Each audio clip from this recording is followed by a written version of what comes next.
Isang bayang makulay ang pinagmulan, bagong bayani ang taglay niyang kayamanan. Tanyag dahil pagbabago'y mapayapang pinaglaban, isang perlas kung saan sumisikat ang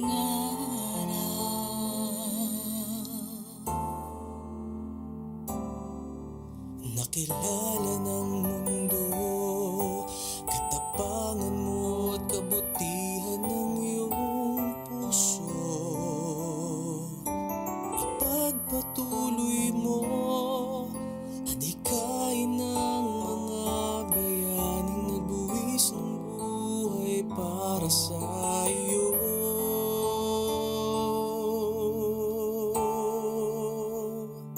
Muling buhay ng alab at ningas ng pag-ibig mo, iwagayway pandilang sa gisag ng dangal ng tabang at ng kalayaan mo. Ipakita sa mundo ang diwang makabayang nasa puso't isip mo.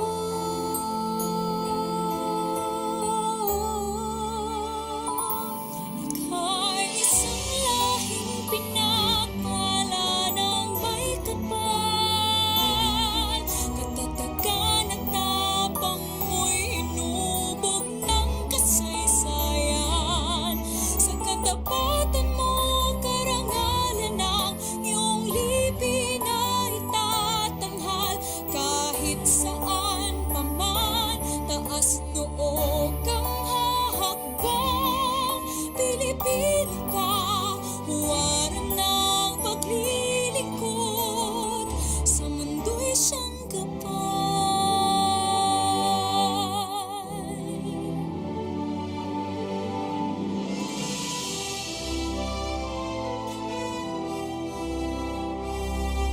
Saan mang panig ng mundo, laging angat ang king galing mo at talino.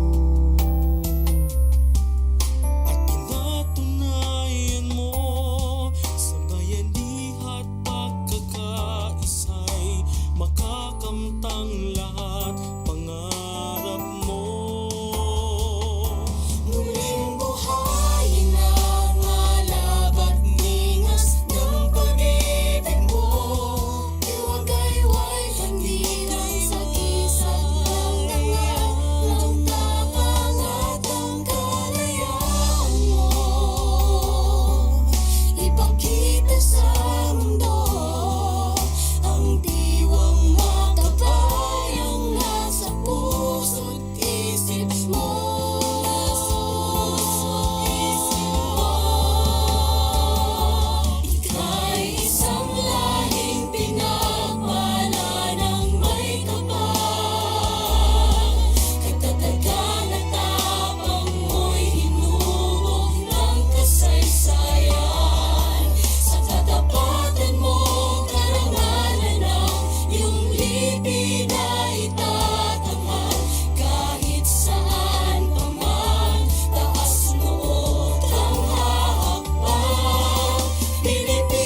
siyang gabay.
Isang bayang makulay ang pinagmulan, bagong bayani ang taglay niyang kayamanan.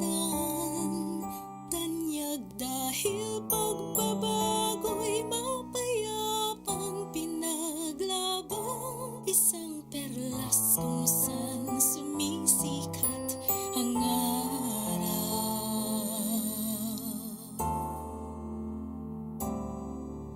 Nakilala ng mundo, katapangan mo at kabutihan ng iyong puso.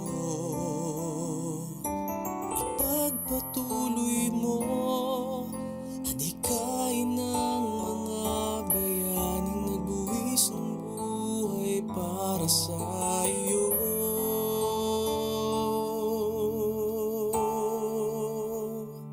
Muling buhayin ang alab at ningas ng pag-ibig mo. Iwagayway pandilang sa gisag ng dangal, ng tabang at ng kalayaan mo. Ipakita sa mundo ang diwang makabayang nasa puso't isip mo.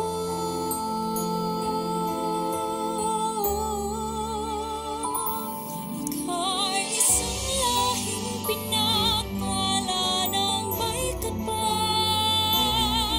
Katatagan at tapang mo'y hinubog ng kasaysayan. Sa katapat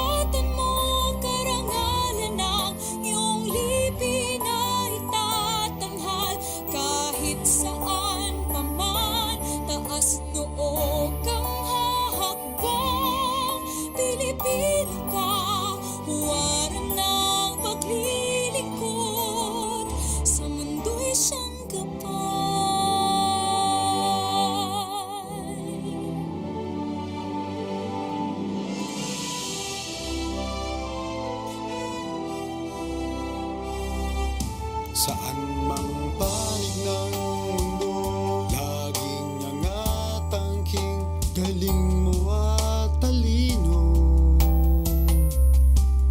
At pinatunayan mo sa bayanihan pagkakaisa'y makakamtang lahat pangarap mo. Muling buhayin ang alab at ningas ng pag-ibig mo. Iwagayway pandilang sa kisag ng dangal, ng tapang at ang kalayaan mo. Ipakita sa mundo ang diwang makabay ang nasa puso't isip mo.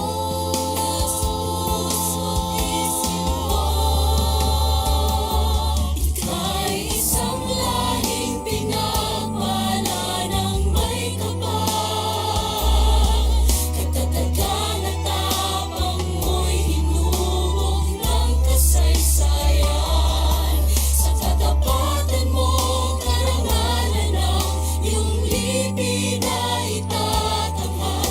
Kahit saan pa man, taas noo kang hahakbang. Pilipino ka, huwaran ng paglilingkod, sa mundo'y siyang gabay. Kahit ang ilang unos ang dumating, anumang pagsubok ay iyong susuhin. Sa pagkakaisa lahat mararating. Sa pagsisikap mo, ika'y magniningning.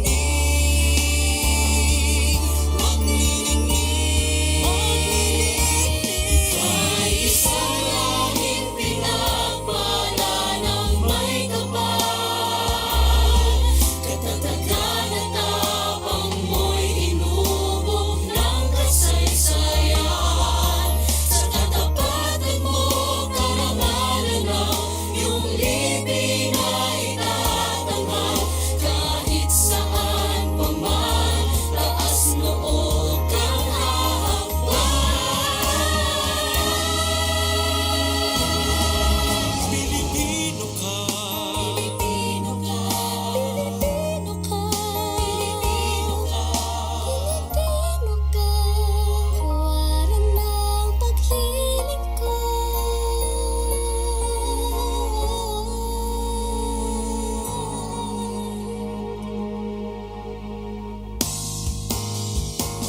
Sa mundo'y siyang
Dahil pagbabago'y mapayapang pinaglaban, isang perlas kung saan sumisikat ang araw.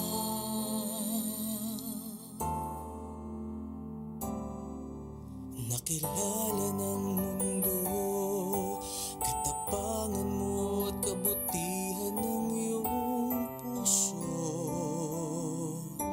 Ipagpatuloy mo, adhikain ng mga bayaning nagbuwis ng buhay para sa iyo.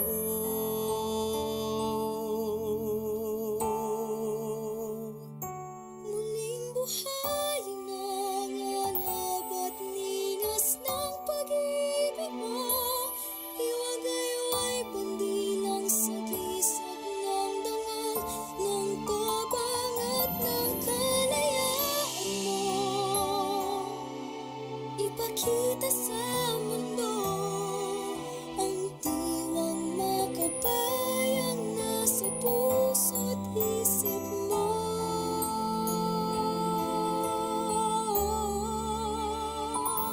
Ika'y isang lahing pinagpala ng may kapal. Katatagan at tapang mo'y inubog ng kasaysayan. Sa katapatan mo, karangalan ng iyong lipin ay itatanghal. Kahit saan pa man, taas noo kang hahakbang. Pilipino ka, huwaran ng paglilingkod, sa mundo'y siyang gabay.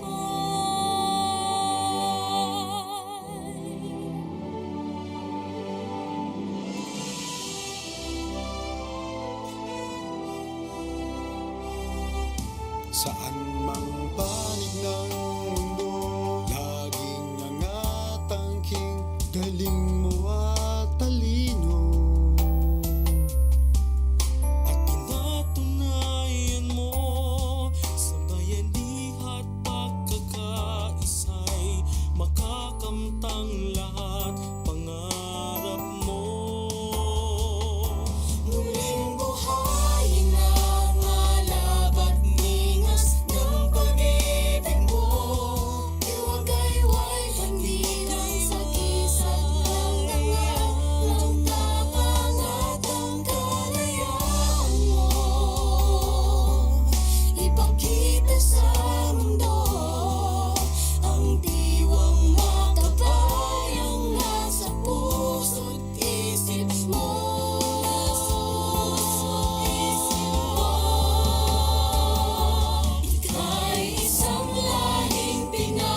Siyang gabay,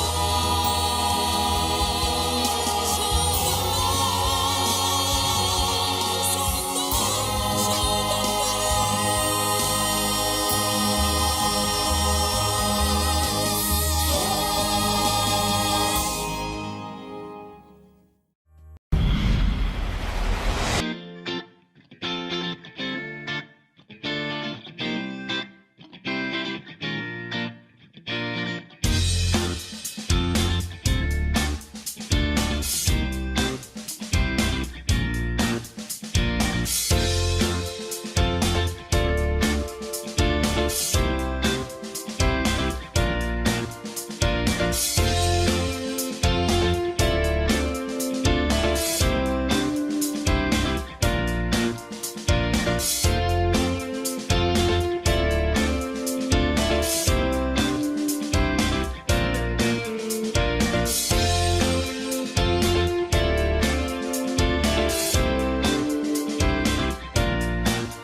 Welcome to the day one of our webinar entitled Building Construction Interface, a multidisciplinary webinar series. My name is Alvin Arpolido, the incumbent chapter president of the Philippine Institute of Certified Public Accountants here in Doha, Qatar, or PICPA Doha LLCG. And I will be your host for the first day of the two-part multidisciplinary webinar series brought to you by the Philippine Professional Organization Qatar, headed by our ever-energetic and passionate chairman, who I will introduce later on as we progress with our activity this morning. By the way, the music video you have just watched before the start of the program is entitled Filipino Ka, Gabay at Lingkod ng Mundo.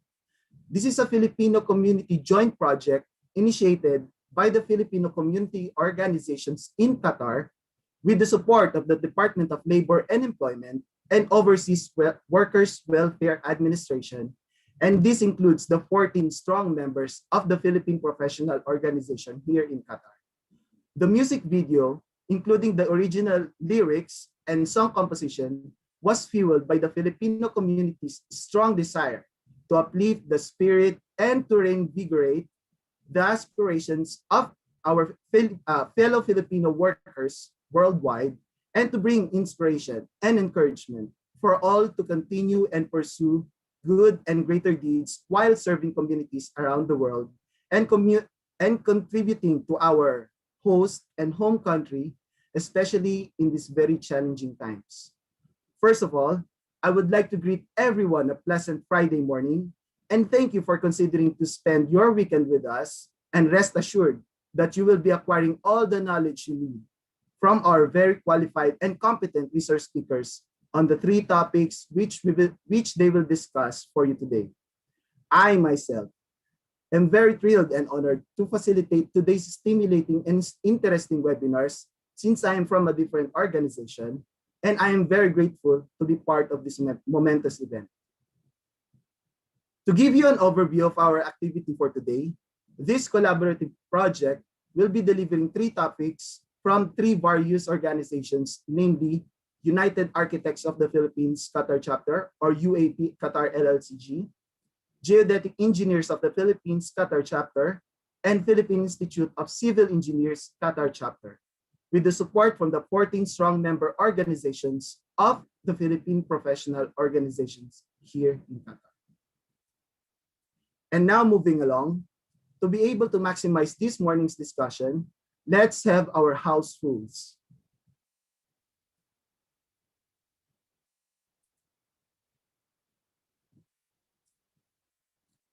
This online webinar is recorded.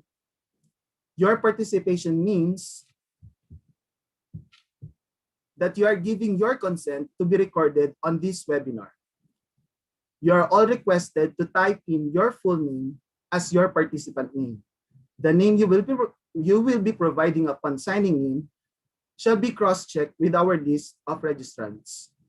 All microphones should be muted at all times to avoid unwanted noise and interferences. More importantly, be polite and courteous at all times. You can use the chat function of your screen to send in your comments and concerns, while you can hover your cursor to the Q&A tab as flashed on your screen and type in your questions. You will also be given the chance to directly ask our esteemed resource speaker for your questions. Just click the raise hand button to be acknowledged. Kindly do note that we will try our best to accommodate all your questions, but in the interest of time, we may set a cutoff period. At the end of the session, you are kindly requested to not forget to accomplish the post-webinar attendance sheet, which will be shared in the chat box. So now, before we start the program proper, let us have our invocation followed by the Qatar and Philippine national anthem.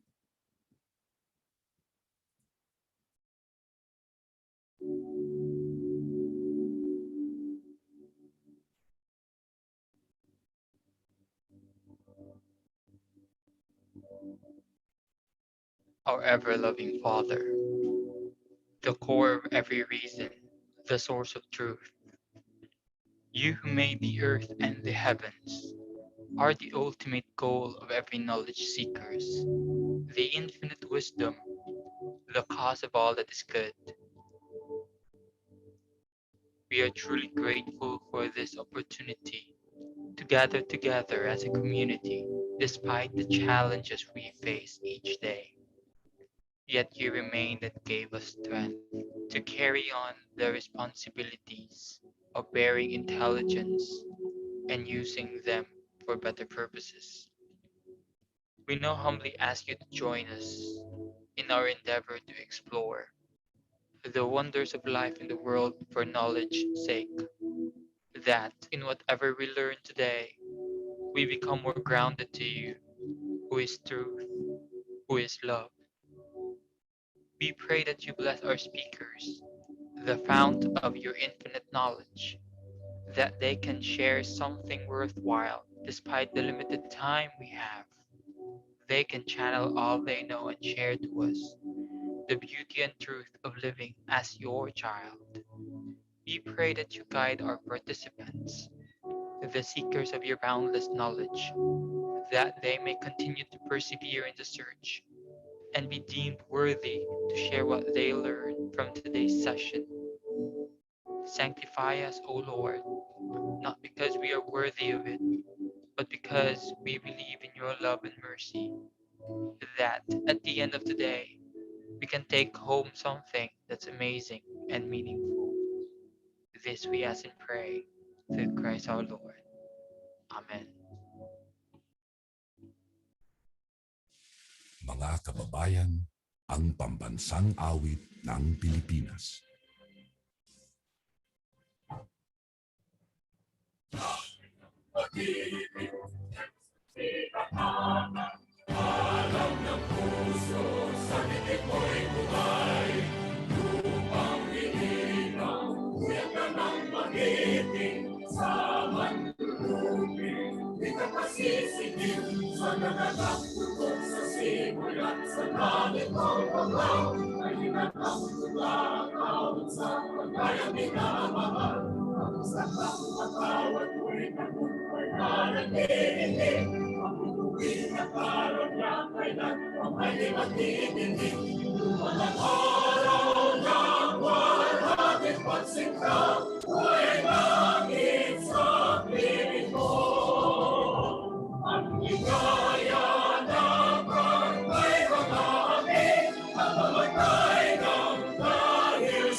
And to deliver his welcoming remarks, it is my honor and privilege to introduce to you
And to deliver his welcoming remarks, it is my honor and privilege to introduce to you one of my inspirations, who I look up to in terms of professionalism and for his bubbly characteristic. He is an electronics and communications engineering and Masters of Engineering graduate from University of San Carlos in Cebu, a professional electronics engineer or PECE, an ASEAN Chartered Professional Engineer or ACPE, an ASEAN engineer, a registered engineer by both Ministry of Municipalities and Environment, Engineering and Consulting Offices Accrediting Committee, and General Directorate of Civil Defense in Qatar. A recipient of the 2019 Outstanding Professional of the Year Award in the field of electronics engineering, which is the highest award bestowed upon a professional by the Professional Regulations Commission of the Philippines or PRC, and also the 2018 Outstanding Electronics Engineer of the Year awardee given by IECEP Incorporated. He is the incumbent chairman of the Philippine Professional Organization here in Qatar.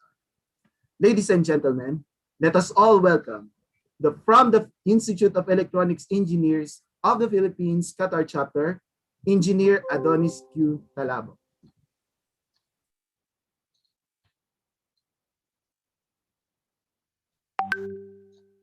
Okay. Thank you, Pres Alvin, for that introduction. Before I will start, please allow me to give my respect to the guests and visitors, to our labor attaché, Honorable Adam A. Mosa, to our keynote speaker, the Department of Public Works and Highway Undersecretary, Honorable Maria Catalina E. Cabral. Despite her busy schedule, she was with us today. To the organization national representatives, Geodetic Engineer of the Philippines, National President, Engineer Ferdinand Climino, Philippine Institute of Civil Engineers National President, Dr. Erdan Rini S. Suero, United Architect of the Philippines Committee Head, and our resource speaker for today, Architect Isaias B. Tabuso Jr., and of course from my mother organization back in the Philippines, Institute of Electronics Engineers of the Philippines, National President, Dr. Michelle D. Lawas, and the board also, VP Jess De Toro, I think, VP Carl Salva, and BOD Admin Lyle Villas, and of course, very supportive Gob Tanya is here. She's here as well. Thanks for your support to PPOQ. To the welfare officer, Ma'am Evelyn Laranang and Ma'am Alexandra. I think ngayon lang ninyo narinig yung Alexandra. Si Ma'am Sandra yan. PPOQ officers, organization chapter presidents, governor and officers, former PPOQ chairman, technical team, fellow professionals, visitors, good morning and good afternoon dyan sa Pilipinas. Building Construction Interface, a multidisciplinary webinar series was aimed, or our objective is to give insight and idea what the other disciplines are doing or what is their scope in a certain building construction project. As per my experience at site, kasi nasa construction din ako, some of the engineers or even the consultants are not aware of the scope of other disciplines. They ignored the requirements of the other disciplines, not knowing that the project can be handed over without completing all the other scope. Sometimes for electronics engineering scope, they are thinking that we don't need conduit, pipe, coordination, and all. So I think this is the best time to tell them that other disciplines needs to coordinate as well. So let me read you to the narrative that was beautifully written by the handsome UAPQ. At the time of pandemic that is bringing chaos to our society, it is but surely an opportunity to come together as members of Philippine Professional Organization in Qatar, or we call it PPOQ, and gather our alliance in exploring our professional services to attest our humble solutions and introducing it by projecting a virtual project simulated in a 10-story medical hospital building with 2 basements. The required site will be described by the GEPQ.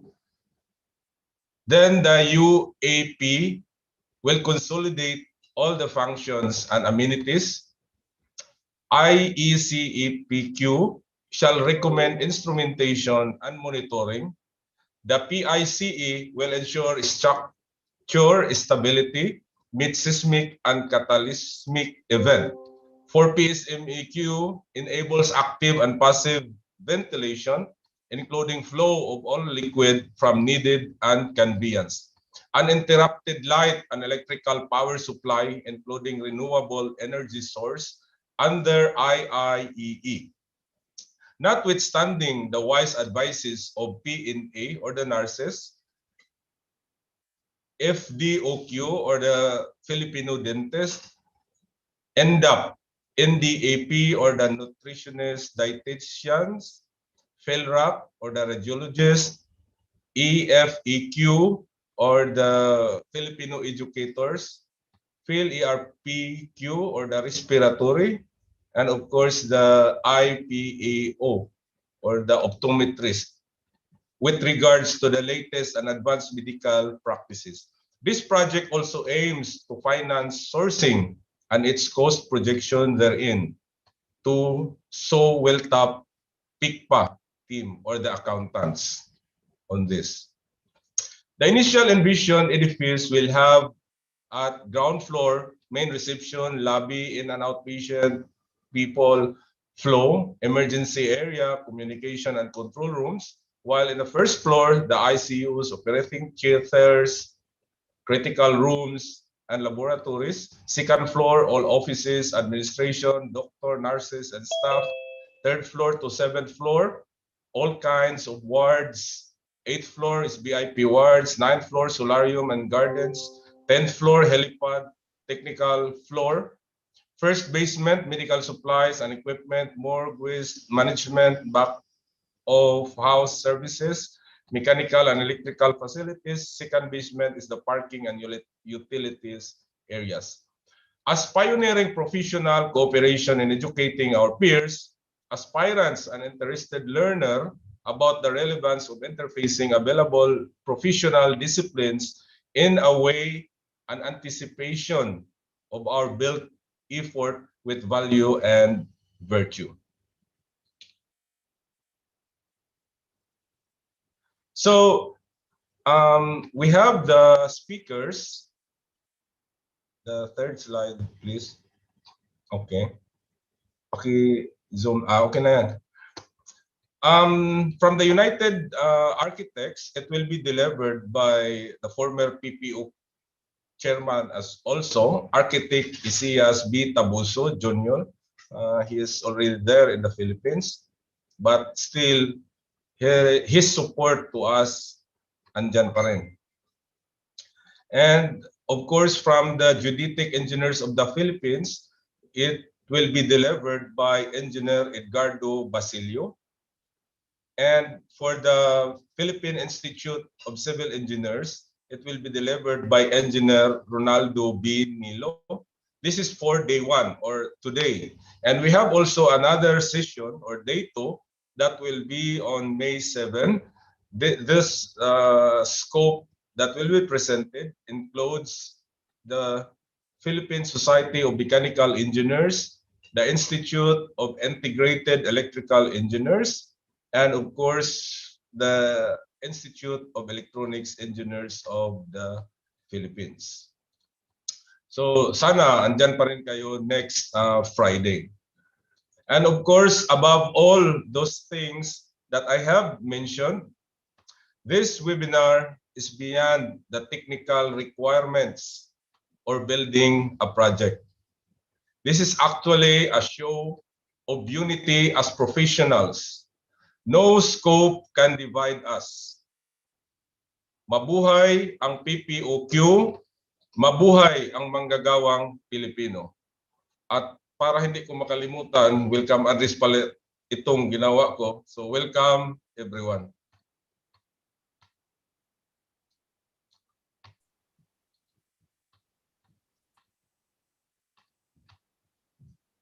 Thank you very much, Chairman Adonis, for that very warm and inspiring message to our participants and VIP guests for today. I commend you for being the brainchild of this historic event. At this point in time, may I call in one of the pillars of PPOQ, Dr. Reynaldo B. Castillo, from the Philippine Society of Mechanical Engineers Qatar chapter, who is also the former chairman of PPOQ in 2009, to introduce to you the guest speaker for today's webinar.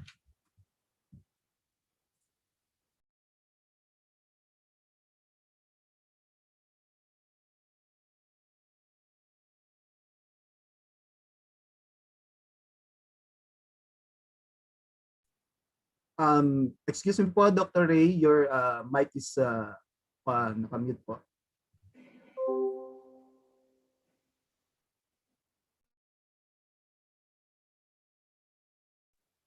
Okay. Thank you very much, Mr. MC. A pleasant good morning to all the professionals attending this webinar meeting. It is an honor to introduce our guest speaker for today, who hail from Zamboanga City, Mindanao. He completed his Bachelor of Arts in Political Science in 1988 and his Bachelor of Laws in 1992 at Western Mindanao State University. Completed government management in 2003, and in 2004, he completed his master in public administration in Basilan State College. Our honorable speaker has more than 30 years in government service. He started his career as an artist illustrator in the Bureau of National Minorities from 1986 to 1989. He was the provincial board member in the province of Basilan from 1989 to 1992. He became an overseas welfare worker officer too in 1993 until 1995, and he returned back to Basilan as a provincial administrator from 1995 to 1997. In 1998 to 2000, he was appointed Provincial Area Coordinator for European Union Instituto per la Cooperazione, a legal officer for the National Commission on Indigenous People in 2001, and in 2003 to 2007, he was Deputy Executive Director in the Office of Muslim Affairs. He was appointed Deputy Administrator OWA in 2006 until 2007, and he was assigned in different regions in Saudi Arabia as Labor Attaché and Head of Polo from 2007 to 2013.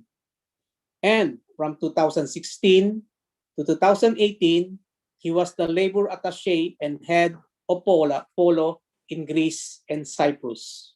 As you can see, our speakers has years of extensive experience in frontline services, crisis and disaster management, and has a wide exposure in conflict zones, repatriation, evacuation, and relocation of workers. He is a good mediator and negotiator and hands-on experience in migration, reintegration, and community development. Qatar OFW is very fortunate to have him as our new labor attaché and head of Polo. So ladies and gentlemen, dear professionals, let us all welcome our guest speaker this morning, our labor attaché, Honorable Adam A. Musa. Sir, the post-mortal is yours. Thank you, Dr. Ray, for the very, very long introduction. Mas mahaba pa yan sa aking message for today. But anyway, I wish to extend my gratitude to the Philippine Professional Organization of Qatar, to Chairman Engineer Adonis Castillo of the IIEE, to the officers and members of PPOQ who are with us today. I am happy to introduce myself, and I hope I will be able to deliver the services that you are expecting us to deliver to you, day or night, or sabi ko nga, maski may sandstorm or may snowy weather, nandyan kami 24/7. Also, I wish to extend my greetings to the Honorable Undersecretary Catalina Cabral of DPWS, who took her time out to be with us today and join these very informative undertakings of the PPOQ. Indeed, the PPOs all over the world have been looked upon by many nationalities from all other communities as a model, as a role model of an institution or an organization that would not only reach to its members, but even to its co-workers who may be non-Filipino. I have experienced that in Saudi Arabia. Ang dami nila na mataas ang tingin sa atin, kung hindi man lahat sa kanila. Dahil sa ating pagsasama, dahil sa ating pagtutulungan, at dahil sa ating sense of being friendly to everyone and an enemy to no one. That's how we are as a Filipino, and that's how we are as officers and members of the Filipino Professionals Organization. And I'm sure in Qatar, as I've received information from our friends, that you are indeed on top of any other organizations in the community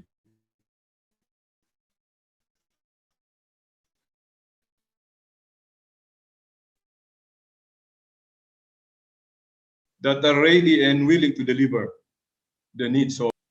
And I'm happy today as we go along with our activities.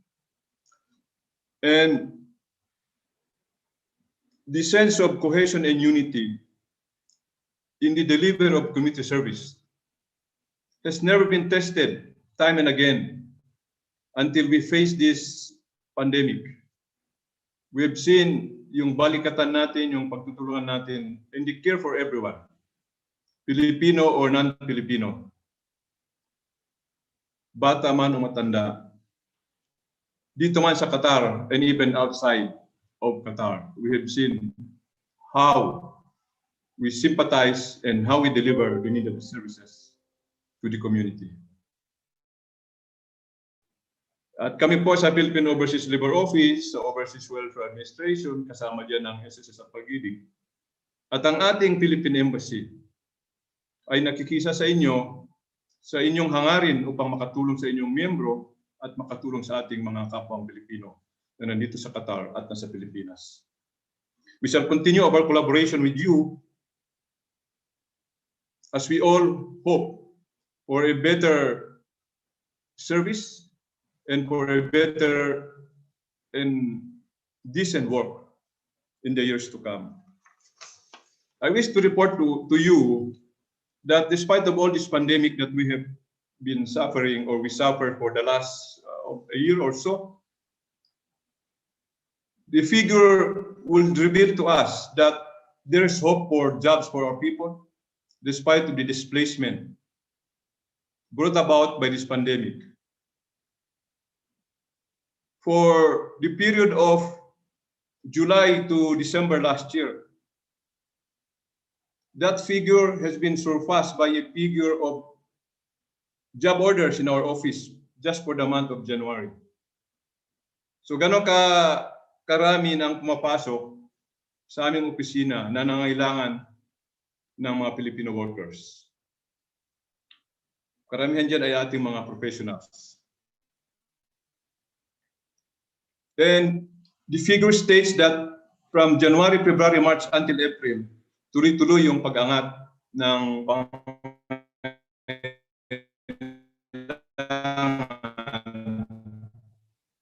ating. This is something, although we do not really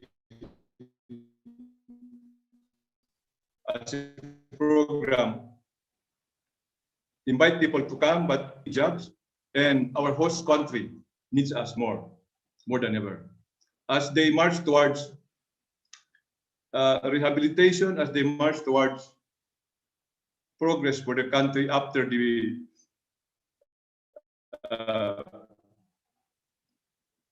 closure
All right, I believe Honorable Labat is having some technical difficulty.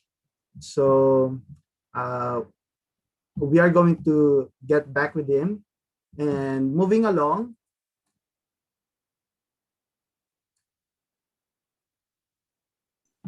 at this point in time, we would like to thank our labor attaché for his warm message to us.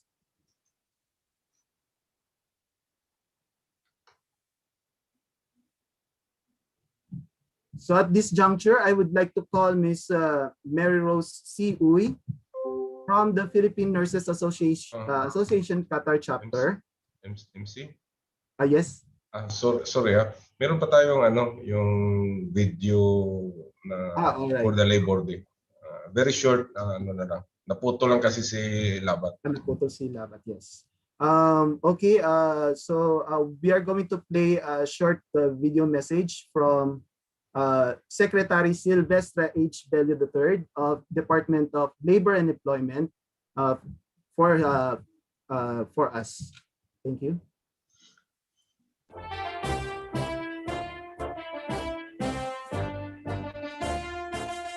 Isang pagsaludo sa manggagawang Pilipino sa dakilang araw na ito ng paggawa. San man kayo naroon, nasa Pilipinas man o nasa iba't ibang bahagi ng mundo, tanggapin ninyo ang aking pagpupugay sa inyong makasaysayang papel sa pagsulong ng lipunan. Ang araw na ito ay hindi lamang upang ipagbunyi ang kahalagan ng lakas paggawa. Higit sa lahat, ito ay araw upang kilalanin ang inyong kontribusyon at sakripisyo para sa sambayanan.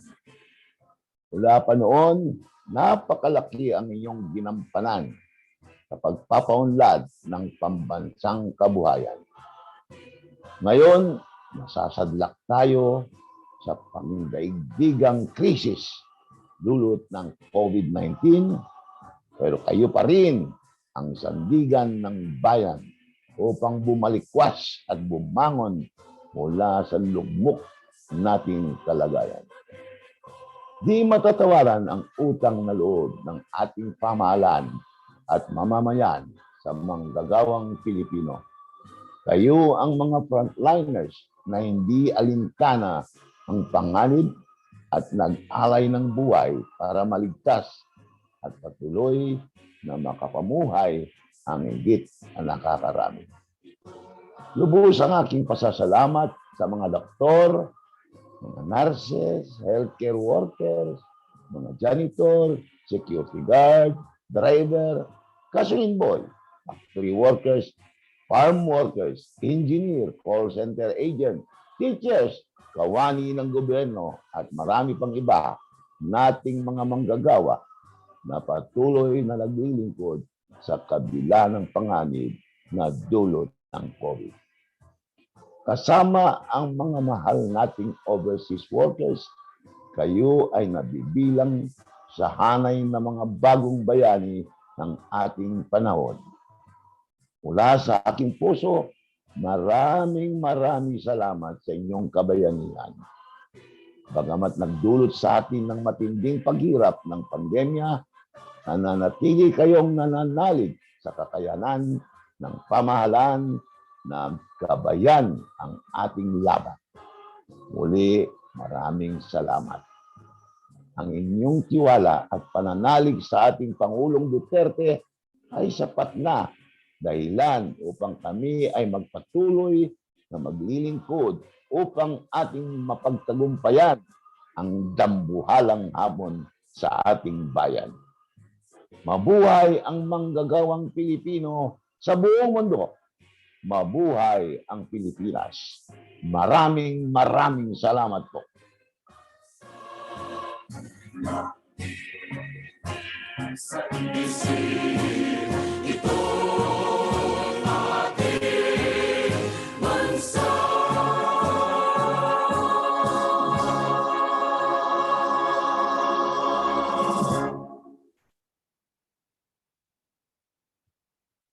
Thank you very much to our Labor Attaché, Honorable Adam A. Musa of Philippine Overseas Labor Office here in Doha, Qatar, and to Secretary Silvestre H. Bello III of the Department of Labor and Employment for that very heartwarming messages. We are very thankful that Polo Owa here in Qatar and Dole support our activity for today, organized by various professional organizations here in Qatar. So at this juncture, I would like to call Ms. Mary Rose C. Uy from the Philippine Nurses Association Qatar chapter and our current PPOQ treasurer to award the certificate of recognition to our guest speaker.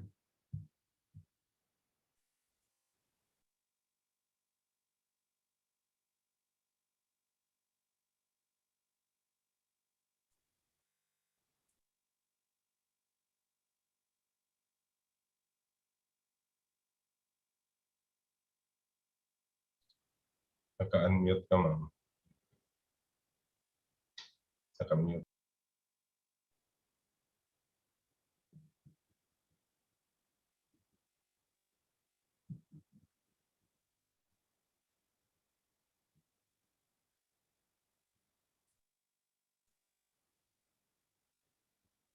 Hello, Ma'am Rose. I think you're on mute mode.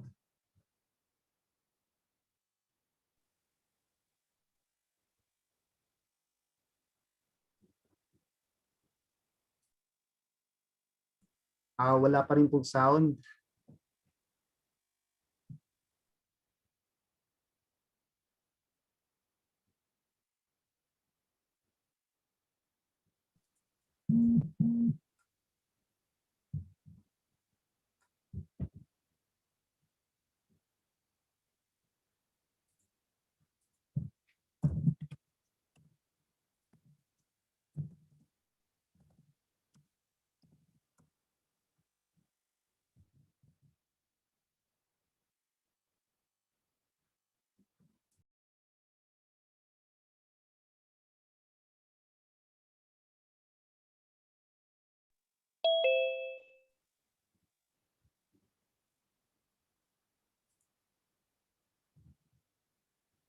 I think Miss Mary Rose is having some technical glitch also with her audio.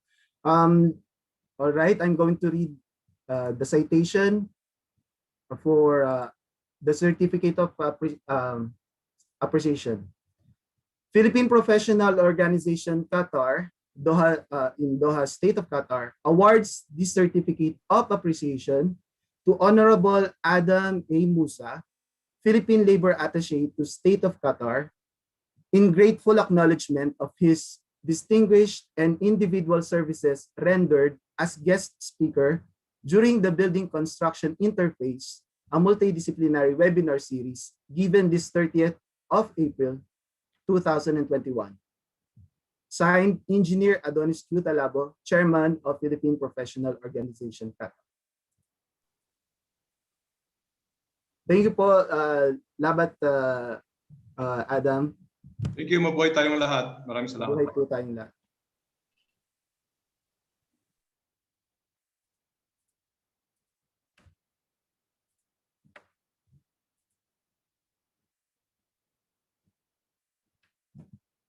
All right. At this point in time, may I call in the Governor of Institute of Electronics Engineers, Qatar Chapter, Engineer Kensley Armon F. Manese, to introduce to you the keynote speaker for today.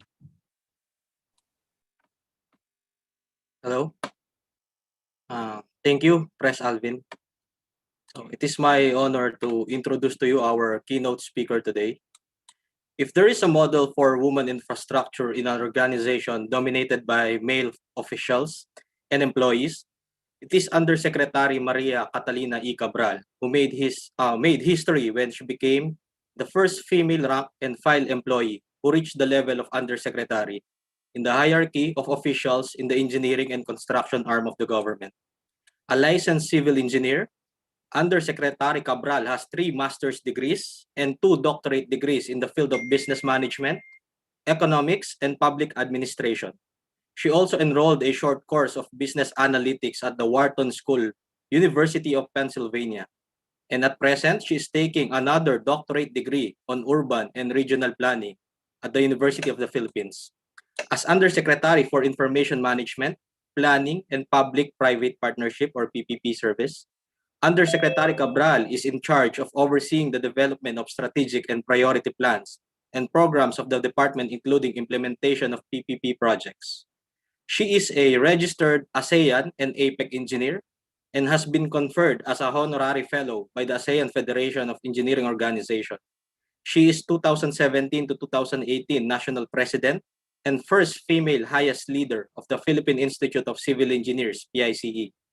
Again, exemplifying the role of women in infrastructure, and recently she was elected as National President of the Road Engineering Association of the Philippines, or REAP, for 2019 to 2021. She also commissioned in the Reserve Force, Armed Forces of the Philippines, with the rank Lieutenant Colonel in the Philippine Army. In 2018, she was conferred the rank of Career Executive Service Officer 1, CESO 1, by the Career Executive Service Board, or CESB. She was also nominated as 2018 Search for Outstanding Public Officials and Employees for Presidential Lingkod Bayan category. She received the Most Outstanding Alumni Awardee by the University of the East in 2018. Received the 2020 Excellence Award from the Philippine Federations of Professional Associations, or PFPA. And recently, she receives the 2021 PEZA Awardee, Galing Pinas Ecozone Investment Partnership Award. With more than 35 years of experience in public service, Undersecretary Cabral's professional and personal fit as a public servant, an engineer, and a woman serve as inspiration not only to DPWH, but also to other public servants. Ladies and gentlemen, fellow professionals, our keynote speaker today, DPWH Undersecretary for Information Management, Planning, and PPP Services, Honorable Maria Catalina E. Cabral. Thank you, Engineer Manese. Thank you so much. Magandang hapon po from Manila. I'm here right now and extend my greetings and congratulations to the Philippine Professional Organization Qatar, composed of 14 strong professional organizations, for organizing this webinar on building construction interface. I'm very happy to be speaking to you this afternoon, Manila time. And I'd like to give my recognition as well to the Honorable Adam Musa, our Philippine Labor Attaché to Qatar, and the presidents of other professional organizations under the Philippine Professional Organization of Qatar. I hope everyone is safe wherever you are. And of course, we are still in the midst of pandemic.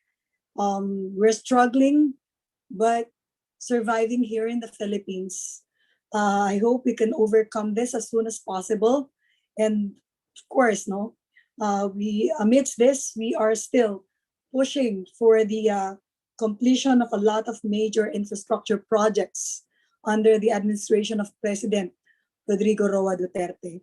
So allow me this afternoon to walk you through the DPWH. Can you start the PowerPoint? Strategic Infrastructure Program of the Department of Public Works and Highways.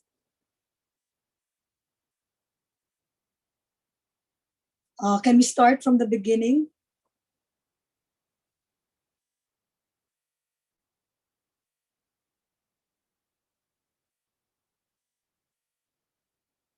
Technical staff? Yeah. Medyo mukhang meron tayong technical glitch. Ayan. Okay. So in the midst of the pandemic, the Duterte's administration's infrastructure plan under the Build meet numerous challenges, because of the restriction. But we need to push through with this, even considering the effects of the pandemic, to ensure that we recover in terms of our economy. The government continuously work hard to ensure that we are back on track amidst the pandemic. As you know, that infrastructure development remains to be the best driver of economic growth. And we are starting to rebuild our country in what we call now as the new normal. We have to rely heavily on infrastructure buildup to jumpstart our economy back. So apart from working alongside our other agencies, other infrastructure agencies, we have to ensure that we continue and complete a lot of the major infrastructure projects under the Build program for a better Philippines.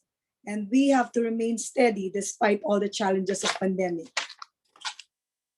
The following are some of the roads and bridges and flood control projects that the Department of Public Works and Highways are building.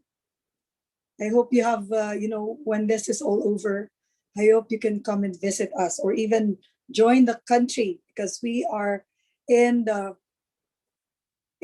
infrastructure revolution that have been started when President Duterte delivered his State of the Nation address and called his administration the golden age of infrastructure. Next slide, please. The government even built the new Clark City, and this is a modern, well-planned, disaster-resilient, environment-friendly, and a sustainable city.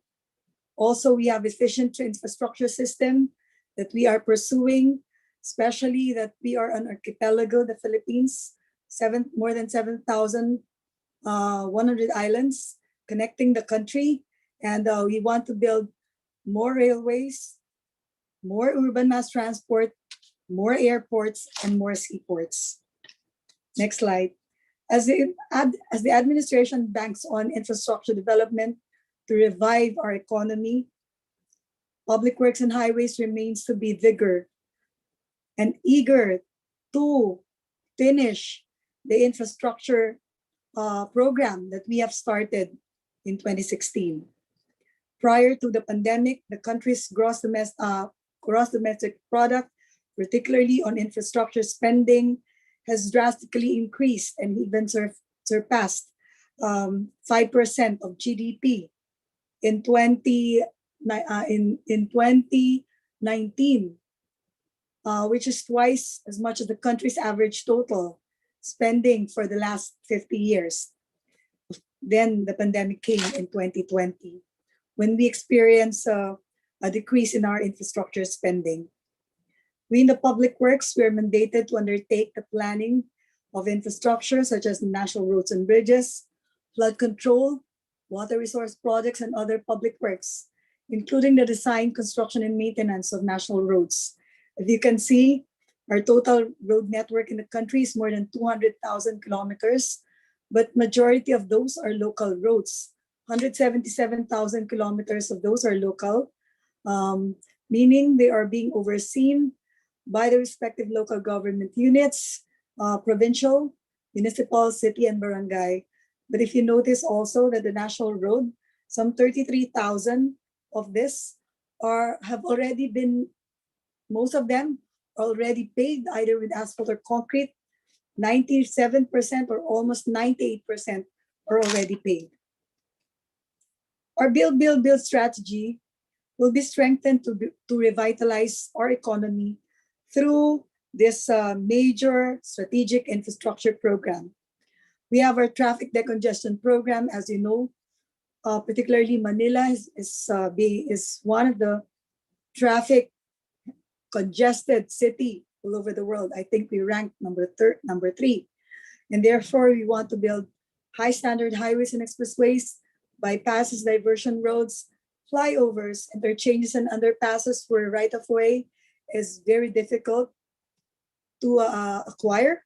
And we also intend to widen national roads and bridges, especially those that will expand and extend all the way to Mindanao. Through our integrated and seamless transport system, we are finishing our infrastructure network in Mindanao. We have also identified road corridors in Zamboanga, Sibugay, which is now being assisted by the Asian Development Bank. We have in our pipeline to build bridges to connect major islands in the country through our Inter-Island Linkage Mega Bridge program, and connecting the gaps along our national roads by building new bridges in areas where necessary. Through our Convergence and Rural Development Program with other agencies like the Department of Tourism, we're building tourism roads. With the Department of Trade and Industry, we're building access roads leading to major industrial hubs, economic zones, manufacturing sites, or bagsakan corridors.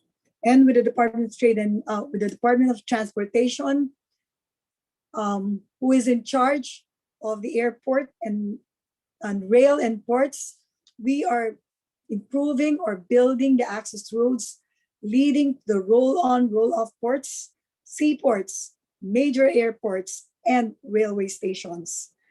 Before I forget, let me mention that DOTR, or the Department of Transportation, has started already the building of one of the biggest projects in the country.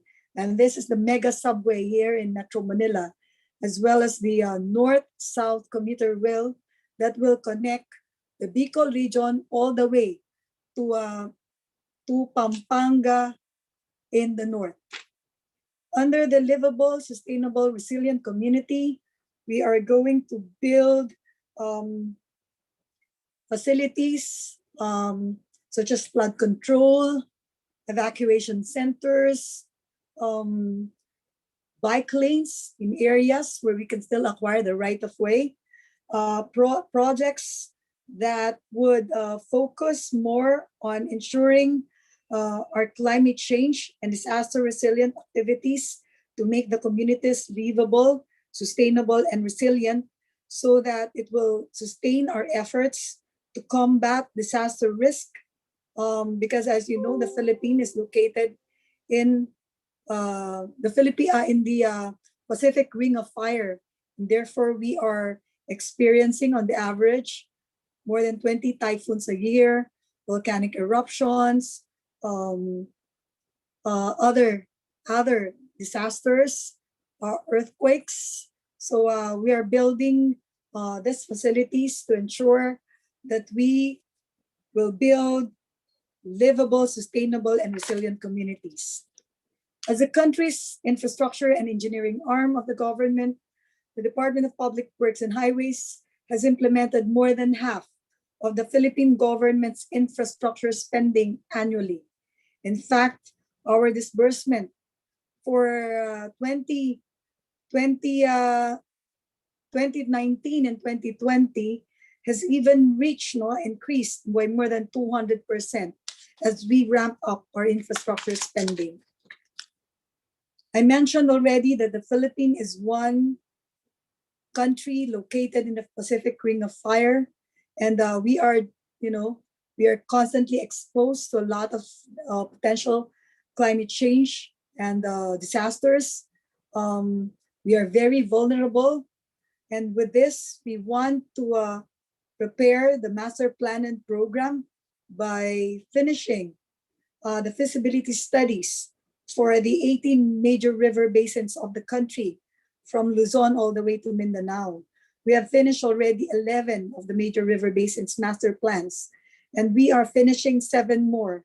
The purpose of this master plan is to identify the core projects flood control that we will implement. Of course, subject, of course, to budget availability. Let me cite to you some example of our flood control projects. For example, we have the flood risk management project for Imus River, which comprises the construction of retarding basins crossing along Imus River and Bacoor River, which costs around 2 billion plus, assisted by JICA, and is now ongoing and is targeted to be completed by 2021.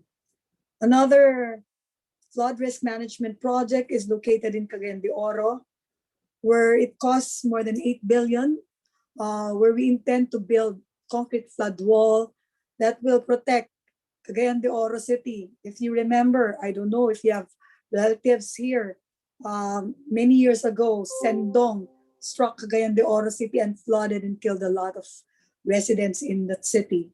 This project is already due to be completed by June 2022. We have our convergence program with the Department of National Defense, and this is the TICAS, or the Tatag ng Infrastruktura para sa Kapayapaan at Seguridad, where we allotted more than 15 billion pesos to build 616 projects, facilities for our military and police personnel who are in charge of protecting the country, peace and security issues, so that our soldiers and police will enjoy also their quality of life. We have already finished 89 projects all over the country. With the Department of Education, we have built 144,000 plus classrooms and more than 2,000 school workshop buildings under our program, Basic Education Facilities with the Department of Education. We are building also evacuation centers all over the country. We want to build one for every region and another, and after that, we can build one for every province, hopefully, so that we will minimize the use of school buildings as temporary shelters, especially during calamity. And these evacuation centers are also being utilized and converted to health and quarantine facilities during this time of pandemic. We have already finished 187, and we are undertaking 130 more. Together with the Department of Tourism, we are implementing the Tourism Road Infrastructure Program, where we built more than 2,000 kilometers of tourism roads leading to tourism destinations that have been identified by the Department of Tourism. More than 121 billion pesos have been allotted from 2016 to this year for the upgrading, improvement, and construction of another 4,200 kilometers of roads, leading to declared tourism destinations. Let me walk you through some so that maybe if you have opportunity, you can come and visit this tourism destination. For instance, we have completed the upgrading of 22-kilometer Boracay circumferential road. So much so that travel time between Boracay circumferential road from the port to the beach will only take you around the island from about 40 to 45 minutes. Under our Roll It, or our roads leveraging linkages for industry and trade with the Department of Trade and Industry, we have completed 606 kilometers of roads leading to industries and trade corridors. We've started this program in 2016, and we have identified roads leading to economic and manufacturing zones. And we have allotted 42 billion pesos from 2018 to 2021 for the construction and upgrading of about 1,519 kilometers of roads across the country. And I mentioned already earlier our partnership with the Department of Transportation, where they build the ports, seaports, and railways. We have completed 406 kilometers of access roads leading to these major facilities under our Katuparan program, the Kalsada tungo sa Paliparan, Riles at Daungan. So another 29 billion has been allotted up to 2021 for another 906 kilometers of access roads nationwide. With the Department of Agriculture, we have finished more than 1,800 kilometers of farm-to-market roads across the country and another 90 kilometers of farm-to-mill roads completed. These roads identified by the Department of Agriculture. We will continue to support agri-infrastructure program together with DA and the Department of Agrarian Reform. We have our Inter-Island Linkage Mega Bridge program, where we intend to build long-span bridges to connect major islands. Just to cite to you some we have, can you go, okay, the Pangil Bay Bridge, that's one in Mindanao, connecting Lanao, Del Sur, and Tangub. And another one, the Samal Island Davao City Bridge, more than 3 kilometers, nearly 4. And then we are building the Bataan Cavite Bridge. We're now doing the detailed engineering design of this 32-kilometer long span bridge. And ongoing right now is the Cebu-Mactan Bridge in terms of the detailed engineering design. I mentioned to you this one, the Pangil Bay Bridge, more than 3 kilometers. This is already ongoing. We have finished the detailed engineering design for this. Our target completion is in 2023. Next slide. In Metro Manila, we are also building bridges that will connect Pasig River, Marikina River, and Mangaan Floodway. And we are actually completing 3 major bridges this year. This is the Binondo Intramuros Bridge in Manila, the Estrella Pantaleon Bridge in Makati, Mandaluyong, connecting Makati, Mandaluyong, and the Santa Monica Loton Bridge, also connecting Makati all the way, crossing the Loton Bridge on the other side. Let me show you the Bonifacio Global City Ortigas Center Link Bridge that we will complete this year. Konting-konti na lang, 80%. By August 2021, we will complete this 5.72 billion pesos first phase of the connection from BGC all the way to Ortigas. And the Binondo Intramuros Bridge, Again, this is going to be finished by December this year, costing more than 3 billion. We are being assisted through a grant from the Chinese government. This is connecting Binondo on the other side. And then we have the Estrella Pantaleon Bridge. This is connecting Makati and Mandaluyong that we are going to finish either August or September. And this more than 1 billion project is also being assisted through a grant by the Chinese government. But our battle cry project, our flagship project, is our Philippine High Standard Highway Network Program, where we intend to support regional economic development, to contribute social growth by building expressways that will connect Luzon from Ilocos all the way to Bicol, Camarines Sur, cutting your travel time from your usual 18 to 20 hours to just about 8 to 9 hours once we finish this master plan. Just to cite to you some. Okay. This Metro Cebu Expressway,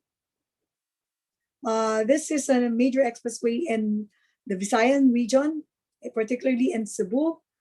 This is already ongoing, and the project, the first phase is now being implemented, and our travel time, once we finish the entire Metro Cebu Expressway, will be reduced from 3 hours to just about 1 hour from Naga City to Danao City. And in Mindanao, we have your Davao City Bypass construction project, which comprises the longest mountain tunnel in the Philippines, costing more than 40 billion, project assisted by the Japanese government through JICA. This will include more than 2.3 kilometers tunnel and another half a kilometer cut and cover tunnel. And construction will start sometime May this year. We also have the Davao City Coastal Road that intends to reduce travel time from Toril to Poblacion to just about 15 minutes from your 45 to 1 hour with this 18-kilometer coastal road project that we intend to finish by 2023. It's almost more than 50% completed as of this date. I mentioned to you our flagship project, the Luzon Spine Expressway Network Program, our game changer, that we intend to build more than 1,100 kilometers of road from Ilocos to Bicol that will reduce your travel time from 20 hours to just about 8 to 9 hours once we finish this. And let me show you some of this game-changing expressways and high-standard highways. We have completed last year the final section of Tarlac-Pangasinan La Union Expressway project.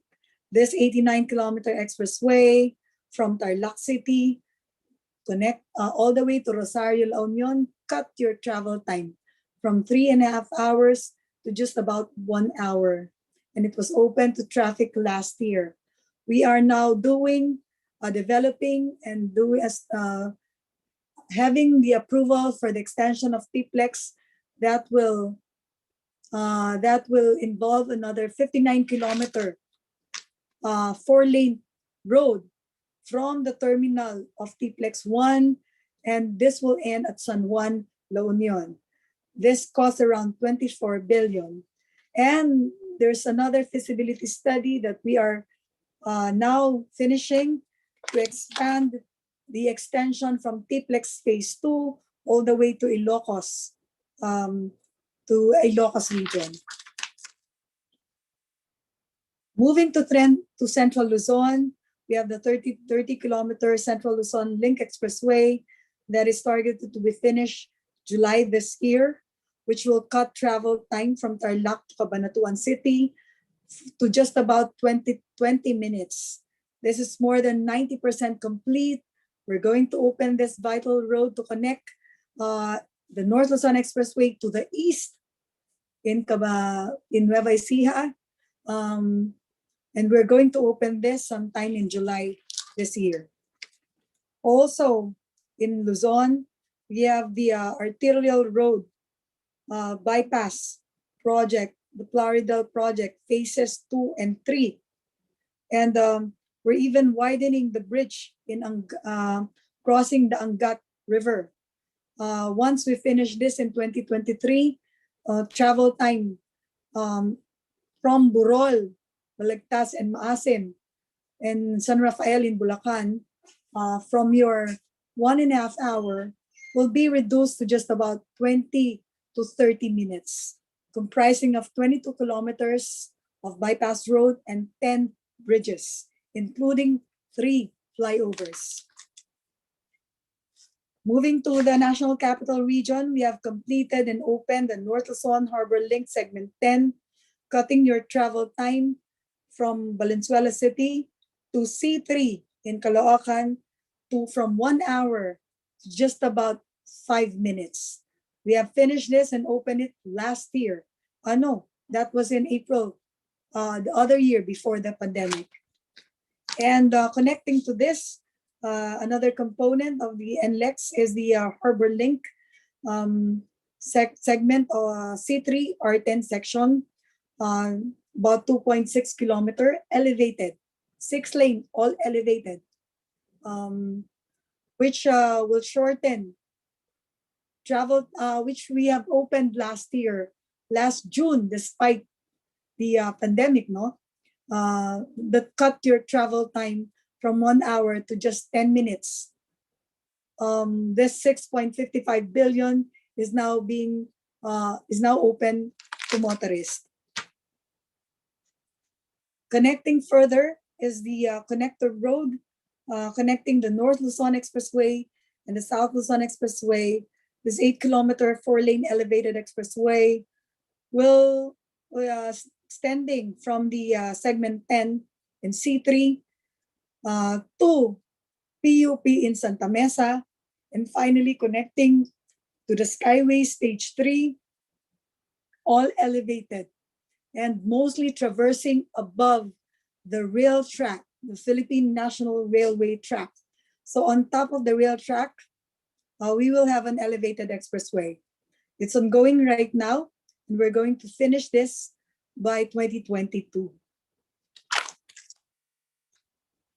We have opened one of the major projects of this administration, and this is the 18-plus kilometer elevated expressway from Buendia, Makati City to the North Luzon Expressway in Balintawak, Quezon City, which cut your travel time from more than 2 hours to just about 15 to 20 minutes, decongesting EDSA and other major roads in the Metro Manila.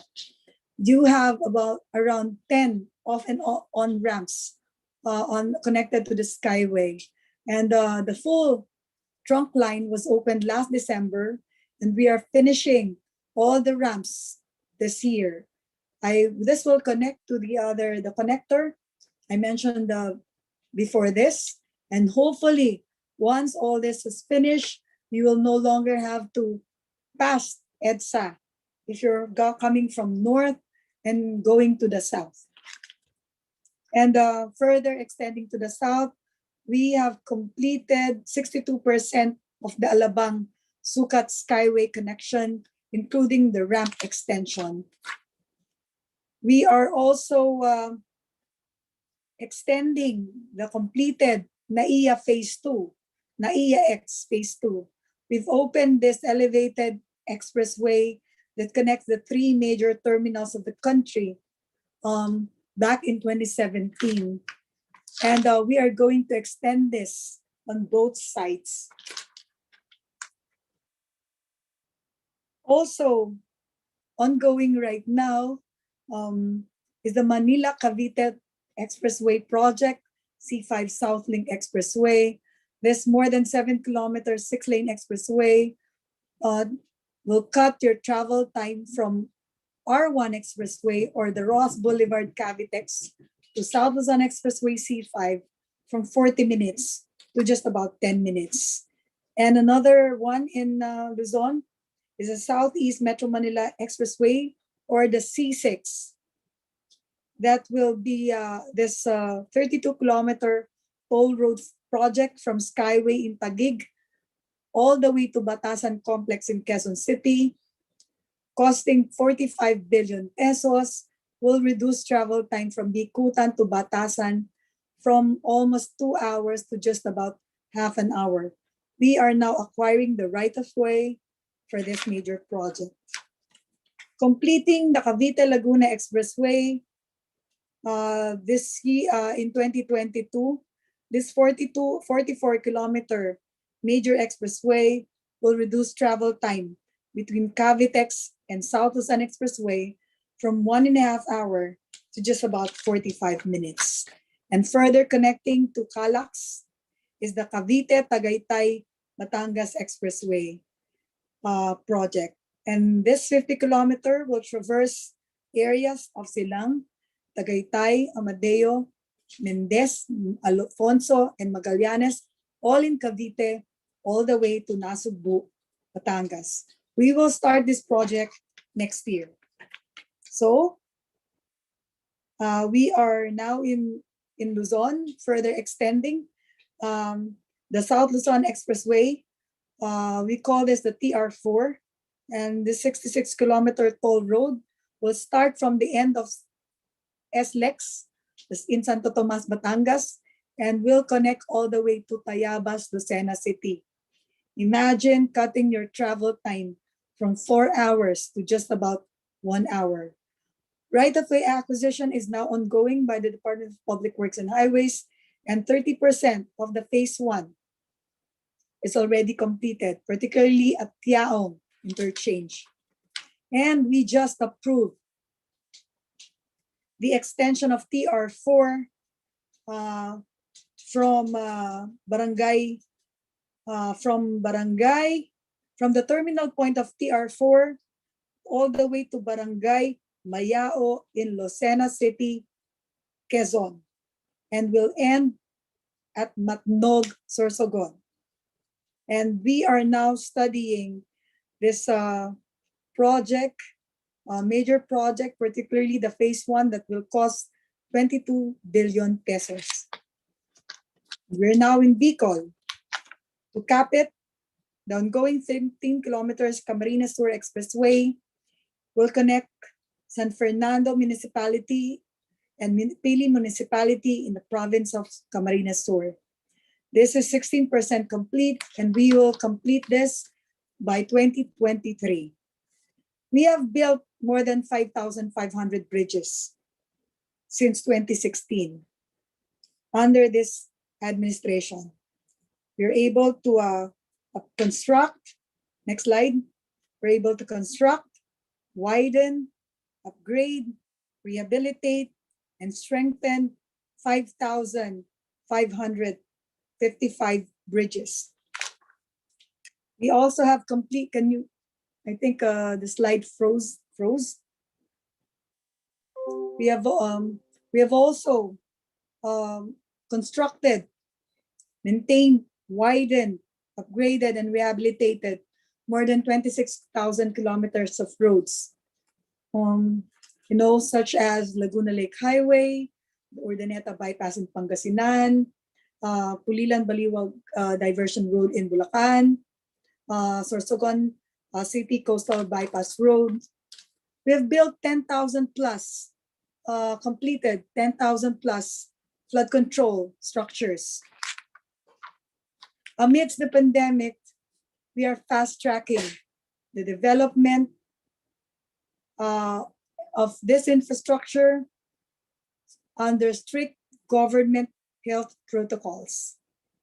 We are religiously complying so that we will not risk the exposure of our workers and the Department of Public Works and Highways have set the construction safety guidelines together with the Department of Local Government and the Department of Labor and Employment for the implementation of public and private infrastructure projects amidst the pandemic. We are closely observing this even at this height of our health crisis. We have built more than 816 facilities with bed capacities of 27,000 plus, and another 663 facilities with 24,000 plus bed capacities to address the demand and requirement of this crisis. At the end of the day, my kababayan, your Public Works and Highways have initiated a lot of programs, projects, and activities under the Build program of this administration, so we can pursue the sustained economic development.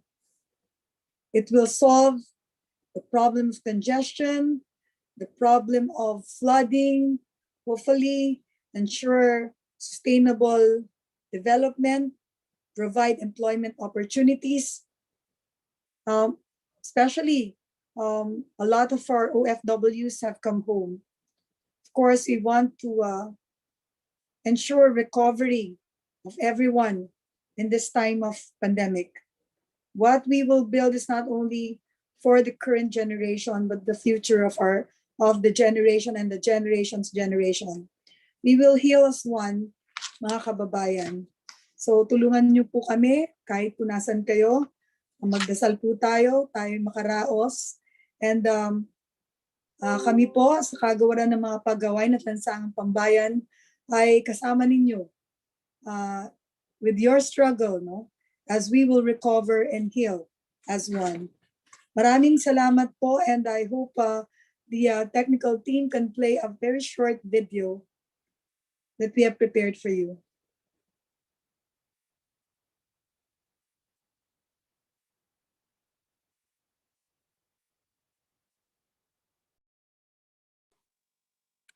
This is for you.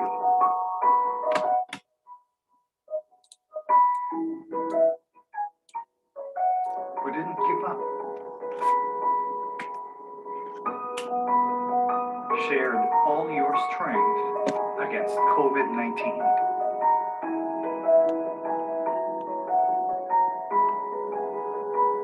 Sacrificed time away from loved ones to build places for healing.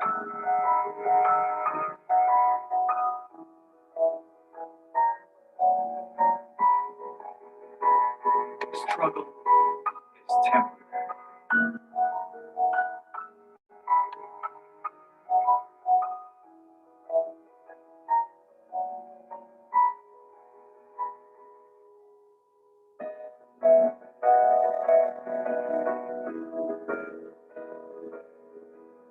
Resilience is permanent.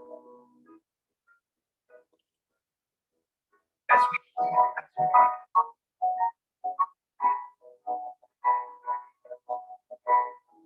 we build our future as one. And as one, we face the new beginning stronger.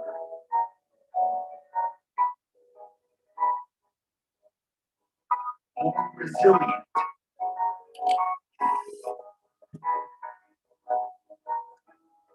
And further connected.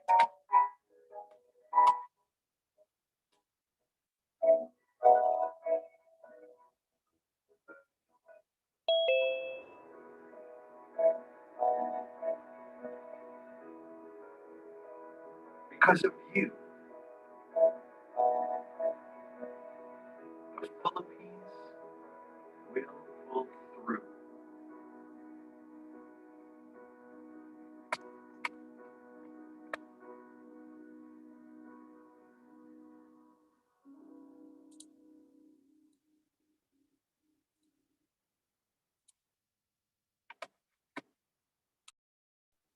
Sa ngalan po ni Secretary Mark Villar ng Kagawaran ng mga Paggawain ng Lansang Pambayan, kasama niyo po kaming bumabate lahat ng ating mga kababayan sa Qatar. Magandang hapon po galing sa Manila, Philippines. Thank you.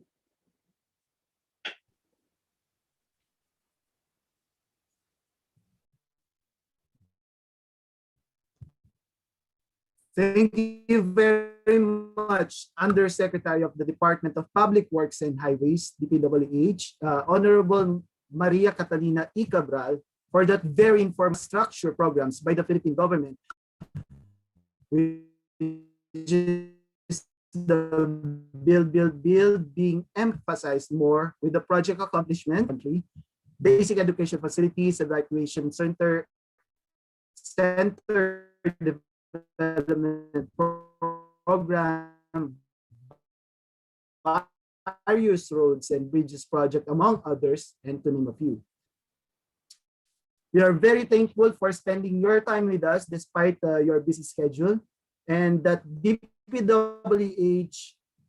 also supports our activity for today.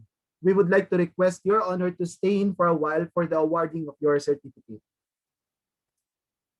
At this juncture, may I call on Engineer Adonis Q. Talabo, Chairman of Philippine Professional Organization Qatar, to award the certificate of recognition to our keynote speaker.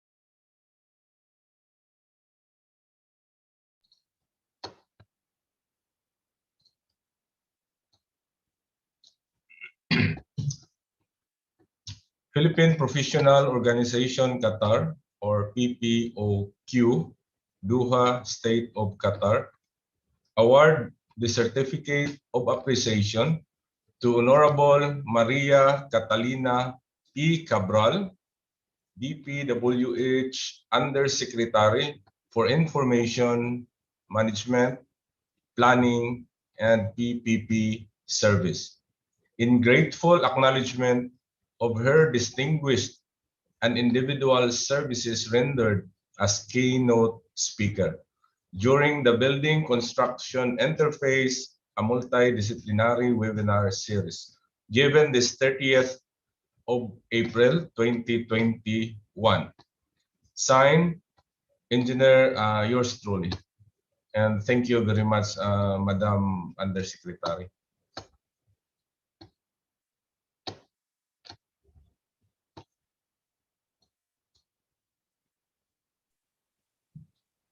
Once again, thank you very much, Honorable Maria Catalina E. Cabral and Chairman Adonis of PPOQ.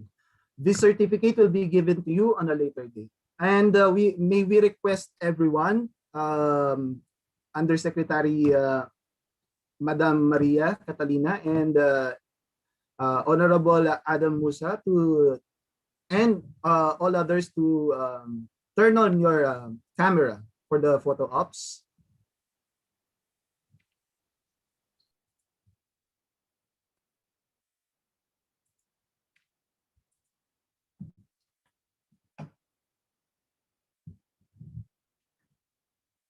All right, technical team. Okay, ako na po mag-screenshot. We have 2 pages. All right. We have 2 pages. Okay, ready? 1. Smile lang po tayo. 1, 2, 3, smile. 1 minute. Let me just save it. Another slide. Next slide po tayo. Okay, ready? 1, 2, 3, smile. Okay, thank you. Thank you very much to our technical team.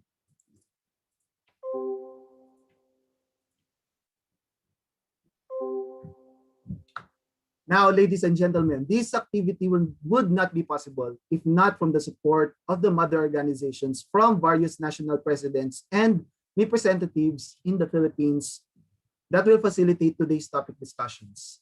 They are here to send their special and inspiring messages to all of you. First on the list, may I call in the current president of United Architects of the Philippines, Qatar Chapter, or UAP Qatar LLCG, Architect Mario Herman M. Macaranas, to introduce to you their national president or representative for a short message.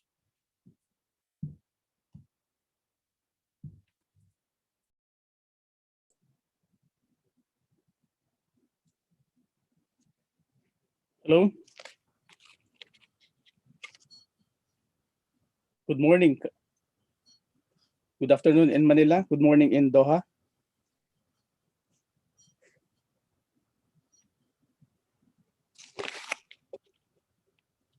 Audio video is okay, sir?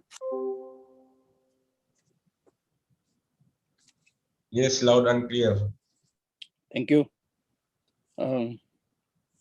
As we started this interface during the brainstorming of this project, we owe a lot to the different presidents of this PPOQ. And with this, we would like to recognize the presence of Labat Adamusa, Honorable Yusek Cabral. And as we proceed along the activity, we would like also to recognize the presence now of Architect Isaias Jean Tabuso, and whom will be the one to present the first speaking about the project interface. We'd like to introduce Architect Isaias Tabuso as the former OFW as an architect here in Doha, Qatar, a former chairman of Philippine Professional Organization in Qatar in the year 2011. And he has been a UPDA Grade A architectural engineer also in Qatar. He is the recipient of Adamson University Outstanding Alumni in the field of architecture in the year 2014. He is also our Industries Review Director for our architectural review classes in Qatar. He is our great founder for the United Architects of the Philippines, Qatar in 2010. And currently, he is the National Chairman for the United Architects of the Philippines Fire and Construction Safety Committee Chairman 2020-2021. Architect Isaias Jean Tabuso Jr. Have a good day, everyone. Okay, am I in? Good morning sa inyong lahat dyan sa Doha. Good morning, sir. And good afternoon dito sa Pilipinas. Paano ka ba magsisimula? How can you start with that kind of achievement by Yusek Cabral? We were really overwhelmed. And I, for one, have experienced what's happening here in the Philippines, the different kind of build project by the President. Nung unang binuksan yung Skyway, nagulat kami. Isa ako sa mga unang pumasok doon, tumaan. Talagang namangha kami lahat. But just imagine, 30 minutes, nandun na ako sa Kalamba. Kaya what she has presented to us really is a remarkable achievement by this administration and by DPW. So congratulations, Yusek Cabral. Like to, in behalf of the United Architects of the Philippines, I would like to commend Chairman Talabo, Adonis Talabo, for giving us this kind of interface webinar series that deals with us professionals in the field of construction. I think this is the first time that we were conducting like this. And really, it's a timely webinar series because of the different infrastructure program here in the Philippines. So, in behalf of United Architects of the Philippines, being the chairman of the Fire and Construction Safety, I'm congratulating the PPO Qatar. That's it. Thank you. Magandang umaga sa inyo lahat. Okay. Mag-start na ba tayo? Ako na ba? Thank you, Architect Isaias B. Tabuso, for that very inspiring message. Moving along, I would like to call the incumbent president of Geodetic Engineers of the Philippines Qatar chapter, Engineer Mervin Bidania, to introduce to you their national president or representative for the short message.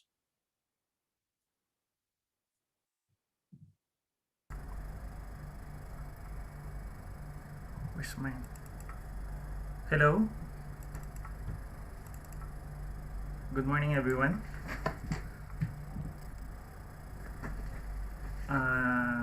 Narinig ba ako? Yes, sir. Yes. Good morning po ulit. With no further ado, I would like to present our GEP National President, who is actually very supportive sa mga activities namin dito sa Qatar. Nung una ko po siyang in-approach tungkol dun sa program regarding the BCI, regarding the webinar interface, agad po niyang in-accept yung invitation natin. So I would like to welcome you everyone, our National President, Engineer Ferdinand Clemeno.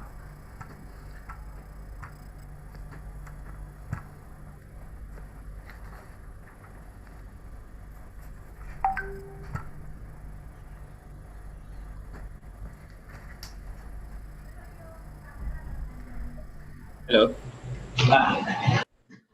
Good afternoon. Good afternoon, sir. Yes, okay. So, magandang umaga po diyan sa Qatar and sa mga participant from the Philippines. Magandang hapon po sa inyong lahat. Kagaya ni Architect, paano ba natin uumpisahan ang ating message? Very overwhelming yung report ni Secretary Cabral. So, sa dami ng mga project niyo, pwede na pala tayong umuwi, yung mga OFW. Siguro, kaunti pa. Anyway, shall I start my short? Tapos na ba si Architect?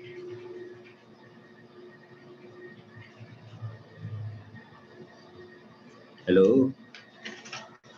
Yes, sir. You can proceed, Okay. sir.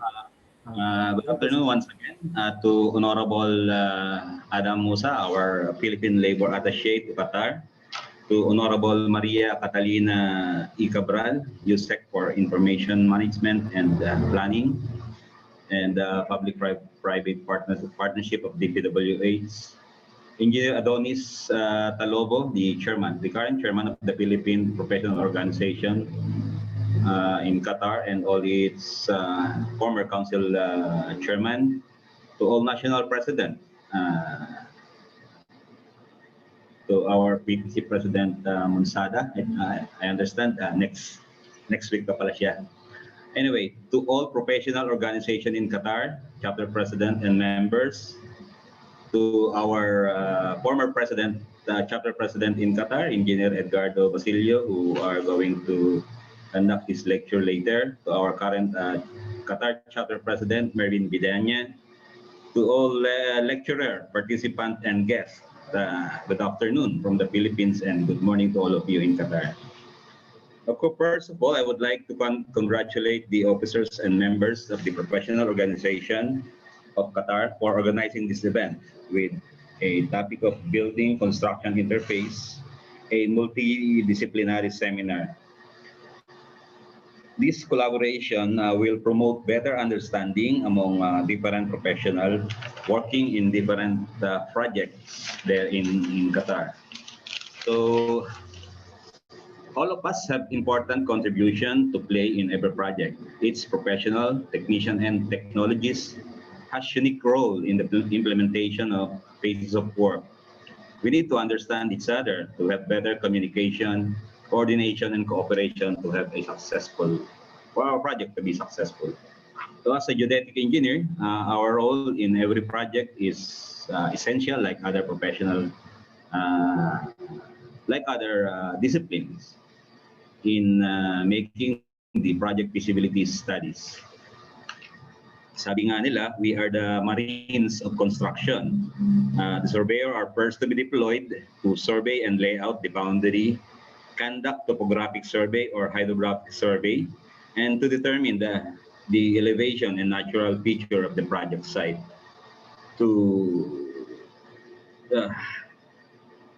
We also conduct the facilities and as-built survey if there is already development in the area.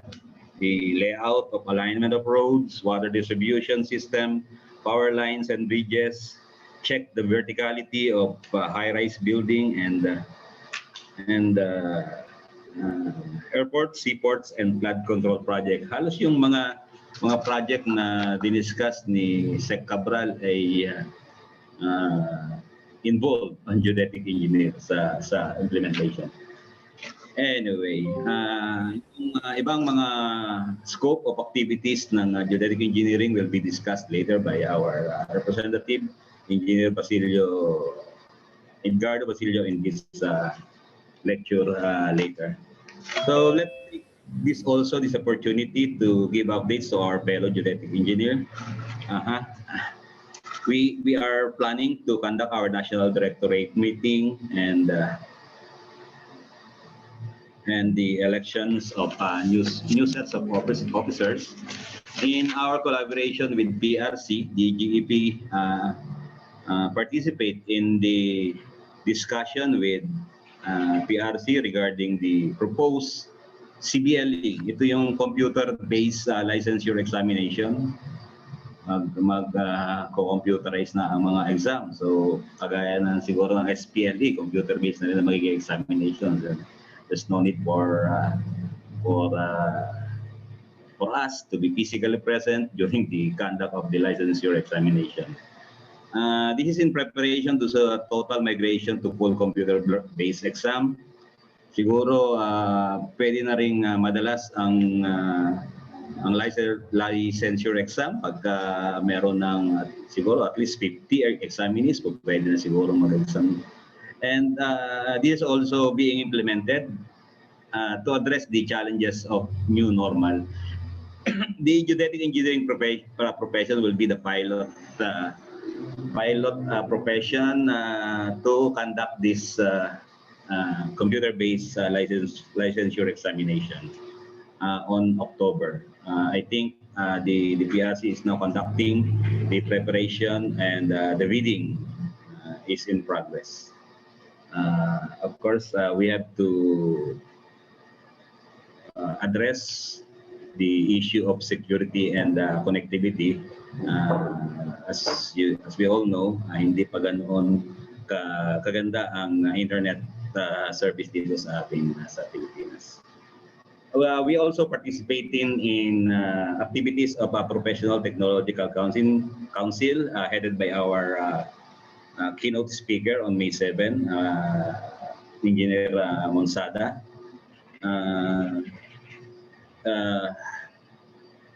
Also, with regards to education program and accreditation program, tayo po ay nagpe-prepare sa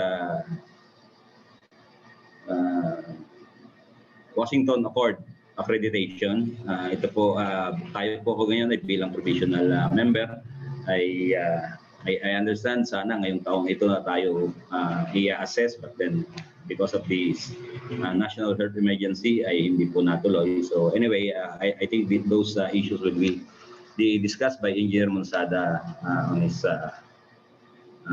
message as a keynote speaker on May 7. And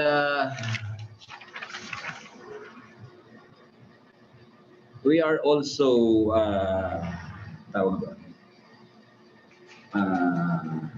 suggesting and advocating that siguro magkaroon ng isang legislative affair committee sa among the professional organization para to make sure na yung mga batas na ipinapasa natin ay hindi na magkakaroon ng mga overlapping for scope of services. So yun po yung mga activities na ginagawa natin dito sa ating mother organization.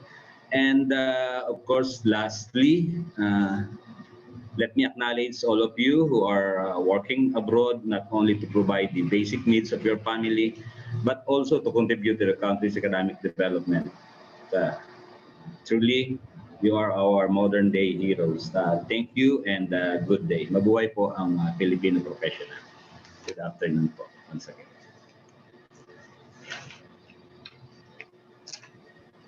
Thank you very much, Engineer Ferdinand Clemeno, the National President of GEP, for your special message. And last but not the least, may I call in the current President of Philippine Institute of Civil Engineers Qatar Chapter, Engineer Mark Anthony Abendan, to introduce to you their National President for a short message. Chairman Adonis, am I audible? Loud and clear, Brad Chris. Thank you. Good morning and good afternoon, honorable dignitaries, PPOQ family, and guests. It is my honor and privilege to introduce the current PIC National President, Dr. Erdsan Rene S. Suero. Just to give a few of his accolades, Dr. Suero is a registered APIC and ASEAN engineer, a PRC CPD Council member for civil engineering, and has gained his Doctor of Public Administration at Cebu Technological University in 2019. He is also an alumnus of the University of Mindanao in Davao City, where he graduated his civil engineering degree in 1988.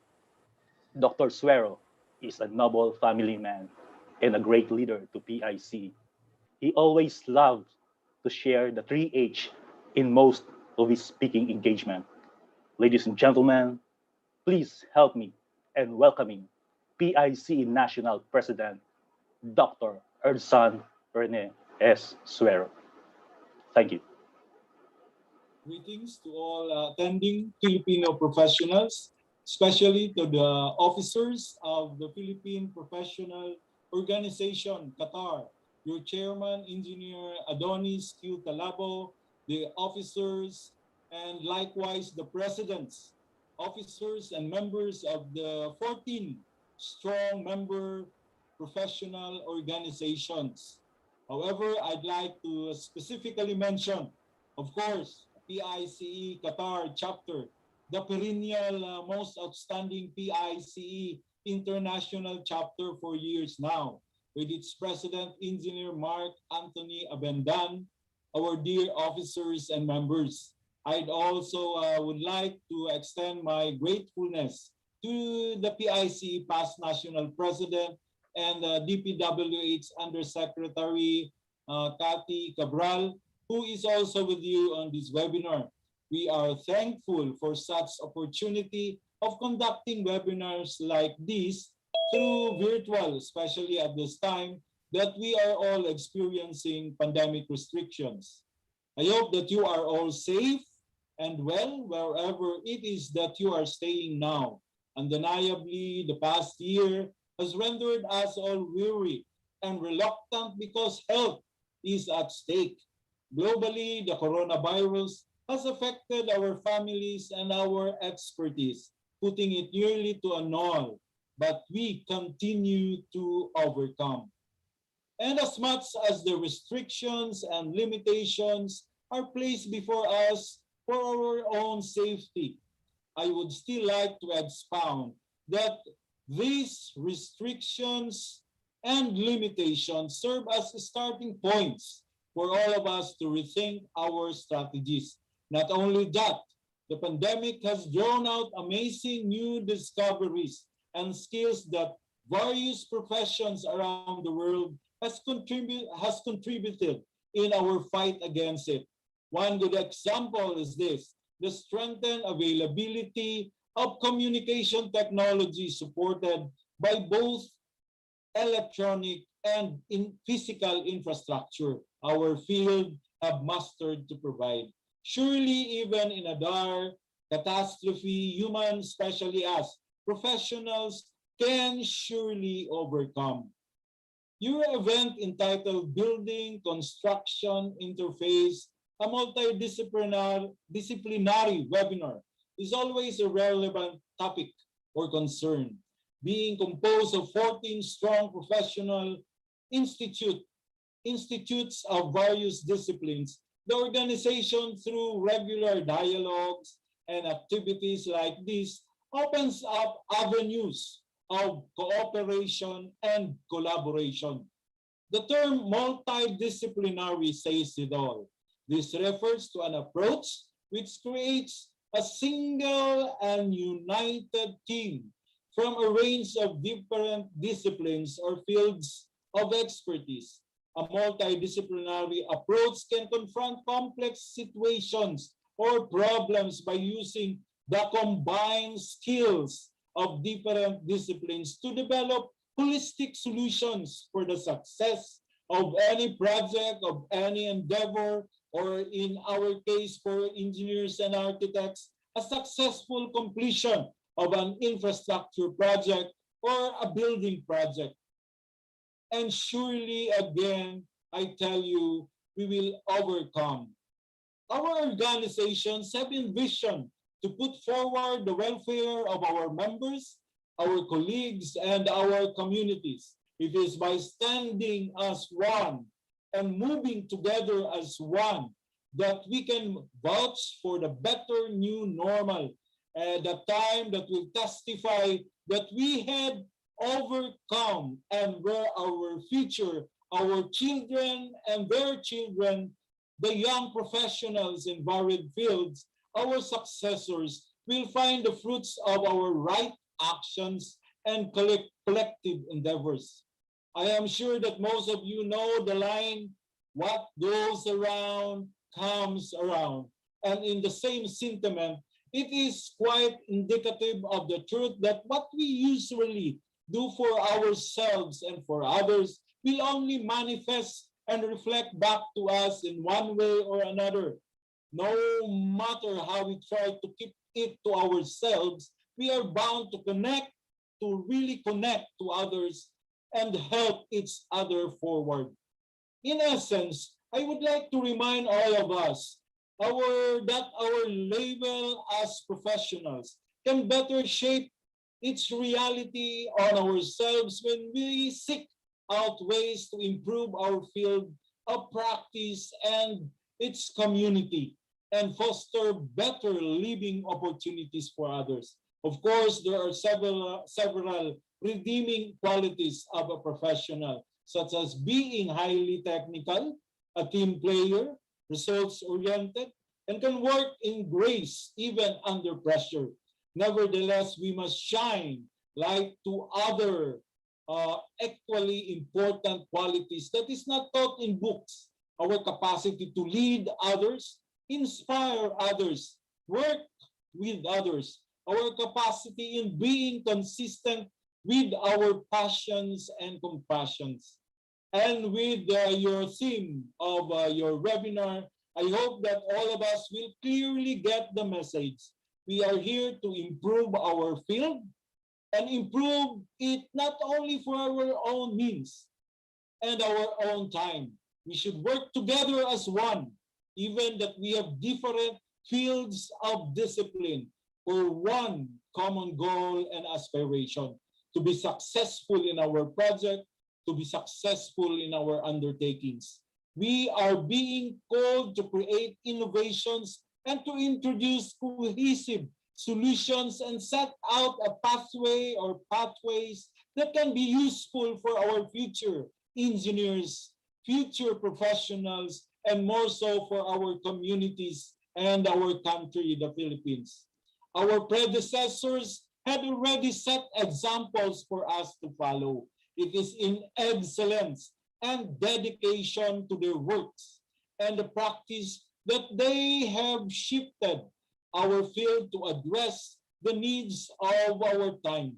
But now, we will multiply those models with great collaboration, great cooperation among our disciplines. It is now our time to do our share.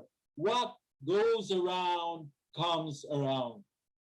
We are hopeful that as we overcome the challenges of today, the next generation will also walk, maybe in a different road, but with the same or even improved mindset.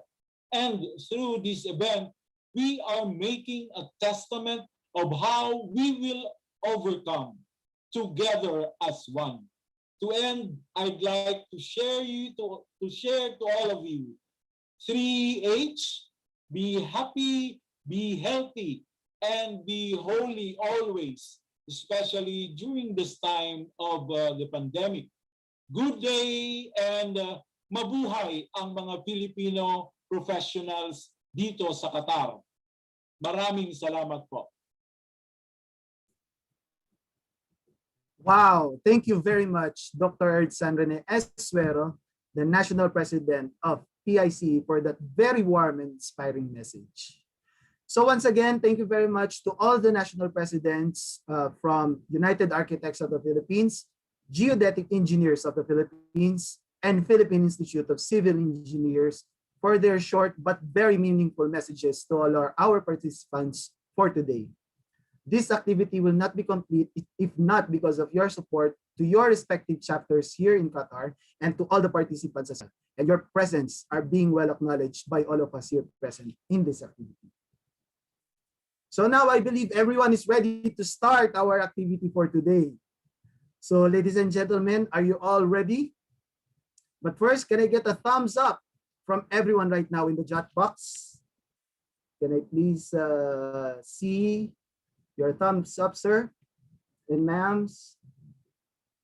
There you go. All right. So I believe you are all ready. At this point in time, I would like to call once again the chapter president of United Architects of the Philippines here in Qatar, Architect Mario Herman M. Macaranas, to introduce to you our first research speaker for today. Once again, I would like to welcome all our listeners or viewers to this BCI, Building Construction Interface. As mentioned earlier, as introduced earlier, the first speaker for today is former PPO chairman, architect Jin Tabuso. And he's been quite practicing here in Doha, Qatar, since he's staying here for quite some time with that.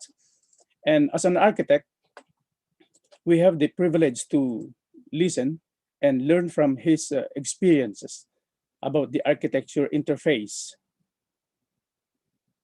And currently, he is as chairman of the United Architects of the Philippines Fire and Construction Safety Committee for this fiscal year 2020-21.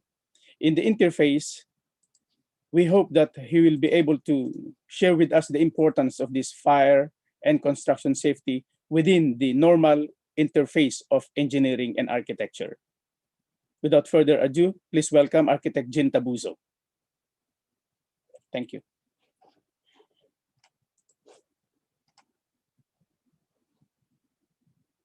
Sir Jin. Okay. Naririnig niyo ba ako? Can you hear me? Okay, sir. Yes, sir. Wala akong video, in-stop daw ng host. Parang gano'n. I think hindi ko siya ma-open. Sandali, sir, ha, ano lang. Okay, thank you, thank you.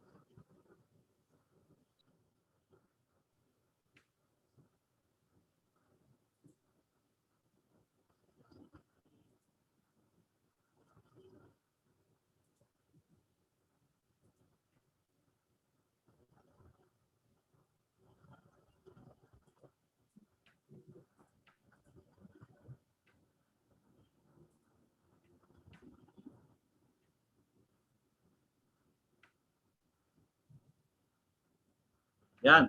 Okay, meron na. Okay, let's start. On our part, being the architect, mostly or majority, it all starts from us. Sa amin nagsisimula.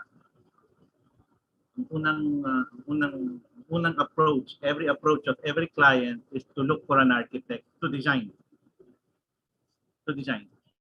Now, they have set an example of the PPO with regards to the type of structure which is the hospital.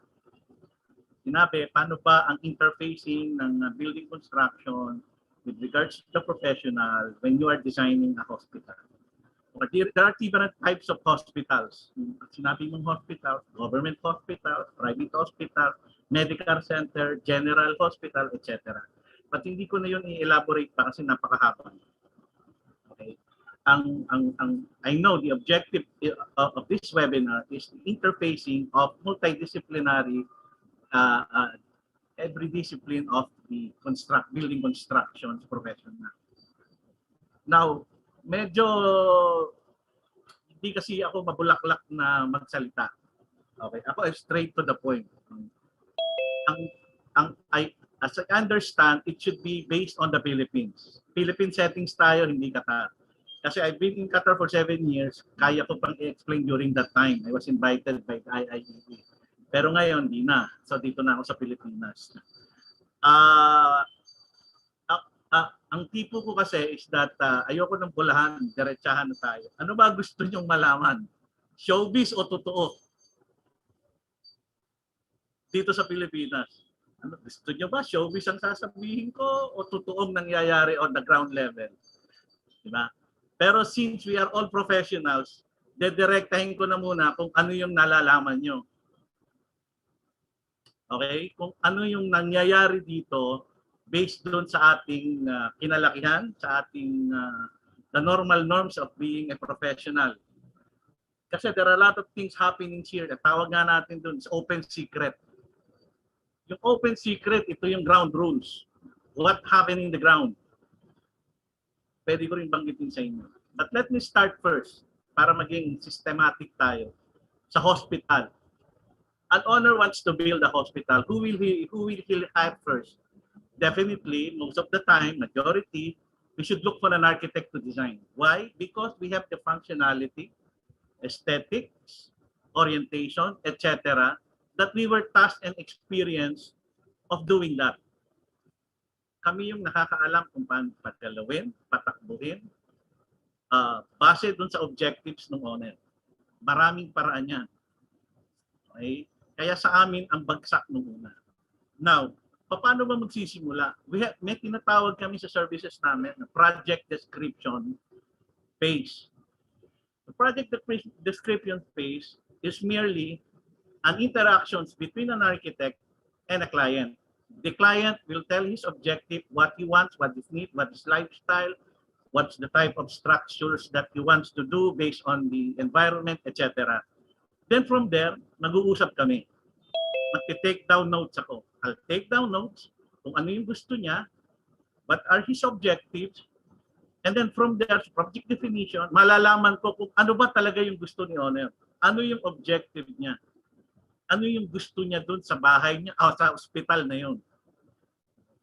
Then after the project definition phase, na meron na kaming napag-usapan, alam ko na ngayon kung paano yung ko mag-a-approach sa next phase. And then we will go to the second phase. The second phase is the schematic design phase. Based on the project description phase, I will proceed to the schematic design phase. Now, what is the schematic design phase? The schematic design phase, this is our all line drawings. We will just make a sketch all line drawings showing the flow of the rooms, space management, architectural programming, value engineering, etc. Wala po muna ritong engineering design.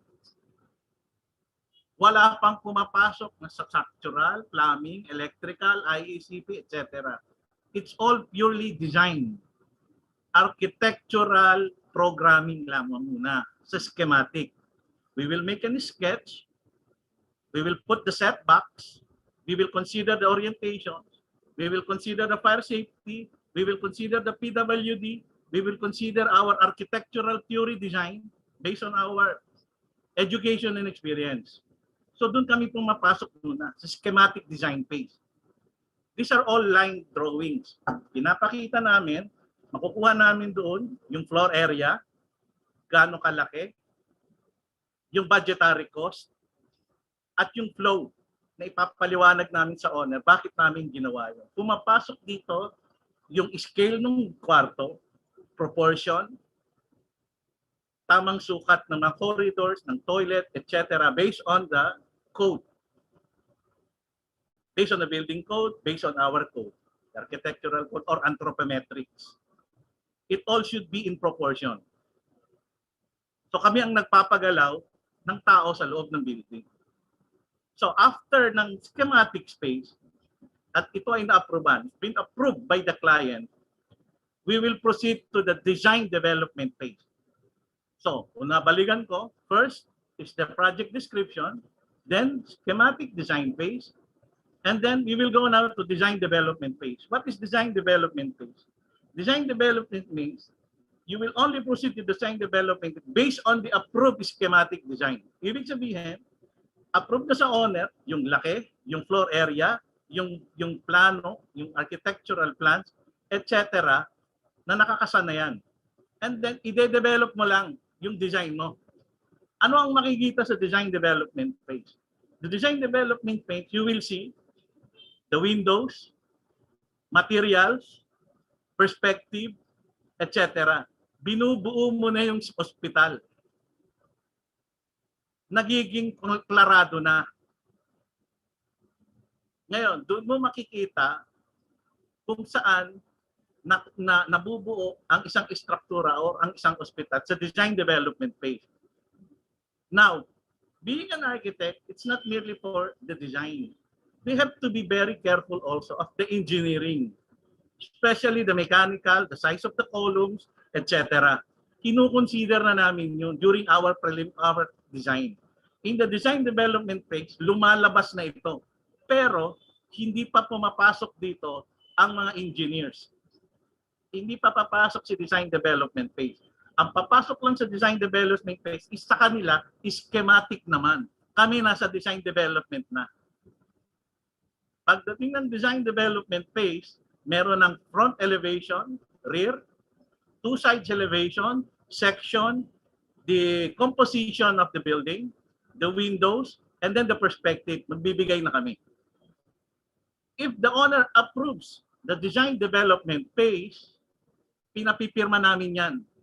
Even in the schematic design phase, pinapipirma namin yan. Ma'am, approve na pa ba ito? It will take a lot of conversations, back and through, changes, etc.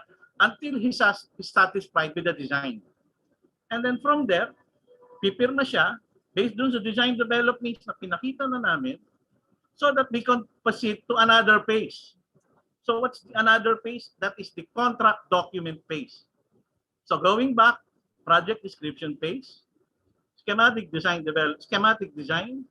design development phase. Ito na ngayon tayo, contract document phase. What is the contract document phase? Ito na po yung pang building permit, pang construction. Papasok na si engineering dito. Papasok na ang civil, electric, structural, plumbing, electrical, IECP, etc. Papasok na siya. Doon sa design development phase, kasama na rin sila, kaya lang nag-i-schematic pa lang sila ron. Kasi gumagalaw pa sa design development phase. Marami pang changes dyan. Kaya lang kinukonsider na yung mga services. They will only proceed to finality once sinabi na ni architect from the design development phase na approved na, it will proceed to the contract document phase. Gagawa na kami ng final architectural plan. And then we will disseminate it to the structural, electrical, plumbing, mechanical, etc. Why? Because final na yun. Approved na yun. Contract document phase na. Gagawa na kami ng specifications. Even the engineers will do their own specifications. Gagawa na kami ng bill of materials. Ang tawag namin doon, budgetary project, probable project construction cost. So puro budgetary lang muna ito. Kasi nagbabago yung budgetary from the schematic to design development phase to the contract document phase. Kasi there are a lot of factors na maraming nagbabago dyan. Yung height, yung materials, mga materials na ginamit mo, etc. Now, pumapasok ang mga different engineers kapag na-approve na ang design development going to contract document phase, wherein the contract document phase will be the basis for submission to the building official and for the construction and for the bidding. Now, narinig ko kanina si engineer sa, I forgot the name from the geodetic engineers. Tama siya. Sila una yung frontliner. Sila yung unang frontliner. Kinakailangan mo na kahit may TCT ka na, ando doon na yung technical description, you have to resurvey it again. I-resurvey mo pa yan. At ako lagi kong hinihingi yan. Kahit may TCT na yan, pinapa-resurvey ko pa rin every lot na sinisimulan ko. Kaya he's right. They are the frontliners in the design. Kinakailangan, pirmahan nila yung technical description based on actual as of date. Kasi minsan nagagalaw yan eh. May nag-encroach, merong hindi nag-encroach, ikaw ang nag-encroach, etc. So once makuha namin ang kopya ng lot plan galing sa geodetic engineer, then we can start. Makakapagsimula kami. Even the schematic design, kailangan pasok na sila. Because we need the technical description. That will be our basis para hindi kami magkamali. Why? Because diyan namin kukunin yung mga different setbacks. 2 meters, 2 meters. In the hospital, the same. That is considered as institutional structure. So there are setbacks that have to be considered. You cannot go to setback without the official lot plan. So kinakailangan namin yung lot plan which is prepared, signed and sealed by the geodetic engineer. Kaya tama siya. And then pag nakuha namin yun, gawa na kami. From the contract document phase, marami pang proseso po yun. May tinatawag tayo dyan na designers weekly meeting or coordination meeting. Nagkataon lang po na ang arkitekto always ang laging nagpe-preside. Papatawag yan. Kapag ka straight contract, sa amin kasi ang kontrata ng arkitekto, straight contract at saka separate contract.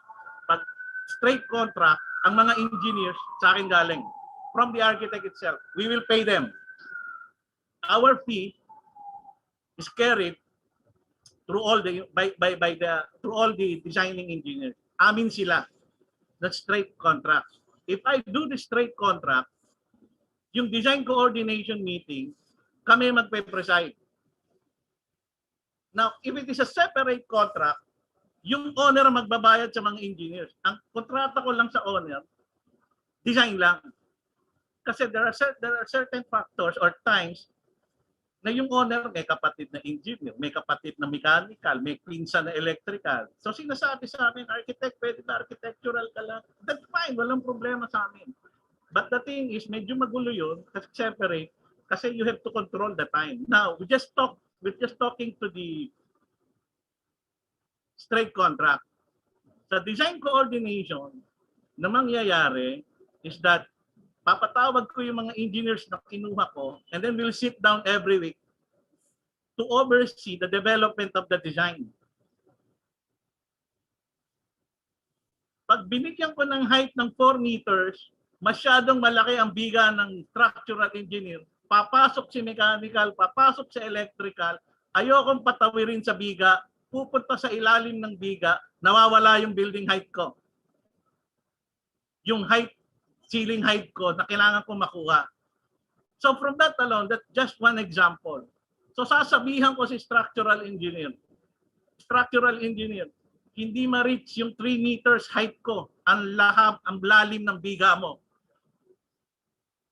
Pwede bang butasin natin yung biga mo o liliitan mo biga mo? So those are the types of interfacing through the design na iniiwasan na pagdating sa building construction. Sa drawing pa lang, inaayos na. Meron nga kaming kasabihan, we have a saying na madaling magbura. Bura lang yan eh. Eraser lang ang katapat niya. Pero pagka yan itinayo na, patay ka na. Napakalaking gastos na yun para i-rectify mo. So sa drawing pa lang, ayusin na natin. Kaya pumasok si BIM. Now, I hope hindi ako lumalayo. It's just a part of the interfacing. Now, ang huling-huling nagdi-design for the design interface of building construction or building design prior to the construction is the electrical. Why? Because the electrical has to get the all loads from mechanical and from the plumbing. Yung mga pipes nila, yung kanilang etc. Kasi mechanical, yung mga, mayroong mga broiler yan, yung mga aircon yan, etc. So si electrical ang huli. Because he has to compute the load computation. So those parts, that's the interfacing when it comes to design. Ngayon, iba naman yung interfacing sa building construction. Kasi pag building construction, syempre, ang unang mag-i-start niyan is the architects and the structural. If you're building an hospital, for example, why? Kasi mag-i-staka ka eh. So pag istaka ka, ang kailangan muna dyan, is normally arkitekto, geodetic, at structural. Geodetic is for to make sure na nasa linya at nasa coordinate technical description yung mga columns at naka-align. Structural, para makita, ma-check yung klase ng lupa based on soil report, etc. An arkitekto, para makita kung tama yung nasa plano, the interpretations of the plan. So after the contract document phase, signed and sealed na po ito. It will be signed and sealed by different engineers. Structure, civil, electrical, mechanical, etc. Pipirmahan na nila yan. And then after that, we will, after makumpleto na yung drawing, yung complete document, kaya tinawag na document yan, contract document, we will go into bidding. Kung if bibid. From the bidding, kinakailangan kumpleto ang drawing mo. All the details should be included in the plan because it's a bidding process. After the bidding, may nanalo, then we'll go to the construction phase. Kung sino yung nanalo, we'll go to the construction phase. Ng interfacing, lahat ng design engineers involved pa rin doon hanggang construction. Hindi nawawala ang mga design engineers up to the end. Even the architects, up to the end, nandoon tayo. Nandoon tayo. Okay? Dito sa Pilipinas, if it is 3-story more and above, required ang soil report. Kinakailangan may soil report ka. Soil testing. Una, hinahanap ito sa building official. It is a requirement. And then resurvey plan from geodetic engineer. It is a requirement. Hinahanap nila yan. Now, mind you, there are other allied professionals na na-overlook natin. Unfortunately, hindi sila recognized ng PRC. Kaya we're not talking about them. What are those? Yung quantity surveyors. Yung quantity surveyors is part of the interfacing. Kailangan natin yan. Next is the fire and life safety designer. Next is the PWD designer, the accessibility law. And then the fourth, sa pagkakaalam ko, is the arbitrators. Wala namang board exam itong mga to. It's just all the training. Correct me if I'm wrong kung meron ng quantity surveyors. They have only seminars and tests, their competency. But they need that. We need them. Kailangan natin sila, especially the fire and life safety. The fire and life safety, sa ngayon, eto hindi na to showbiz yung process ang sinabi ko. Alam nyo ba na dyan sa Qatar, ang the best process ng building application permit? Why? Matatsyempohan nyo to if you go back here in the Philippines. I'm giving you now an advice. One way or another, you will practice here in the Philippines. You will collaborate with different architects. At sasabihin nyo ito. Pag nag-apply ka ng building permit, dito sa Pilipinas, yung settings. Okay? Ano sinasubmit natin? 7 copies of complete plans. Pag sinabing complete plans, architectural, structural, electrical, plumbing. Ngayon, hinihiwalay na nga yung mechanical. Hindi na sinasama yung load ng aircon sa electrical. Pinapahiwalay na nila yan. And then, hinihiwalay na rin nila ngayon is yung CCTV. Kailangan meron ka pang CCTV. Depende sa munisipyo, sa LGU. I've encountered, silagay namin sa electrical plant, pinahiwalay. Okay? Merong mga LGU na nagre-required ngayon dito sa Pilipinas ng rainwater collection plan. Which is nung panahon namin, sino yung mga katribo ko dyan? Nakaidaran ko, wala naman nung araw. Rainwater collection plan. So magsasubmit ka pa noon. Okay? And the saddest part ng application dito sa Pilipinas is that yun ang requirement ng building official. 7 complete plans, signed and sealed, and then may specifications, and then bill of materials, resurvey plan, soil test report if it is 3 floors and above, etc. Pag sinapit mo ngayon yan sa building officials, Ang masakit nito, pag hinihiwa-hiwalayan, yung electrical, dadali mo sa Meralco, sa local water utilities, etc. Ang kukunin ng munisipyo, yung architectural, civil, structural plans at yung plumbing. Yung electrical sa Meralco yan. Pagka na-approve sa LRAB, dalhin mo doon. Meron tayong na-overlook na isa, yung fire life safety approval. Ang sasabihin sa iyo sa LGU ng building official, yung plano nyo, pa-approve nyo muna sa fire. Ano mali doon? This is real talk. Hindi to showbiz, ha? It happened to me. Diyos ko miyo, Marimar. Tinapos mo yung architectural plan. Okay? Pinirmahan mo na. Tapos, pinadesign mo na yung electrical, structural, plumbing, etc. based on architectural plans. Ngayon, sasabihin ng mga lokong ito, dalhin mo sa fire, pa-approve mo muna. Alam niyo ho ba komplikasyon nun? Isa lang ang magalaw mo sa architectural na element, walls, doors, etc. Galaw lahat tayo. Maaari ba yung structural, baka hindi pa, doon pa rin yung column. Pero in terms of electrical, mechanical, plumbing, galawin mo ang isa ron, galaw lahat. So ibig sabihin, pag dinala sa fire at hindi na inaproban yung plano mo, nagpalagay sila ng panibagong fire exit sa likod na tinamaan yung mga kwarto, galaw ka lahat. Now tell me, tama ba yun? Sa Qatar, hindi po gano'n, napakaganda dyan sa Qatar.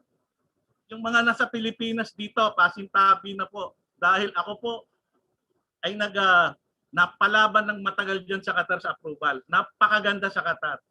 Before you submit architectural plan in Qatar, you have to seek an approval first from the civil defense for the fire and life safety plan. Pag na-aproba ng fire safety plan mo, which is called DC1, then you proceed to architectural. Para pag-apply mo ng DC1, tuloy-tuloy na sa fire safety. Approval na yun. Wala nang gagalawin. At wala mo nang gagalawin, wala mo nang i-design ang services. Kasi ang pina-apply mo na muna, pina-approve mo muna is architectural and fire life safety plan. Magkahiwalay po yun. Iba yung architectural sa fire life. Dito sa Pilipinas, hindi ko maintindihan kung bakit hindi natin ina-adapt dito. Yung architectural, nandun yung fire. Na pag sinapit mo yung architectural sa fire, ginalaw ng fire, galaw po tayo lahat. Kung naiintindihan nyo ang sinasabi ko. Yung interfacing natin sa design, gulo na. I don't know. Mabuti na lang, during my time, nung ako'y nag-a-apply, kabisado ko ang NFPA 101. I defended my design in the LGU. Pinapirma lang ako ng waiver. Sir, waiver lang po kayo, okay na po yan. Okay, I will not go into details. So yung interfacing natin, kahit pa ho ang sinample natin hospital, it will put into the same process. Even the design. Ganon din po yan sa aming site. Ulitin ko, pag natapos ang design development at approved na ng owner, tsaka pa lang po papasok into finality ang civil, electrical, mechanical, etc. Why? Kasi sa kontrata namin, pagka po may binago sa design ng architectural, pwedeng manghingi ang mga different engineers ng additional work. Kasi architect, inaproban mo na yan eh. Binago. So, production cost, etc. bago na naman. Yeah? So, ang interfacing natin, hintayin nyo muna kaming matapos at ma-approve ng owner yung design development phase before you proceed into finality. Now, sinabi ng owner, ganito, architect, parang naisip ko, yung ano natin, baguhin pa kaya natin. Lagay ka natin ganito, yung swimming pool, lagay natin sa taas. Now, you cannot blame the owner. Alam niyo, owner, walang alam sa design yan. So mag-iisip lang sila kahit nasa drawing na tayo, nasa construction drawing na tayo, drafting documents na tayo. Binago ngayon, pinagpalagay ng swimming pool, di galaw tayo lahat. Lahat ng design natin bago. Ang diskarte doon, ma'am, pwede po ba, tapusin na po muna natin to para mag-apply tayo ng building permit para lang tayo makaproceed as per schedule. Now, if you want to change it, sa as-built na lang natin gawin yan. Change order na lang po yan. Dahil kung uulitin natin yan, tatagal. Panibagong interfacing na naman tayo, palit na naman, ganito, etc. Tapusin na muna natin as per original, and then kapag ka kung nasa kalagitnaan tayo, tsaka natin baguhin, then sa as-built na lang natin baguhin yan. Kasi magsasabit tayo na required na as-built. So doon sa as-built, siyempre, gagalaw na naman si civil, structural, gagalaw si planning, gagalaw si etc. Lahat yan gagalaw. And it will all will be coming from us, the architects. Kasi kami kayong usap ng owner eh. Kami yung sinasabihan eh. Straight contract.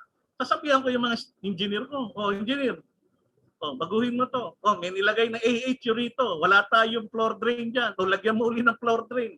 Engineer, yung equipment pala nila, maliit yung kwarto mo. Laparan mo. Those are the samples in the design process. It is normal. Normal yan eh. Hindi ka designer pag hindi ka sanay sa changes, sa revisions. Tawag nga namin, yung tracing paper mo na puti, pagdating ng construction drawing, tsokolate na ang kulay sa dami ng changes. At pag hindi ka sanay sa changes, hindi ka designer. Maniwala ka sa akin kung mabibuisit ka. Now, this is not showbiz anymore. Huh? This is happening here in the Philippines. So, to end my speech, my talk, is that sa amin po muna magsisimula mostly. At tigilan na po natin yung magsasabi tayo na tayo yung una, tayo yung prime professional, tayo yung ganito, yung lead. That's bullshit. Diba? Ang mahalaga nito, nababayaran tayo. Alam mo, labanan nyo ngayon dito, dapat nababayaran tayo. At nadideliver natin ng maayos yung project sa kliyente natin. It doesn't matter kung sino nag-lead. Nagkataon lang na yung profession naming mga arkitekto, kami yung nasa frontline after ng geodetic na kanilang kailangan namin sa kanila. And then from there, kami nasusunod. Nagkakataon lang na may interactions kami sa owner. Ang laging hinahanap ng owner, asan si architect? Tawagin mo, bakit ganyan? Ang problema, electrical. Tawagin si architect. May tulo, tawagin si architect. Bakit ganito? Bakit ganito yan? Tawagin mo si architect. So, what we will do? Kami nasa frontline. And para sa akin, I'm speaking for myself, it doesn't matter kung ako yung nauna o ako yung bida. Hindi sa akin mahalaga yun. Ang mahalaga sa akin, nababayaran ako. Kahit murahin ako ng kliyente, kung bayad ako, it's part of the job. Doesn't matter kung si civil engineer, mechanical ang bida. I don't care. Ang mahalaga po, nababayaran tayo dito sa Pilipinas. Marami, ang daming nagawa, wala namang bayad, hindi nababayaran. Sorry, maybe I'm out of topic, but this is really what's happening here in the Philippines. If I mean, those who knows me, medyo magpagka-harsh ako magsalita kasi totoo ang sinasabi ko. So if you will seek any advice here in the Philippines, just let me know. Alam naman mo yun. So from here on my side, yun lang po ang interfacings natin. It all boils down sa ma-deliver natin yung project ng tama as professionals as we can be, na hindi tayo na agrabyado at nabigay natin ng serbisyo natin sa ating kliyente at tayo ay nabayaran. Okay? So, yung ospital, ginamit lang na may ganito kasi may nakita ko doon, design ng ward. Iba naman po yun, hindi na interfacing yun kasi po yun, yung gano'n, tama yung format. Part na po ng planning yun ng design. Paano mo i-design yung 7 ward, saan mo medyo mahaba po yun. Kaya ang makita ko dito is yung interfacing, kanino papasok, kailan papasok, paano papasok, si plumbing, etc., etc., si structural. So I hope na I have given you some info and the process of how a building construction from the design evolves. So from there, maraming salamat at thank you for the opportunity that have been given to me by the chairman. Nga pala, may nagpapa-shoutout dyan sa inyo. Si Engineer Rico de la Rosa ng PICE. Kaibigan natin yan. Engineer Rico, shoutout. Yan, sinoutout kita. So from here, marami pong salamat sa inyong lahat at magandang umaga sa inyong pong lahat.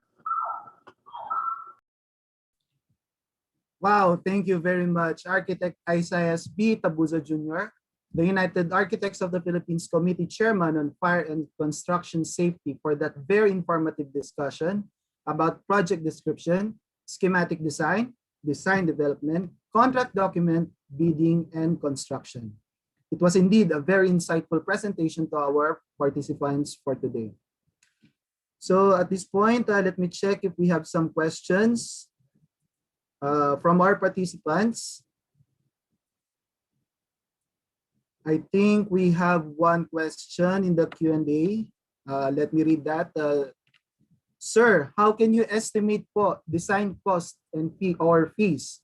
What is the rule of thumb and basis to be considered? Okay. Sige, isayin natin. Kung ang pinag-uusapan is yung architectural design fee, we have a minimum standard fee na nakatakda sa aming mga arkitekto. So doon kami sumusunod kasi meron kaming minimum standard fees. Pag sa bahay, 10%. Okay? And then kapag lumalaki yung project, lumiliit yung design fee. Meron kaming top table nun. But the thing is, if you are into the practice, di ba? Sad to say, hindi naman namin sinusunod yun eh. We do it on our own. Na alam namin na tama para sa amin. Una, based sa experience namin, based sa capacity ng opisina namin, based dun sa overhead, etc. So nagbabaris yun. Kaya ang ginamit nilang word ngayon is RPFP. RPF pala, Recommended Professional Fee. So ibig sabihin, ito po yung nire-recommenda namin. Sa bahay, 10% of project construction cost. It may go down kasi recommended lang yung ginamit na term.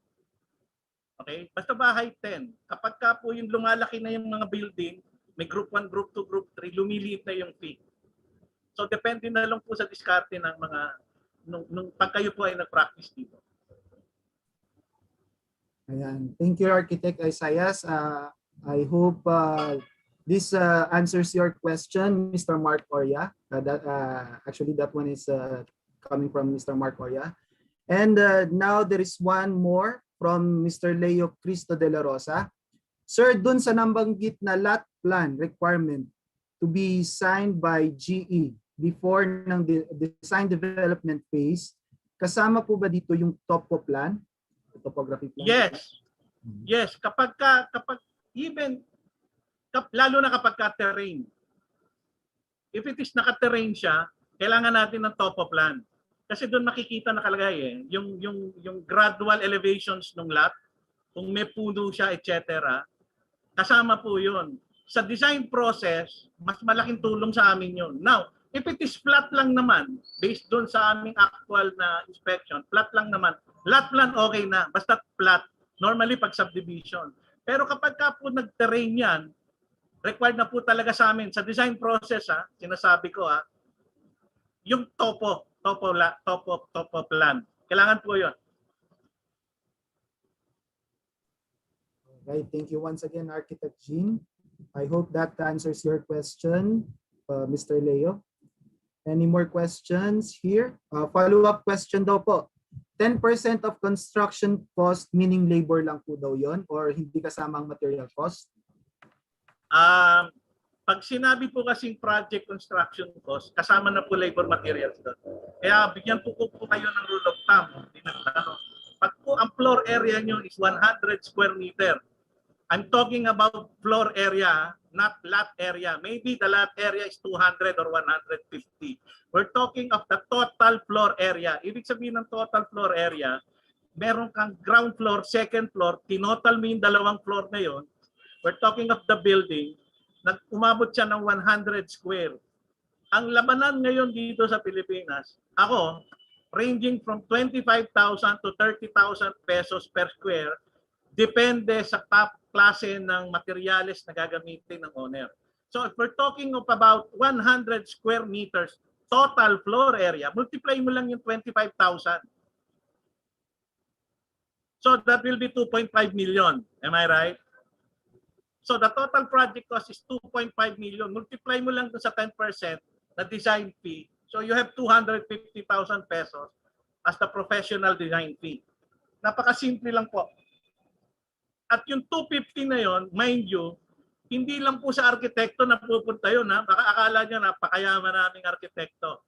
Yung design fee po namin na yon, pag straight contract, we have to pay the structural, we have to pay the electrical, we have to pay the plumbing, we have to pay the mechanical, we have to do the production drawing cost, etc. And then yung weekly construction inspection namin.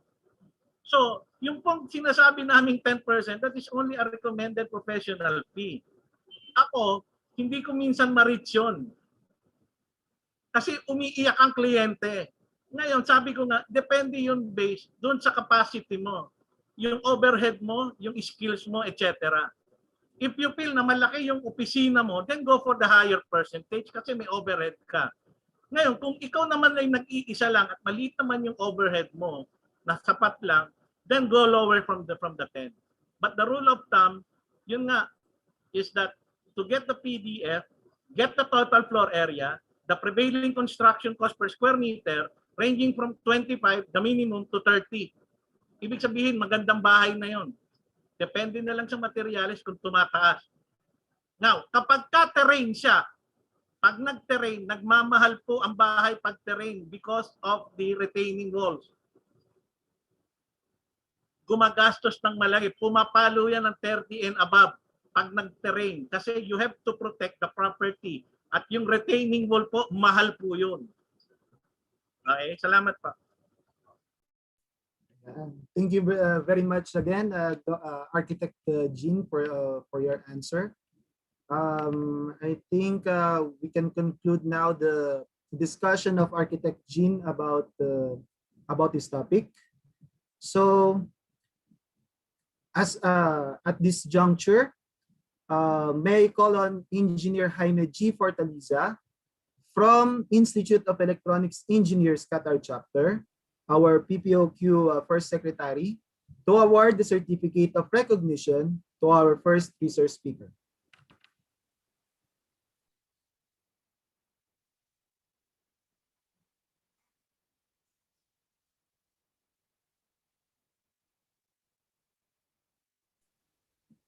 Sir Jaime? Yes, sir. Can you hear me, sir? Yes, sir. Loud and clear. Philippine professional, by the way, thank you, Architect Asiya Tabuso, for delivering a very informative informations about your topics. So, Philippine Professional Organizations Qatar awards this certificate of recognitions to Architect Asias B. Tabuso Jr. in grateful recognitions and commendation for his invaluable efforts and exemplary performance as a resource speaker during the Building Constructions Interface, a multidisciplinary webinar series given this 30th of April 2021, signed by Engineer Adonis Q. Talabo, Chairman of PPOQ Qatar.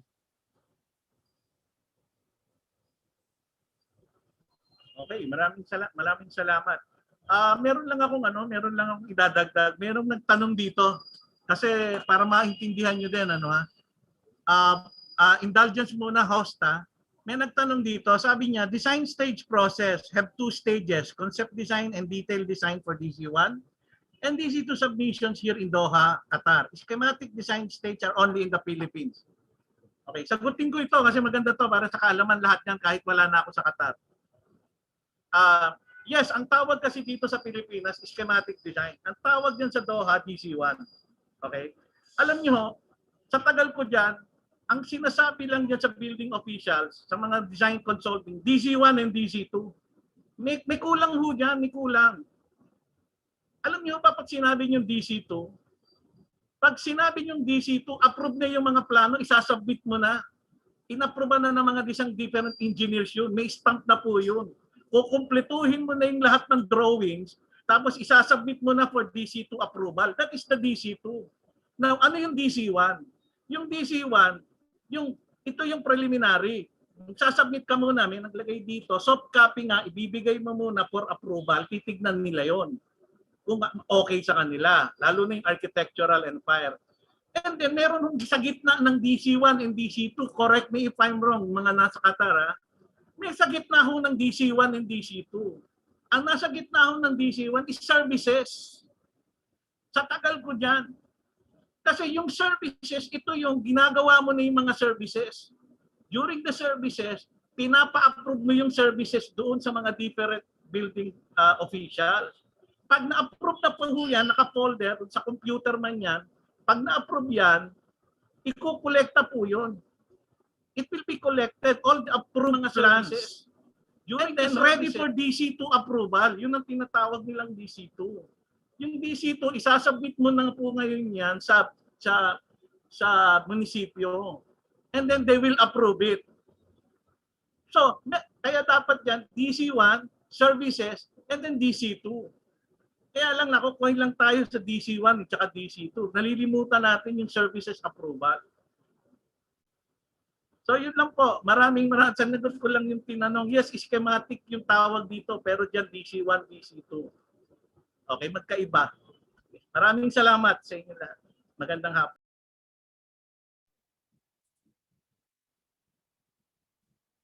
All right. Thank you very much. Architect Isaias B. Tabuzo Jr., the United Architects of the Philippines Committee Chairman on Fire and Construction Safety, and Engineer Jaime G. Fortaleza from Institute of Electronics Engineers, Qatar Chapter. The certificate of recognition will be given to you on a later date. For our participants, please be reminded that you can use the Q&A tab on your screen to type in your questions, or you may raise your hand so that we can acknowledge you and deliver your question live to our resource speaker. We may entertain 3 to 5 questions, but in the interest of time, we are going to set a cut-off period. So now we are going to proceed with our discussion on the second topic for today. So at this point in time, I would like to call once again the chapter president of Geodetic Engineers of the Philippines, Qatar Chapter, Engineer Mervin Vidania, to introduce to you our second resource speaker for today.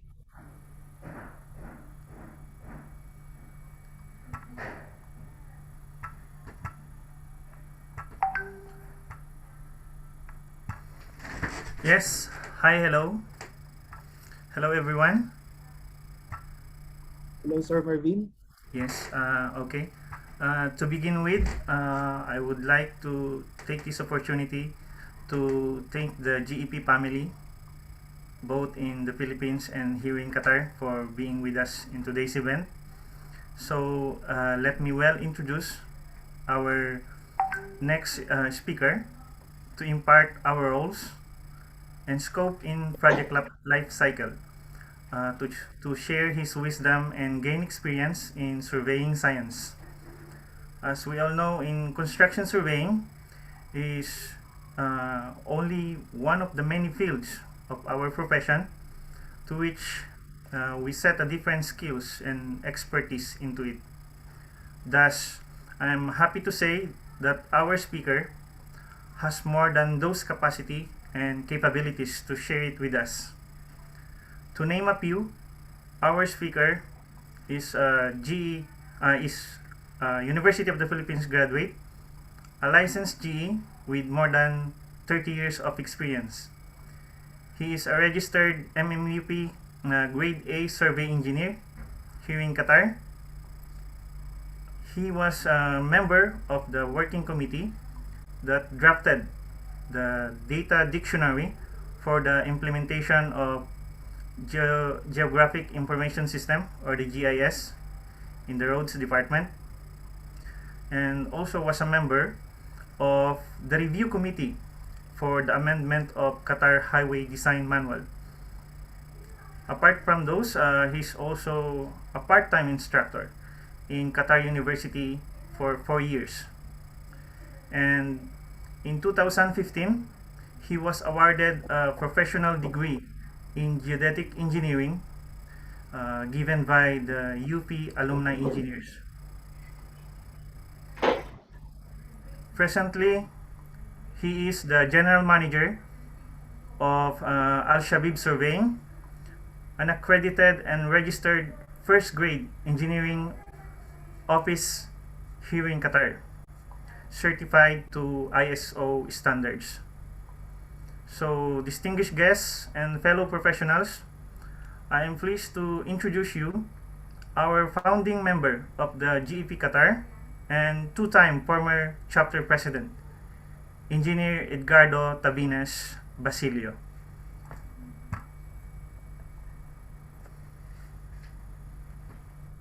Magandang umaga po. Testing. Narinig po ba? Yes, Yes, sir. sir. Loud and clear po. Yes, sir. Okay. Pwede bang patakbuhin dito sa akin yung presentation? Subukan ko lang. Share screen. Okay, subukan ko lang, ha? Malinaw po ba?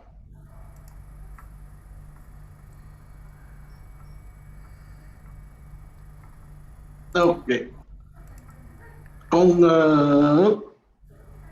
pwede bang dyan patakbuhin yung presentation? Hindi pa lumabas, sir. Subukan kong patakbuhin yung presentation dito. Okay.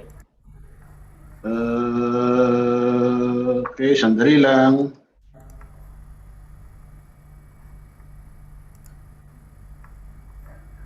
Share ko lang po yung screen, ano? Sandali lang po.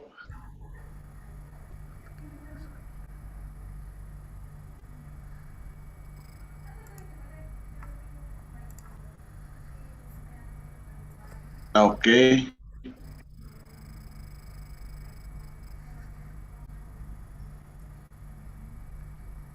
And sir, yung video mo, itim lang ang nakikita namin. Yung presentation lumabas na. Okay, presentation lumabas na. Okay. Pero ikaw, hindi ka namin makita. Hindi ko rin makita yung sarili ko eh. Sige, subukan ko ha. Okay. Video.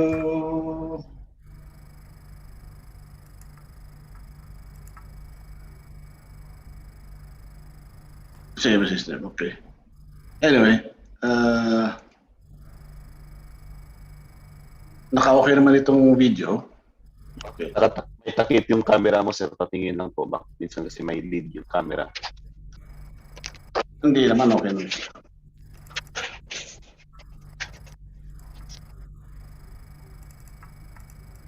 Okay, let me see. In any case, pwede naman siguro yung presentation lang, ano? Kung okay lang. Kaysa magtagal tayo.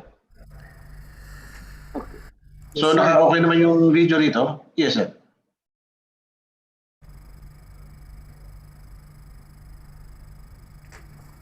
Saan na nawala ulit?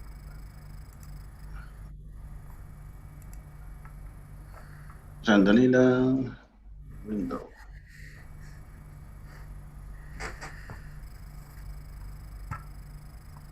Baka nakabaliktad, sir, yung ano. Mobile yung gamit mo, sir? Or Hindi, sir. Hindi, sir. PC po. PC.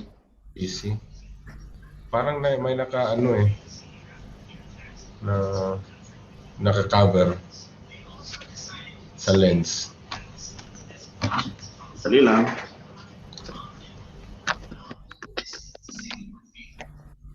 Wala naman.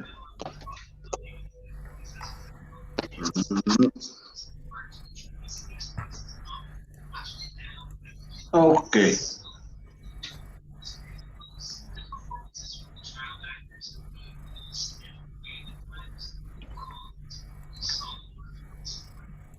So ngayon ang nakikita lang is yung presentation? O wala rin? Yung presentation po hindi nakita. Yes, nawala na ang dalawa. Ngayon, meron. Okay. Black screen. Okay. Pwede i-present na lang, sir. Para hindi naman tagal. Sige. Pwede naman siguro, ano? Walang problema.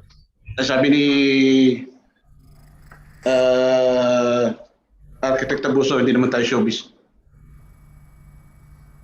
Okay lang. Sige, ituloy ko na lang na po.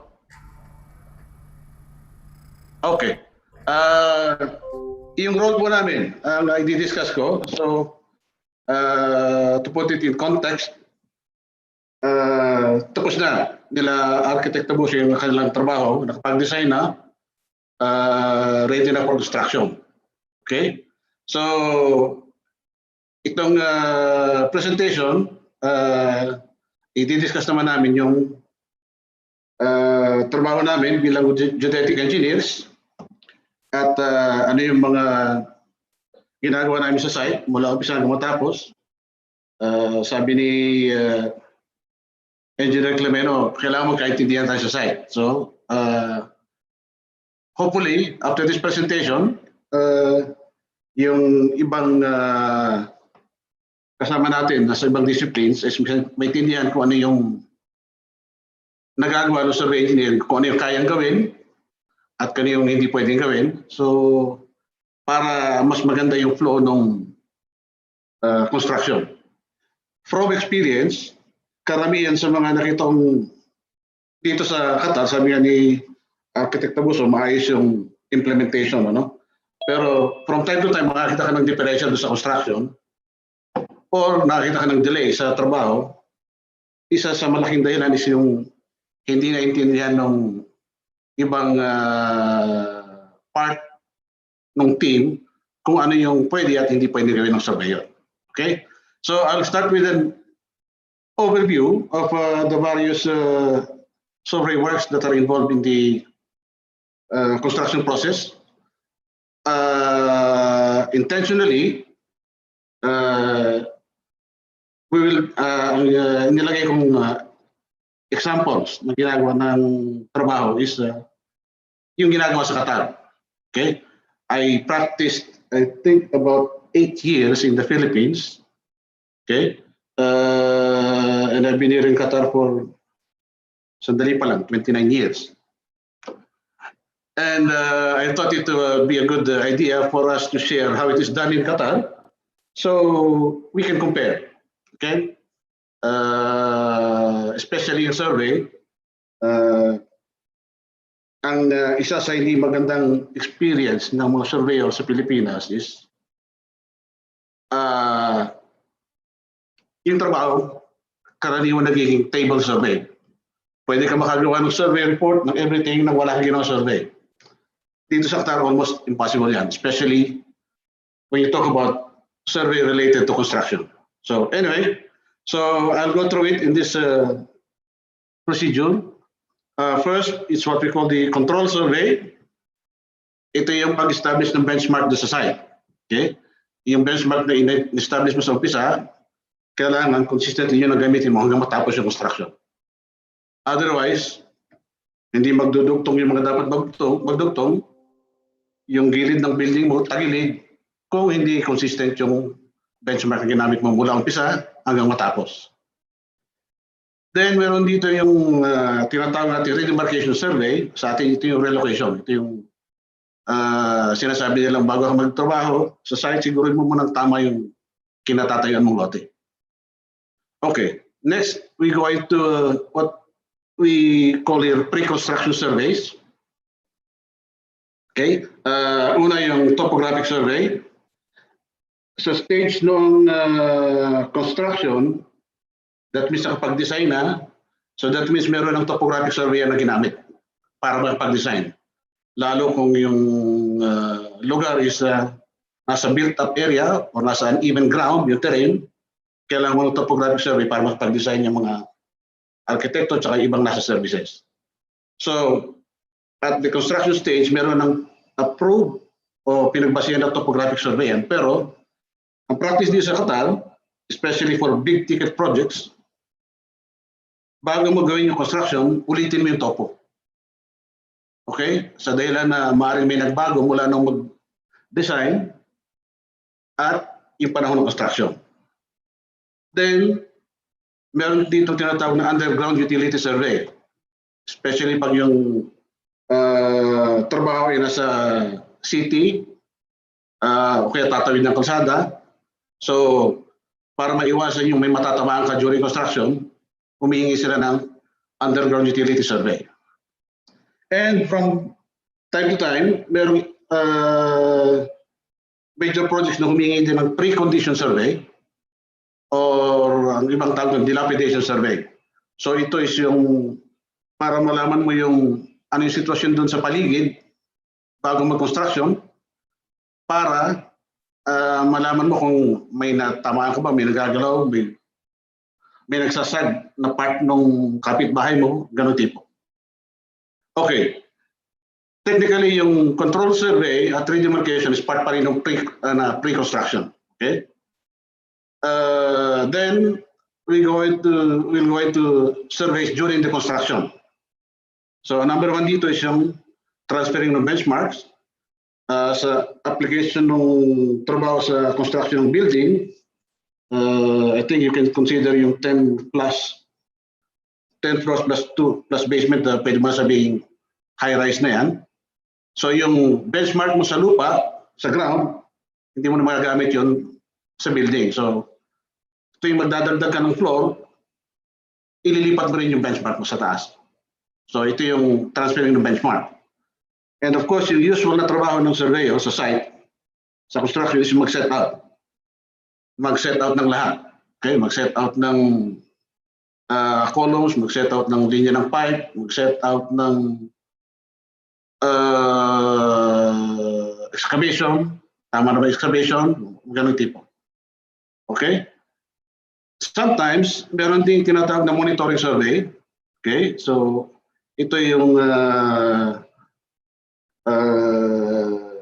kung gusto mong malaman kung yung paligid mo ay gumagalaw habang ko-construct. Dito sa mga horizontal surveys, tulad ng tunnels, essentially ito. Pero pagdating sa building, unless ginagawa mo siya sa isang built-up area, hindi naman ito kinakailangan. Let's say kung open area pinanggagalingan mo, ay yung pagtatayuan, hindi mo naman kailangan yung monitoring. Meron din monitoring minsan, depende sa requirement ng owner o ng main contractor, pinapamonitor nila yung benchmark na ginagamit. So kung gumalaw ba o hindi, on a regular basis like every 6 months, something like that. Now, post-construction survey, okay, so mapapansin nyo dito merong redemarcation, itong relocation. Ito yung, hindi yata ito ginagawa sa Pilipinas, dito sa Qatar ginagamit yan. Kailangan yan dito sa Qatar. Pagkatapos mo mag-construct yung building mo, i-relocate mo ulit yung property. Kung bakit, I'll explain later. Then, kung nagkaroon ka ng pre-condition survey, then magkakaroon ka rin post-condition survey. And the last thing is yung post-construction as-built survey. So, ito'y malaking bagay ito sa Qatar. Basically, yung sinasabi ito is kung ano yung kinonstruct mo, i-as-built mo, isabit mo doon sa mga taong nag-approve ng building mo, ng mga plano mo. So kung meron kang design ng drainage, magsabit ka ng as-built ng drainage para ma-approve nila. So typically, hindi natatapos ang handover dito kung wala kang isasabit na post-construction as-built na pirmado ng third-party surveyor, which is yung survey companies. Okay? So yan yung process ng ating pag-uusapan. So bago yan, sino nga ba yung geodetic engineer? So, meron diyang technical na definition galing sa PRC. Okay? Kung ano ibig sabihin ng geodetic engineering, yung practice na yan. Sa ibang bansa, meron sila tinatawag na geomatics engineer. Pero sa Qatar, ang tawag sa kanila ay survey engineers. Okay? So, ano nga ba yung survey engineer sa isang construction site? Sa isang major project dito sa Qatar na meron akong nabisita ng isang opisina ng chief surveyor. Doon sa wall ng opisina niya, meron nakalagay na cartoon para i-describe kung ano yung trabaho ng survey engineer sa site. So meron pinakita ang isang surveyor na pagod, may pasan-pasan ng malaking elepante. Yung elepante, ang nire-represent is yung iba't ibang other disciplines tulad ng architectural, electrical, drainage, yung mga yun. Lahat sila, araw-araw, pupunta to surveyor, kailangan ko nito, kailangan ko niya, kailangan ko nun, gawin mo to, gawin mo yan. So, kaya tama yung sinabi ng mga unang nagsalita, yung surveyor, lagi kailangan sa site. Okay? So, alam ng mga nando sa site na yung trabaho ng surveyor ay importante mula sa umpisa hanggang matapos. And in fact, kung sa setting ng Qatar, hanggang handover talaga. Hindi lang sa matapos may tayo, kundi hanggang maaprubahan ng end-user agencies yung as-built survey. Kasi habang hindi na aprubahan yung as-built survey, hindi sila nakakakolekta. Okay? Next slide, please. Okay, just to put it in context, sa Pilipinas, ito yung mga klase ng survey works. So of course, pag-usapan natin yung construction survey. Next, please. Okay. Para maintindihan natin yung susunod na slides, merong sinuggest ni Sir Marvin na i-define natin itong mga bagay na ito. Okay? So, ano yung plain surveying, ano yung geodetic surveying? Plain surveying is normally applied kung yung controlled area, yung area ng survey is maliit lang. So, ang pinag-usapan natin is, let's say, tulad ditong hospital na topic natin. So, pwede mo sabihin na plain surveying yan. Okay? Lahat ng lines, pag sinabi mo straight line siya. Pag sinabi mo vertical line, vertical talaga. Lahat ng vertical lines mo, parallel sila. Okay. Kaya lang, meron isang field ng survey na tinatawag namin geodetic surveying. So dito, medyo kinoconsider mo na yung ginagalawan mong project site parte ng isang surface, okay, na hindi flat.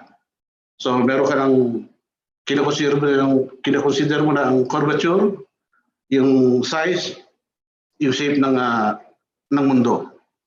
Okay? So dito, medyo iba na yung hindi na ito simpleng algebra at mathematics na plane trigonometry. So meron na pumapasok na mahirap na processing ng data. So in short, pag sinabi mong geodetic surveying, yung straight line, hindi na straight line. So meron tayong sinasabi na the shortest distance between 2 points is a straight line. Pag kinonsider mo ng geodetic surveying, hindi na totoo yun. Okay? Kaming mga geodetic engineer, ang tawag namin is geodesic. So ito yung shortest distance between 2 points on the surface. Okay? Next slide, please. Okay. So ngayon, maliit lang yung pinag-usapan natin na hospital na sabi natin, 625 square meters lang. Bakit pa natin pag-uusapan yung geodetic surveying? So, importante yun dahil unang-una, sa accuracy ng trabaho. So basically, pag hindi mo ginamit yung geodetic calculations, may mga trabaho na mali. Mali ang computation mo. Okay? And karaniwan, although maliit lang yung pinag-usapan natin na area, kailangan mo ikabit sa national coordinate system yung trabaho mo. And when you do that, you have to consider the surface of the earth as hindi flat. And also, pagka kailangan mo ikabit yung ginagawa mo sa global coordinate system. Ano bang pakialam ng global nandito lang sa isang ospital sa Cavite. Okay? Kung gusto mong makita yung lote mo, yung ginagawa mo, even yung progress ng trabaho, kung gusto mong makita sa Google Earth, kailangan mong pag-isipan yan. So, kailangan mong tingnan yung geodetic aspect ng trabaho. Okay? Also, almost always, yung hindi naman bago, yung technology ng global positioning system ginagamit natin doon sa site. So pag gumamit ka ng GPS, kailangan mo nang i-consider yung geodetic survey. And minsan, especially pag yung sa Pilipinas, susubukan ko yung project is funded internationally. And dito sa Qatar, minsan yung design yung ginawa ng ibang bansa, ang binibigay sa yung coordinate, hindi yung XY na nakikita natin sa AutoCAD. Ang binibigay nila, geodetic coordinates. So that means kami mga surveyor, kailangan namin i-convert yung data na yun, yung coordinates yun, sa isang set ng coordinates na pwede namin i-set out doon sa site. The same thing kung yung project owner or end user, hihingi rin ng output na in geodetic format. Siguro para i-share sa kanilang ibang kasama doon sa proyekto. Okay? So sa ibang stakeholders. Thinking of this, so kami mga surveyor, kailangan namin masiguro na tama yung trabaho namin. So kaya yung trabaho namin dapat alam namin kung paano i-correct yung inherent na errors na magre-result sa pag-consider mo na from flat to hindi flat. Let's say yung number one is yung meron kami tinatawag na curvature correction sa leveling. So basically, kung susukat ka ng total station, 1 kilometro, let's say, yung benchmark na panggagalingin mo is 1 kilometer ang layo doon sa site. Ililipat mo doon sa site. Pag ginamitan mo ng total station, yung elevation mo kukuha mo doon sa site, mali ng 7 centimeters. Pag hindi mo consider yung effect ng curvature ng Earth. Okay? So kami as surveyors, kailangan namin mag-implement ng procedure para ma-correct or either ma-eliminate yung error na magagaling sa curvature. Pag gumagamit ka ng GPS, which is sa Qatar, sa trabaho namin, siguro 70% ng trabaho GPS na. Okay? Kailangan mong alamin yung corrections na dapat mong gamitin para yung lalabas sa elevation galing sa GPS doon sa makina ay tama. Okay? Kasi yung elevation na galing sa GPS, kung tawagin nila yung ellipsoidal na galing sa international system. Dito sa Qatar, ang diferensya ng ellipsoidal elevation na galing sa GPS diretso kumpara doon sa elevation na gusto natin, which is yung mean sea level, 30 meters. So, as is, yung raw coordinates galing sa GPS, hindi mo pwedeng gamitin. So, kailangan kami mag-implement ng procedures para makorek yun. Then, yung isang topic na isang maraming survey na takot yung kung tawagin ko yung map projection issues. Ito yung, again, galing doon sa national system. Let's say, sa Pilipinas, meron kang national coordinate system na 6 na zones sa buong Pilipinas. Then, ang gagamitin mo naman sa site is flat lang, yung galing sa AutoCAD na drawing na gawa ng mga designers. Okay? So, paano mo masishift yun from national system to yung local system or pabaliktad? Okay? And next slide please. Karugtong dito. Yan. Okay. So, to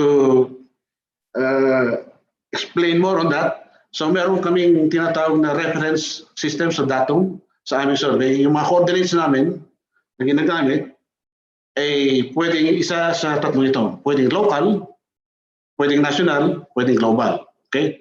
Sa construction, ang nakuha natin coordinates sa mga designers, yung sa architectural drawings, ay local. So walang karaniwan, walang kinalaman kung nasa yung north, nasa yung south, kasi naka-orient siya doon sa predominant dimensions ng dinidesign na building. So ang task namin as surveyors is to convert yung local system na galing sa AutoCAD, sa X and Y, papunta doon sa national system na easting, northing at elevation. And of course, kung gusto nating makita yung tinatrabaho natin on a global setup, kailangan pa rin namin i-convert from national to a global system. So yung nabanggit ko na kanina, kung gusto mong makita yung ginagawa mo sa site, let's say, 1-year project, every time gusto mong makita every 1 month, ano yung nangyayari sa site, napagandang reference yung updated na Google Map. How you plot your X and Y mula doon sa AutoCAD drawing papunta sa Google Earth, convert mo yung local sa national, national to global. Medyo mahaba yung computation, pero maraming applications na available online para gawin yan.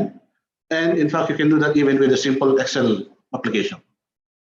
Okay, lastly, bago tayo pumunta sa mga detalye, meron kaming tinatawag na iba't ibang klaseng coordinate types. Okay, yung nakikita natin sa design drawings, yung XY. So kami, nabubuhay kami sa easting, northing, tsaka elevation. Okay, then when you go onto a national system, meron silang, pakibalik sandali. Okay, meron kaming tinatawag na geographic coordinates. So ito yung makita nyo sa mga mapa. Okay, pag nakapanood ka mga pelikula na nagsasalita yung mga piloto, mga kapitan ng barko, laging sinasabi latitude, longitude. Yan yun. Okay? And meron silang tinatawag na Cartesian, yung XYZ, na katulad ng XYZ natin sa AutoCAD. Okay? Ito yung XYZ, ito yung ginagamit na coordinate system ng GPS. Okay? Kaya lang yung XYZ ng GPS, yung 0 wala doon sa drawing. Yung 0 nando sa sentro ng Earth. Okay? So, next slide please. No. Okay. So, paano namin nagagawin yung trabaho namin? Okay? Mabilisan lang. Tingnan natin yung mga litrato. Okay. Ito yung GPS, siguro alam ng lahat yan. The same, yung GPS na ginagamit ng mga surveyor, it uses the same infrastructure, the same principle as yung GPS na nasa mga mobile phones natin. So lahat ng mobile meron GPS, kaya tayo nakapag-navigate. The only difference is yung survey ppm horizontal, 3.5 millimeters plus 0.4 ppm vertical. So ipaliwanag ko lang sandali kasi makita natin sa mga susunod na slide. Pag sinabi natin ang accuracy is 2.5 millimeters plus 0.1, yung bawat sukat ng instrumento, ang pinaka-accurate na may bibigay is 2.5 millimeters. Okay, then as applied to a GPS, the more you go away from your reference point, okay, nagkakaroon ka ng errors. So sa GPS, if you use it for static, yung 0.1 ppm is equivalent to 1/10 ng 1 millimeter per kilometer. So that means yung error na 2.5 millimeters, pag sumukat ka ng 1 kilometer, dadagdagan ka ng 0.1, pero napakaliit na nun. So basically, pag gumamit ka ng GPS static, ito yung pag-establish ng benchmark, you are within 2 to 3 millimeters bawat point. Sa horizontal, sa vertical, you are within 5 millimeters.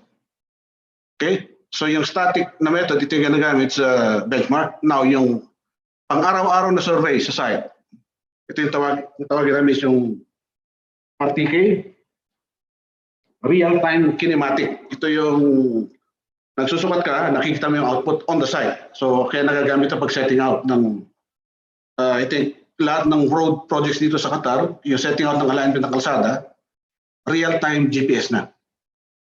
Okay, so hindi mo na kailangan ng total station na marami tao, GPS lang. And on a normal setting, meron kang base dun sa site, so 2 GPS ang kailangan mo. But it's also possible, as it is in Qatar, yung base hindi na sa'yo, sa gobyerno na. So kukonect ka na lang sa gobyerno, isang GPS na lang kailangan mo on a pole, connect mo lang sa infrastructure ng gobyerno through mobile phone, then you're ready to go. Everywhere you go, saan mo itusok yung Kung mo, nandun na yung actual na coordinates on the national system. And the accuracies are not bad. So for RTK, you're always within 1 centimeter. Okay, and alam natin sa construction site, yung 1 centimeter, maayos na yan. Okay, so that's the GPS.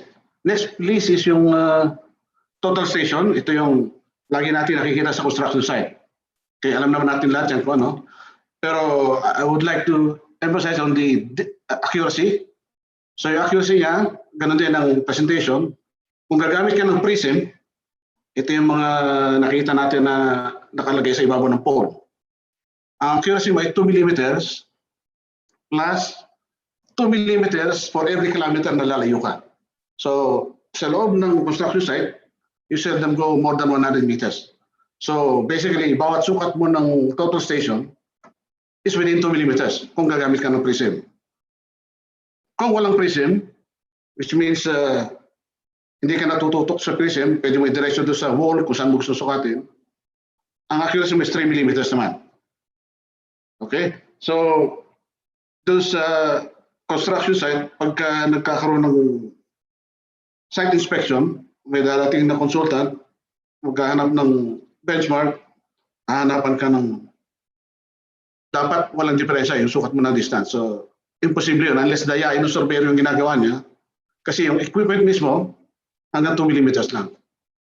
Okay? So, I would say is pinaka-accurate na setting out sa construction site, using a normal total station should be within 3 to 4 millimeters. That's all. Okay there.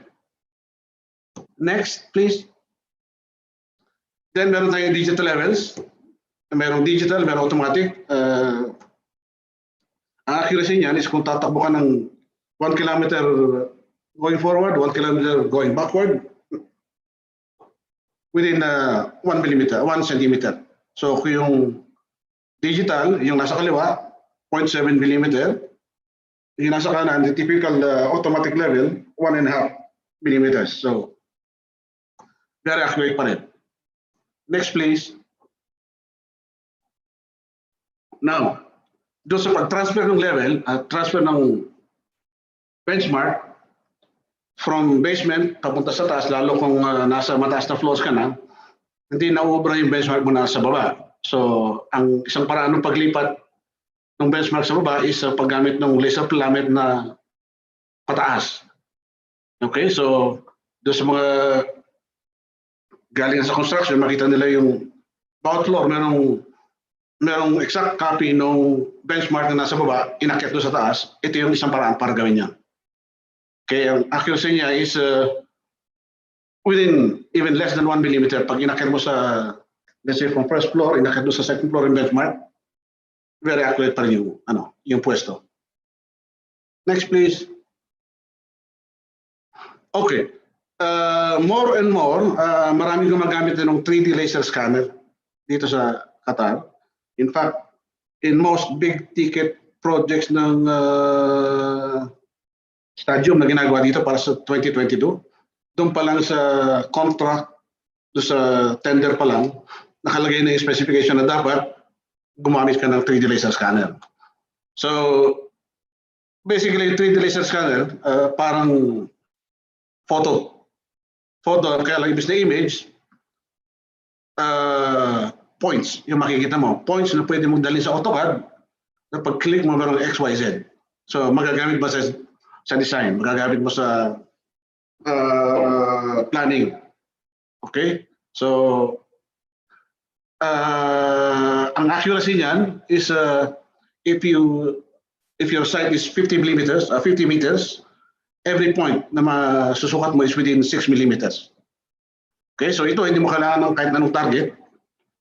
Okay, the only thing you need are reference points na usually sticker na nakalagay sa mga wall para maikabit mo yung mga images. So images na may coordinates. Okay, next please. Okay, nabanggit ko kanina na requirement din sa Qatar, sa lahat ng construction, yung underground utility survey. So ito yung ginagamit namin. So yung nasa kaliwa, ang tawag dyan is ground penetrating radar. Okay? Yung nasa kanan, electromagnetic. So electronic yan. Okay? So both are considered non-destructive na paraan ng pag-determine ng underground utility. Okay? Next please. Okay. Lastly, so after yung lahat ng hardware yun, ang surveyor hindi natatapos ang trabaho kung hindi mo may present in a report format or a drawing yung ginawa mo sa site. So,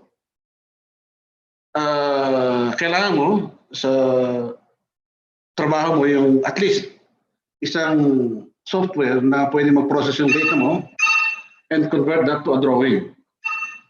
So, mostly, AutoCAD ang output natin, pero to get from survey data to AutoCAD, you have to use a software. Ang ibang ginagamit ay Civil 3D. So kami ginagamit namin is a software called Pythagoras. Okay, and aside from that, the always reliable Excel. Gamit namin sa lahat yun. Ako at least, gamit ko yan. And you can actually use the programming aspect of Excel to make it even more useful for the surveying work. Okay? Next please. Okay. So dito na tayo. Isa-isa na natin. Dahan-dahan lang. Okay? So bago tayo so meron ulitin ko lang assumption natin at construction stage. Ina-assume natin land yung lupa ay rehistrado na. Kung sino man yung nagpapadevelop, merong authority para i-develop yung property. Then meron na tayong approved design or yung kung tawagin ng mga kasama natin engineer yung IFC drawings, yung issued for construction drawings. Okay? So, kami, although dito sa Qatar, hindi kami na-involved sa legal process like yung pagtatitulo, kami, bago kami pumasok sa site, kailangan, alam namin na itong tatlong items ito is satisfied. Okay? So, meron kaming authority doon sa owner o sa authorized tao yan na pwede pumasok kami doon sa site. Yung namang owner, hindi pwede magpa-develop kung wala siyang titulo. So, in short, hindi mag-umpisa yung construction kung hindi ang kinocover ay rehistradong lupa at naroon yung may-ari. Okay? Next, please. Okay. So, yung inuna ko na itong control survey dahil sa mula umpisa sa matapos, sabi ko nga, importante ito. Yung control survey, kung tawagin namin, yan yung pag-establish ng benchmark. Yung benchmark, horizontal at vertical. XY, tsaka elevation. Pag sinabi natin X and Y, ito yung horizontal control. So, ang typical na methodology is GPS or total station traverse. Pag vertical naman, most likely, meron yung precise leveling kung malapit sa benchmark. Kung wala, nag-start sa GPS, then precise leveling doon sa site. Meron yata kung nilagay niya. Okay. So, hypothetically, let's say, yung inisip natin na meron tayong 50 by 40 na hospital site, yung building. So, ideally, okay, dapat meron kang at least 3 benchmark sa paligid at ground level na nakakabit sa national system. So, for simplicity, yung makita yung red lines at red labels sa kanan, in-assume natin yun yung approved benchmarks na pwede mong gamitin doon sa site. So dito sa Qatar, hindi ka pwede mag-umpisa sa mohon. Hindi ka pwede mag-umpisa sa boundary points. Laging sa approved survey control points ng gobyerno. Okay. So, yung accuracy sa horizontal, sa X and Y, dito sa Qatar, ang minimum na requirement nila is 1:25,000. So, ang ibig sabihin nun, 40 parts per million or 1 kilometer, ang maximum error mo dapat 4 centimeters. So, if the area that we're talking about is only 50 by 40, then yung error mo dapat, pag nagkaroon ka ng traverse, hindi lalagpas sa 3 millimeters.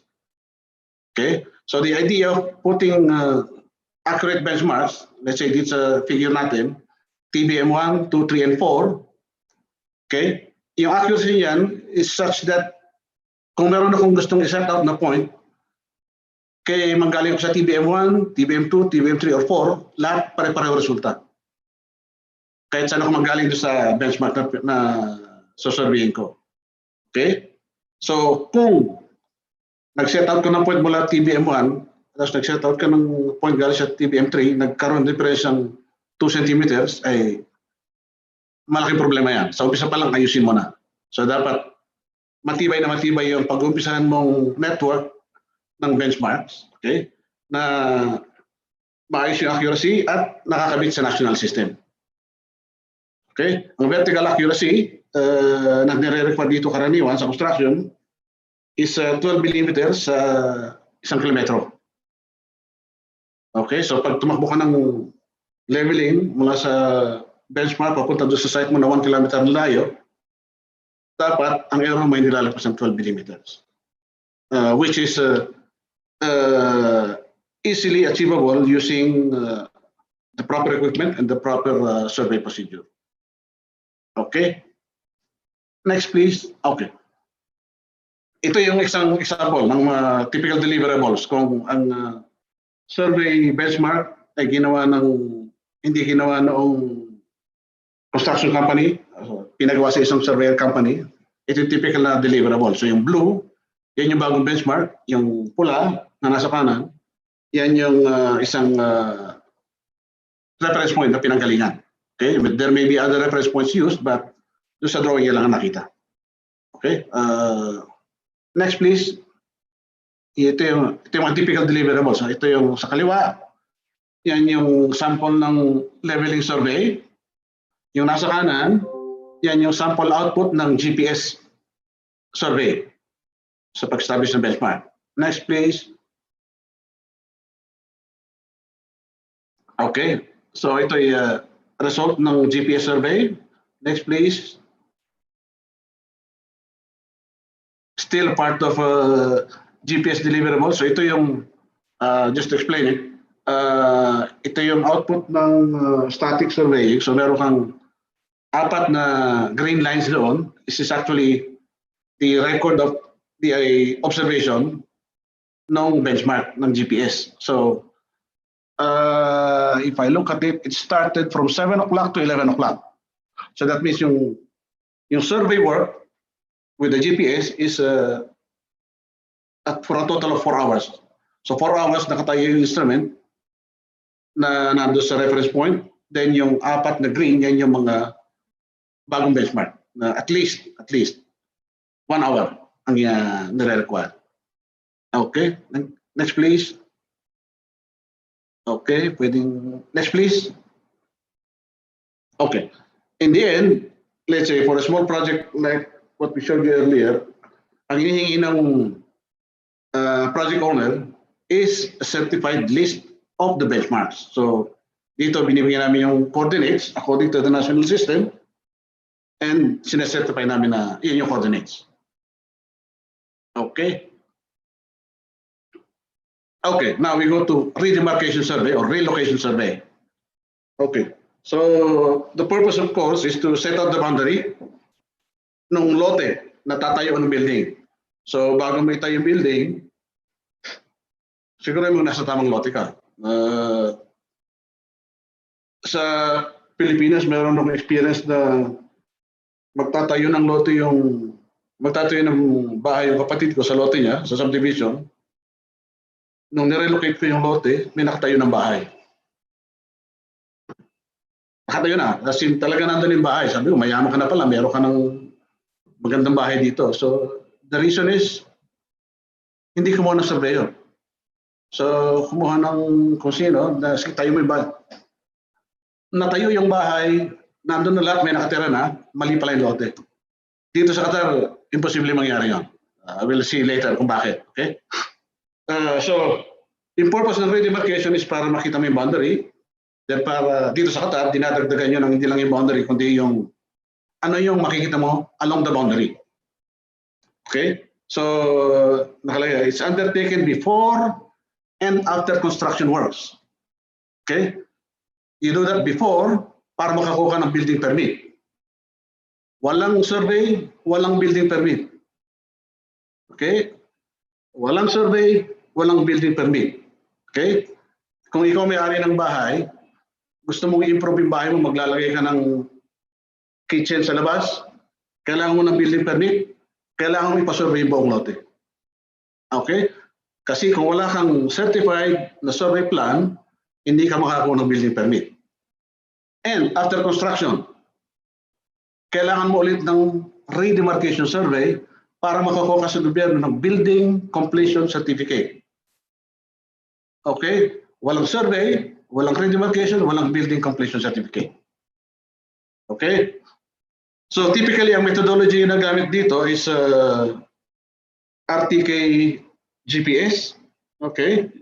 Dahil napakaganda ng survey infrastructure nila dito na pag gumamit ka ng GPS, tama yung makukuha mo resulta. Matagal na ako wala sa Pilipinas, pero I'm sure, pag gumamit ako ng GPS sa Pilipinas, ginamit ako ng RTK, yung ibibigay na coordinate sa akin ng GPS, hindi tatama doon sa lote. I'm sure about that. It can be from probably 5-10 meters yung pagkakamali. Ay, pagkakaiba. Hindi mali, pagkakaiba. So which means hindi ko pwedeng gamitin diretso yung RTK GPS sa Pilipinas. Kailangan mag-check ako sa isang known point, then dayain ko yung GPS. Sabi ko sa GPS, ito yung tamang point, ito yung tamang coordinate. Huwag mong isipin yung lumalabas sa tunay na sukat. Okay. Anyway, so in Qatar, sa ganda nung even before the advent of GPS, wala pang GPS dito, maayos na yung property boundaries nila. Hindi ka makakita ng overlap dahil sa paraan ng survey at saka paraan ng gobyerno sa pagpapatitulo. Okay? So dito, nakalagay dito, prior to the survey, a job order needs to be secured from the Lands Service Department. Ito yung equivalent ng Bureau of Land sa Pilipinas. Okay, so siguro magtataka kayo, dito sa Qatar, kahit ikaw may-ari ng lupa, hindi ka pwedeng magpasukat on your own. Kailangan ipaalam mo sa gobyerno mo na magpapasukat ka ng lupa at yung sukat dadaan sa kanila. Kahit sa iyo yung lupa. Okay. Then upon completion of the survey, yung approval ng survey returns, okay, ibibigay sa iyo ng gobyerno yung approval, which is actually the survey sketch prepared by the survey engineer na may stamp. Then you will use that para do sa iyong application later on, either for building permit or building completion certificate. Susunod po.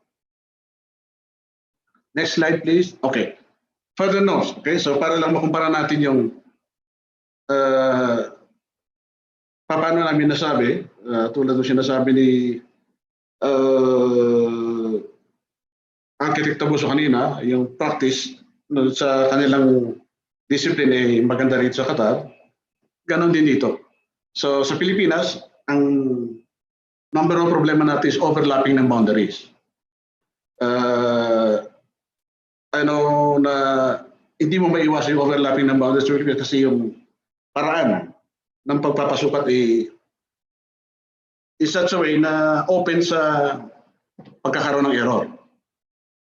So without going to how it's done in the Philippines, tingnan natin kung paano ginagawa dito para malaman natin kung bakit naiwasan yung overlap. Number one, doon sa definition ng lote.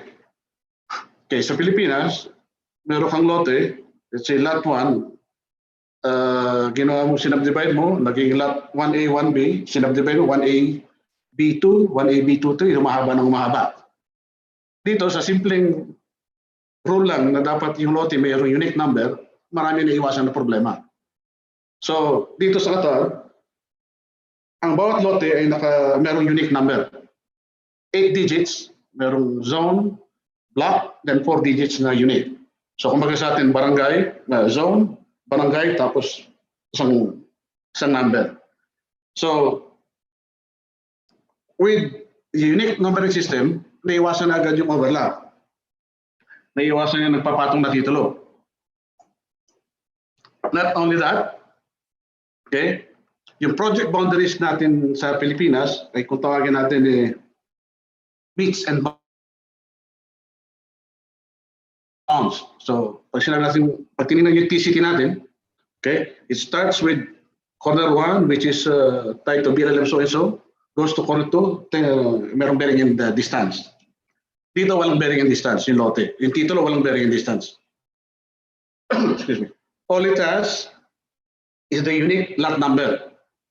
And internally, in the government database, yung bawat titulo, bawat lote na mayroong unique number, hindi naka-store yung gaano kahaba yung distansya. Kaya naka-store is coordinate. Easting at northing. So kung meron kang 4 na corners, ang nakatago sa database ng gobyerno is coordinates. So nung dumating ako dito sa Qatar, ang unang sinabi sa akin ng mga senior surveyors dito ng mga Bitoy, mga British, here in Qatar, coordinate is king. Okay, so pag tinagal mo, hari dito coordinates. So everything they do is by coordinates. So pag nag-redemarcate ka ng lote, coordinates ang nilalagay mo. And each point, okay, ay merong unique point number din. So pag sinabi kong corner 1, 2, 3, 4, sa Qatar, isa lang yung corner na yan. As contrasted to how we store our boundary points sa mga drawing natin sa Pilipinas, meron kang corner 1, 2, 3, 4, 5. Yung kabilang lote mo, meron din corner 1, 2, 3, 4, 5. Yung kabila, ganun din. So dito, pag sinabi mong corner 1, 2, 3, 4, 5, 6, sa buong Qatar, isa lang yan. At walang pareho yan. Okay? So, with just using unique lot number and unique corner number with proper information, on table pa lang, wala ka ng overlap. Okay? Then, yung surveying is only done with permission from the government. Sabi ko kanina, kahit lote mo, hindi ka pwede magpa-survey ng basta-basta. Magpaalam ka sa gobyerno. And, number 4, yung coordinate system dapat hindi local. Dapat according to the national system. Okay? So, walang mag-overlap. Then yung pagsusukat, when you go into the surveying itself, nung umalis ako sa Pilipinas, ang sukat ng relocation, pwede ako magbase sa nakita kong moon sa site. Ewan kung pareho pa rin, palagay ko pareho pa din. So, pag magre-relocate ako ng lote, kung wala akong pag-umpisan, mag-umpisa ako sa kapitbahay na merong visible na mohon. Kung wala, hanap ako sa pinakamalapit. So pag may nakita akong 2, 3, okay na. Pwede na ako manggaling doon. Dito bawal yun. Okay? Hindi ka pwede mag-umpisa sa boundary ng kapitbahay o kahit kaninang boundary. You must start from a government-approved survey reference point. Okay? So dito sa Qatar, sa late nitong Qatar, meron silang available sa government database na around 10,000 points na pwede mong gamitin sa pagsusukat. So almost everywhere meron kang pagsusukatan. And in fact, if you use GPS surveying, RTK GPS surveying, and you use the infrastructure of the government, yung coordinate mo, nakatie na, automatic. So yung lumalabas sa coordinate sa'yo, tama na agad yun. You're only required to make a check sa ibang points pa para lang masigurong walang problema yung GPS signals at the time na nagsasurvey ka. Pero yung coordinates na magagaling sa GPS, corrected na, ready na for setting out ng lote. Okay. Then, isang malaking paraan din, kaya naiwasan yung overlap dito o yung mga mali survey, yung technical checks. Kasi nagsabit ka sa Bureau of Lands, pina-check mo yung survey mo, hindi ko alam ngayon, pero nung araw, nung nandyan ako, pwede ka mag-submit ng totally hindi ka nagsukat. Manufactured lahat ng data mo, makapagpa-approve ka ng subdivision ng lote. Dito hindi mangyari yun kasi yung technical checks, hindi nila titingnan yung drawing mo, titingnan nila yung raw data mo galing sa electronic device, which is a total station or a GPS. And isang good news is, in fact, yung nag-check dito, yung equivalent ng Bureau of Land sa Pilipinas, yung nag-check dito is mga Filipino geodetic engineers. Na yung isa ay galing din sa Bureau of Land sa Pilipinas, so kung ano yung practice yun sa Pilipinas, nakalimutan niya na yan. Yung maayos na paraan na dito ginagamit. Okay? And it might also interest you to know that yung Qatar Land Survey Manual na ginagamit dito, at least 4 na Filipino geodetic engineers yung na-involve para mabuo yung survey manual dito. Okay? Now, very important.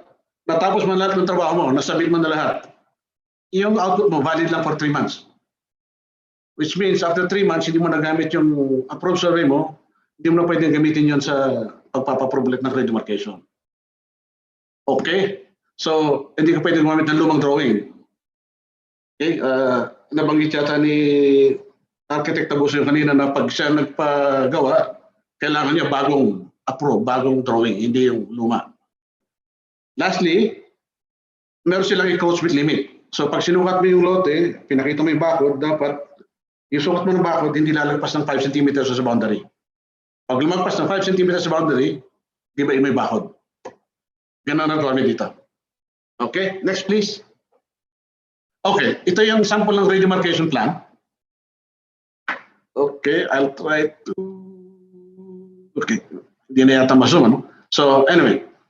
So, hindi lang siguro makita, pero yung perimeter niya, ang nilalagay natin, boundary ng lote, plus kung ano man yung structure, bakod o building along the boundary. Then each point, pinapakita natin yung nagdi-deviate sa boundary ng 5 cm or more. Kung ang deviation sa theoretical boundary is 4 cm, okay na yan. More than 4 cm, dapat ipakita ng surveyor yun. And from experience, alam namin na pag lumagpas ng 5 cm, although ma-approve yung survey mo, doon sa building permit stage, hindi tatanggapin yung output mo. Hindi tatanggapin yung application mo. Kailangan balikan mo yung property mo, basagin mo yung konkreto na ginawa mo na lagpas sa boundary. Okay, so, ganun sila kaipit. Okay, next. Okay, just a typical survey report na ginagawa namin. Next please. Okay, topographic survey. So alam na natin yung lote, pwede ka na mag-construct, okay? So sabi mo nga, bago mag-construct ulit, nire-require dito yung topographic survey ulit. So ano ba yung topographic survey? Okay, so ito yung technical na definition, of course, yung it's a survey performed for master planning, design, construction of installations, buildings, etc. Okay, so typically, yung output mo is a topographical map showing yung ano yung nando sa site. Kung may kalsada, kung may building, ano yung terrain. Through contour lines, makita mo kung flat ba yung terrain, rugged ba yung terrain, ganun tipo. Okay? Ang methodology ginagamit dito karaniwan ay GPS at total station. So, basically, pupunta sa site ng surveyor, lahat na makita niya above ground, susukatin niya. Okay? Plus, spot elevations. Then, everything na makuha niya, i-convert niya into a drawing, which we call a topographic map. Okay? So, ang isang malaking tulong sa mga surveyor dito is kung meron kang ginagamit na software para yung survey mo sa site, let's say, in one day, nakapagsukat ka ng 600 points na may details ng iba't ibang linya. Kung ipa-plot mo yung mano-mano, ipa-plot mo yung bawat manhole, ito-draw mo yung symbol, ito-draw mo yung linya, abuti ka ng siyam-siyam. So, may mga applications na available na from the site, from the raw data doon sa site, pag-download mo doon sa iyong computer, lalabas na yung na-survey mo. Ando na yung bakod, nandun na yung spotlights, everything, and with the proper layers. Okay? Dito sa Qatar kasi, pag nagsubmit ka ng drawing, like a topographic survey for approval ng gobyerno, it's not only yung nakikita ng mata mo doon sa drawing, kundi yung CAD drawing mo dapat sumusunod sa layering standards. So, hindi pwede magsama yung kalsada sa poste sa isang layer. So, meron silang standard layering. So, if you use a surveying or CAD application, that problem is solved. Okay. Next, please. Okay. So, ito yung typical na deliverable. Ito is survey ng isang malaking area na walang laman, kundi spot levels na. Next, please. Okay. Isang built-up area naman. Alam ko, farm ito. Hospital pala, hospital. Yeah, hospital yan. Then part of the deliverables is a list of coordinates. Actually, a more important deliverable is the Excel format of this one because most clients would require an Excel sheet so makakapag-plot sila ng sarili nila. Okay? Next. Okay. So, sa pag-produce ng topographical survey or yung contour map, meron tayong tinatawag na digital terrain model. So, yung drawing sa kanan, yan yung digital terrain model kung tawagin. Okay? Nilagay namin yun kasi may mga project owners o consultants na minsan hindi nila basta tinatanggap yung topographic survey mo. They want the digital model of that so they can make their own contour lines. So, that's you normally submit that in AutoCAD format, what you call a TIN. So each point on the drawing will have X, Y, Z. Next, please. Okay, underground utility survey. So typically, the umpisa, sabi nga, almost always nire-require yung underground utility survey. So ang purpose natin is para malaman kung ano yung mga utilities na nasa ilalim. Okay, para pag hukay sila, wala silang tatamaan. Okay? So, ang methodology dito, malaking part ng trabaho is good old site investigation. So, anong ginagawa ron? So, yung surveyor pupunta sa site, maghahanap siya ng lahat ng evidence na makikita niya na merong utilities sa ilalim. So, ano yan? Meron yung manhole. Pag may manhole, meron yung sa ilalim. Merong service marker, merong poste ng kuryente. Pag may poste ng kuryente, may linya ng kuryente. So, a major part of the utility survey is yung site investigation. Then, karaniwan, pag nasa city, merong available na as-built drawing ng gobyerno. As-built drawing ng drainage, as-built drawing ng tubo ng tubig. So, ginagawang reference yun para sa paghahanap ng underground utility. Then minsan, kailangan kumuha ka ng trial pits. Huhukay ka talaga kung di mo makita. After this, pag wala ka ng, pag na-exhaust mo na yan, saka pa lang namin ginagamit yung underground utility scanners, which is yung GPR or yung electronic pipe cable locator. So basically, pinapadaan yung scanner doon sa site. Then pag may na-detect, let's say yung pipe cable locator, pag may na-detect yan, magbabating-ting yun. So meron ditong electronic cable o merong telephone cable and it will tell you gaano kalalim approximately. So pag may nakita gano'n, ang trabaho ng surveyors, i-mark you sa ground para yung susunod na grupo na papasok doon sa site, alam nila doon sa kung nasaan merong underground utility. Okay? Ito yung isang typical na underground utility scanning na ginawa sa isang major subdivision dito. So, hindi ko lang alam kung malinaw, pero yung linya, yung mga nakasulat sa kaliwa, sa bandang taas, yan yung mga utilities na na-detect na survey.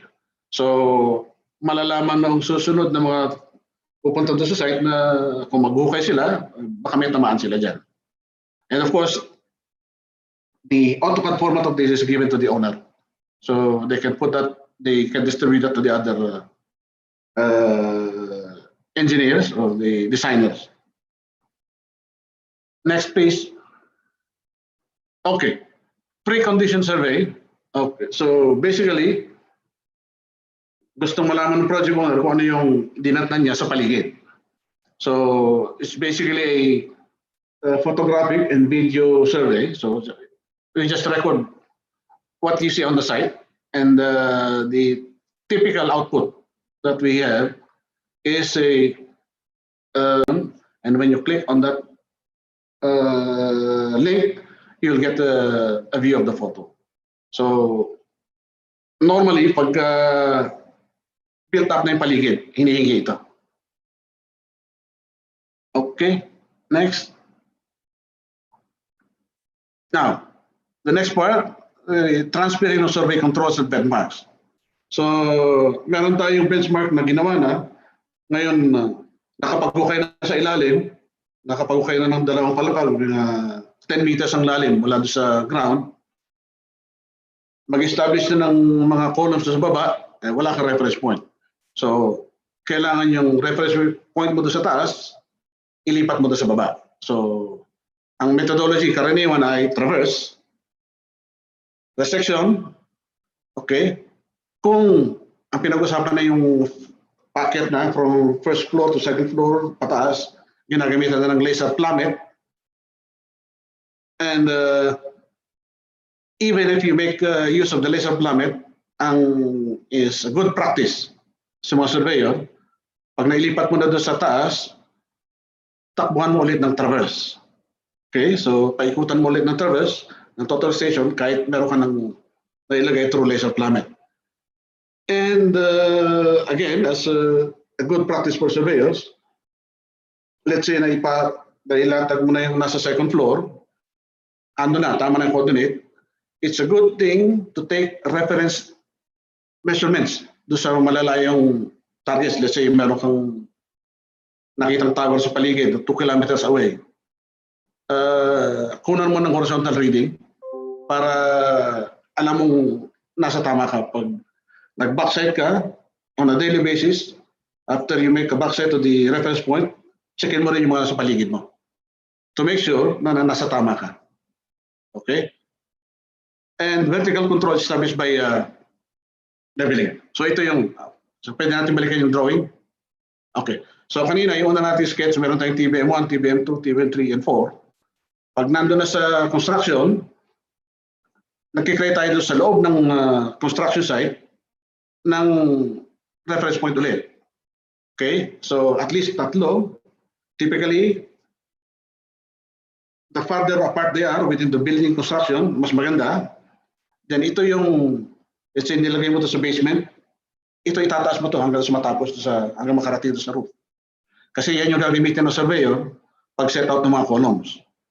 Pag hindi maayos yung control mo dyan, tagilid yung building. Okay? Makita mo yung mga cladding later on sa labas. Pag sinilip sa malayo, hindi nagpapantay. May mga buntis, may mga nakalubog. So dapat ipag-establish, pag-transfer, maayos. Okay?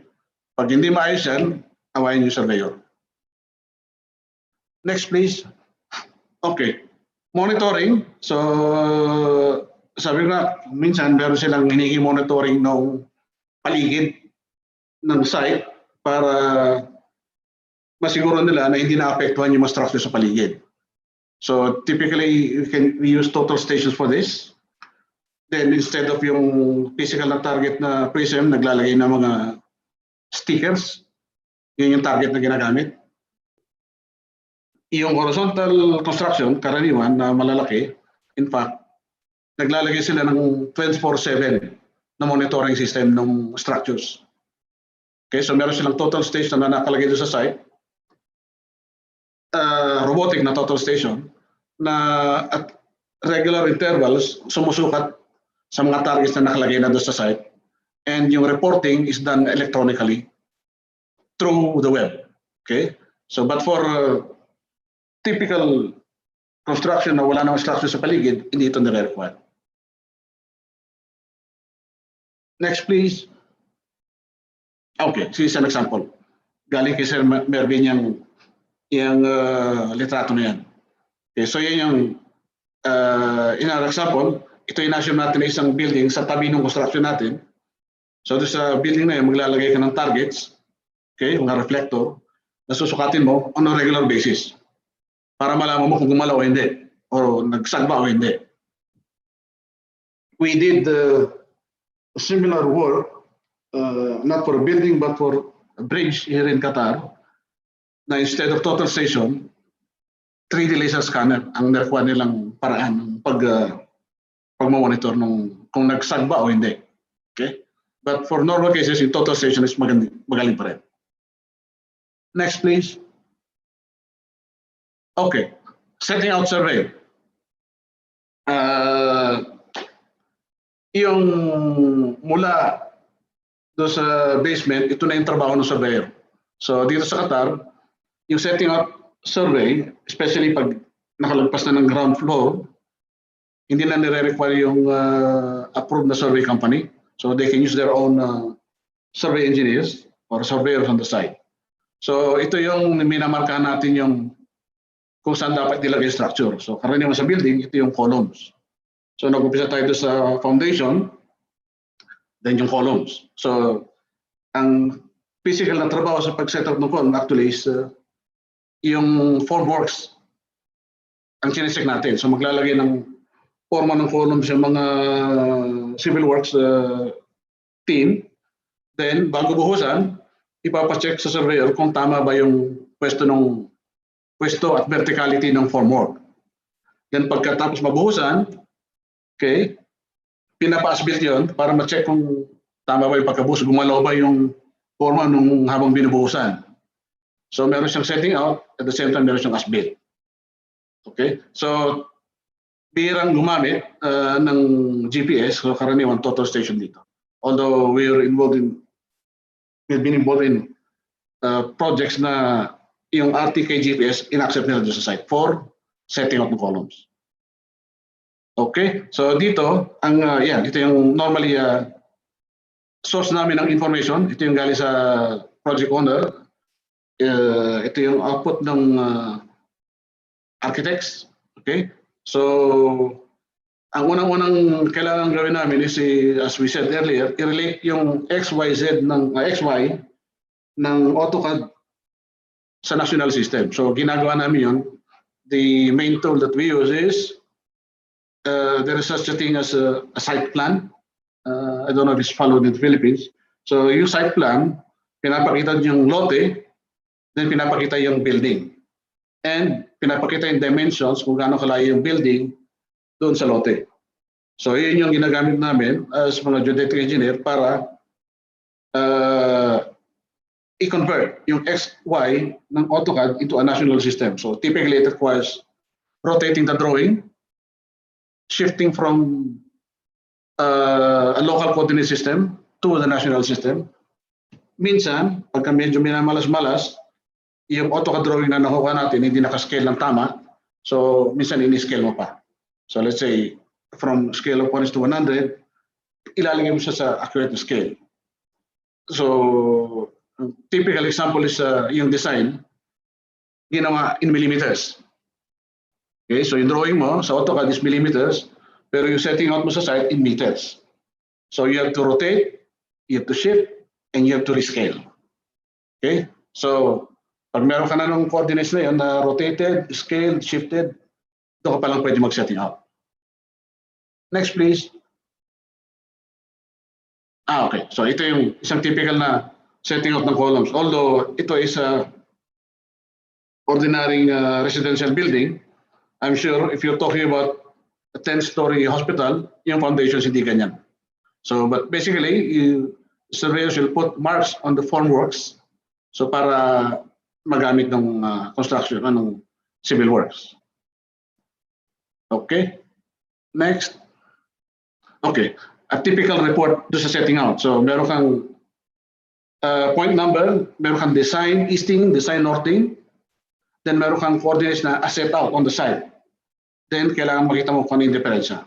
So, from experience, yung mga sinasabit namin na results, hindi pumapayag yung consultants o yung project owners pagka yung pagkakaset out mo ay lumalabas ng 3 millimeters. So, dapat pag sinet out mo siya at chinek mo yung position niya, within 3 millimeters yung accuracy. Okay? Okay. Post-construction redemarcation survey. So ito yung sinabi natin kanina. After the construction, survey ulit ng boundary. Okay, dito sa Qatar, ang karaniwang problema ay pagka sinetot mo na yung boundary, yung nag-construct ng wall, hindi na sineryoso kung yung ano yung nilagay ng boundary. So pagkagawa ng wall, medyo naka-off. So doon sa redemarcation, after the construction, okay, again, susukatin yung boundary, ilalagay yung totoong boundary lines, then as-built ng boundary. Pagka yung wall ay lumagpas ng 5 centimeters doon sa theoretical, okay, yung survey itself will be approved. But yung resulting drawing, hindi mo pwedeng gamitin sa pag-apply ng building completion. Kailangan basagin mo muna yung wall mo para tumama sa requirements ng gobyerno bago nila aprobahan yung building completion. Okay? So, we're talking about 5 centimeters, hindi yung kalahati ng boundary na wala. So, ganun sila kaipit. So, typically, yung procedures pareho din ng redemarcation sa umpisa. Okay, then, lastly, although maliit siyang isang slide lang siya, yung sa Qatar, meron silang tinatawag na post-construction as-built survey. Ang tawag nila dito minsan is third-party as-built survey. So, ito yung, at this stage, magsasubmit ka doon sa end-user agencies nung as-built survey nung ginawa mo. So, and there are different. So, sa public works, kailangan nila masiguro na yung drainage mo, yung foul sewer, yung iyong surface groundwater, yung galing sa ulan, yung galing sa... Dapat, isubmit mo yung as-built survey mo for approval nila.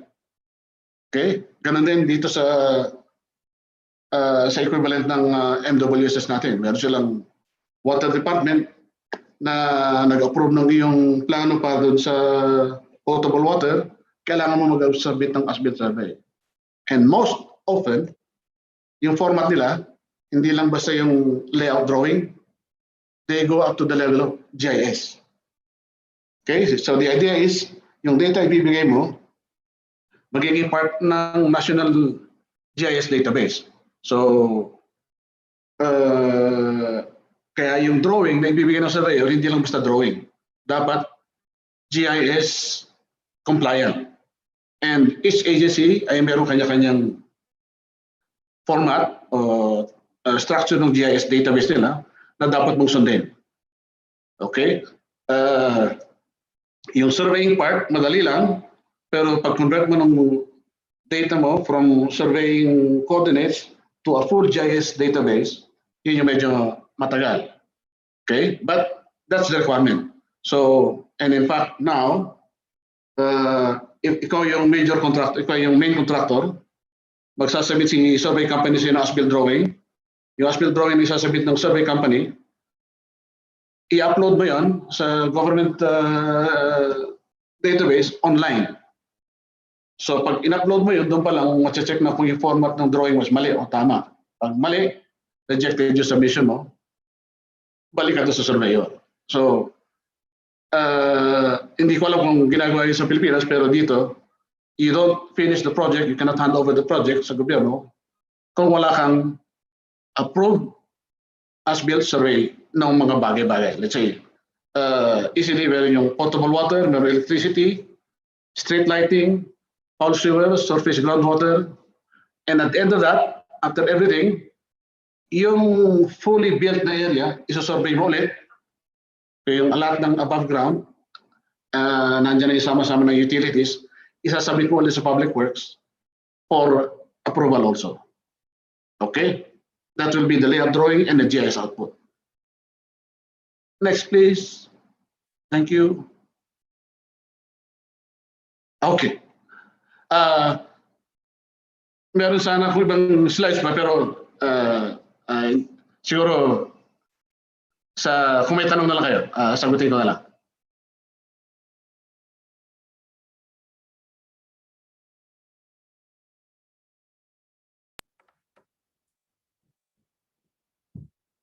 Okay, galing ah.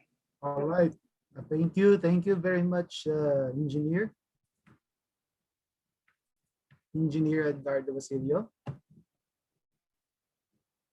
Let me check if we have questions from our participants. Right.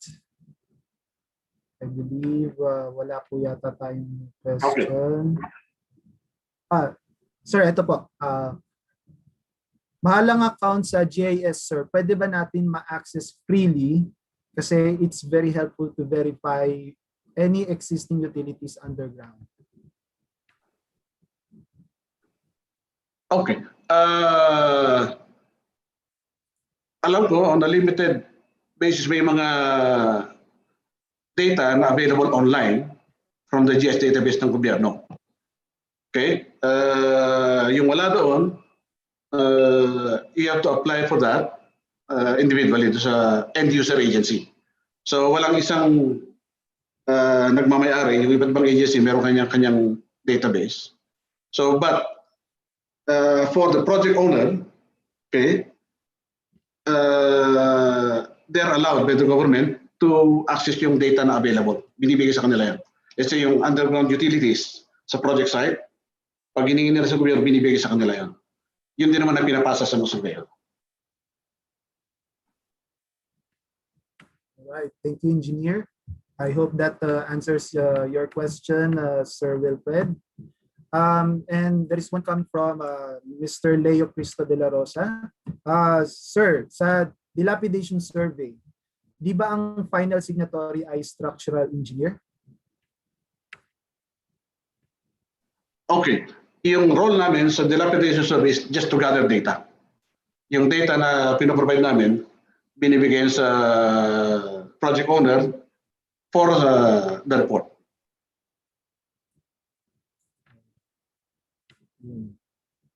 So that I hope that clarifies your question, Mr. Leo Cristo de la Rosa. Okay, is there any other questions from our participants?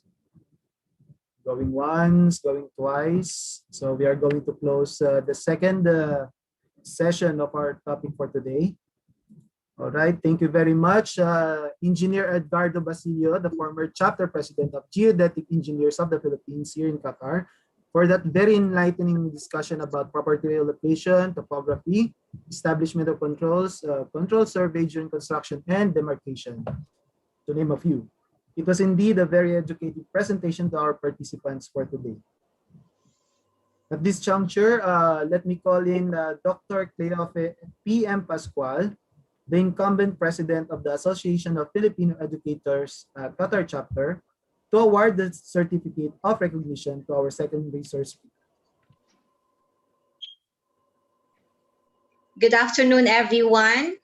So at this point, I would like, on behalf of the PPO, I would like to award this certificate of recognition in grateful recognition for your commitment to the Filipino professionals here in Qatar. The Philippine Professionals Organization Qatar would like to award this certificate of recognition. Allow me to read the text.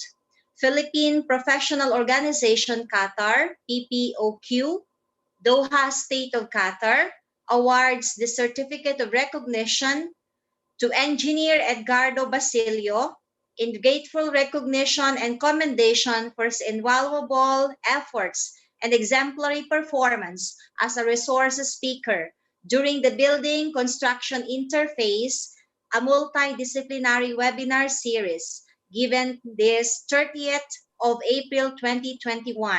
Signed, Engineer Adonis Q. Talabo, PPOQ Chairman. Thank you, sir, and congratulations. Maraming salamat po. Right, again, thank you very much to Engineer Edgardo Basilio, the former chapter president of Geodetic Engineers of the Philippines, and here in Qatar, and Dr. Cleofe P. M. Pascual, the incumbent president of the Association of Filipino Educators Qatar chapter. This certificate of recognition will be given to you on a later date. So I think at this point in time, we will have our short break. So, and while having your coffee or food on hand, Please enjoy watching the music video of Pilipino Ka, Gabay at Lingkod ng Mundo. All right, we will be back in a short while.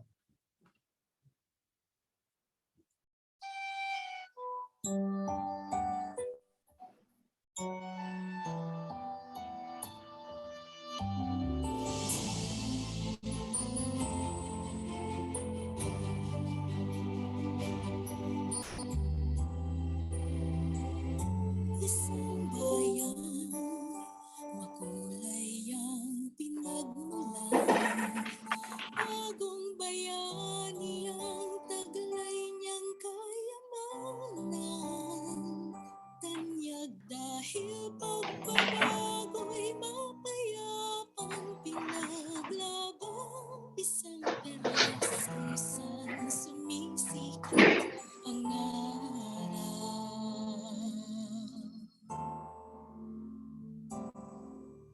nakilala ng mundo, katapangan mo at kabutihan ng iyong puso. Pagpatuloy mo, adikain ng mga bayaning nagbuwis ng buhay para sa iyo.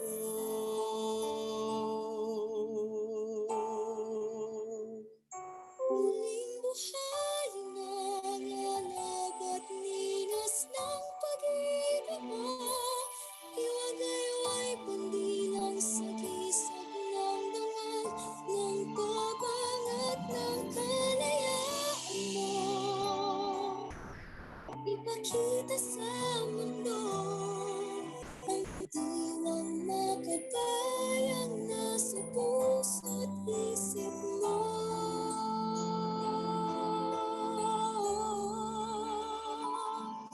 May isang lahing pinakala ng may kapal.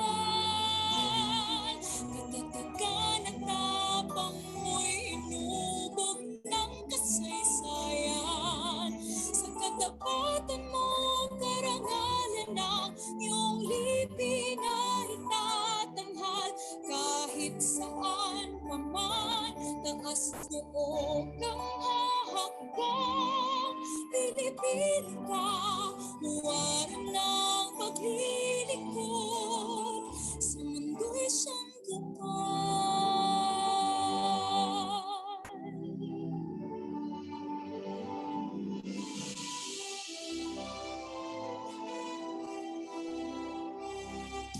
Saan mang panig ng mundo, laging natangking galing mo at talino. At patunayan mo sa bayanihan at pagkakaisay, makakamtang lahat pangarap mo. Muling buhayin ang alab at ningas ng pag-ibig mo. Iwagayway pandilang sa isang langaw, ng tapang at ang kalayaan mo. Ipakita sa mundo ang diwang makabayang nasa puso't isip mo.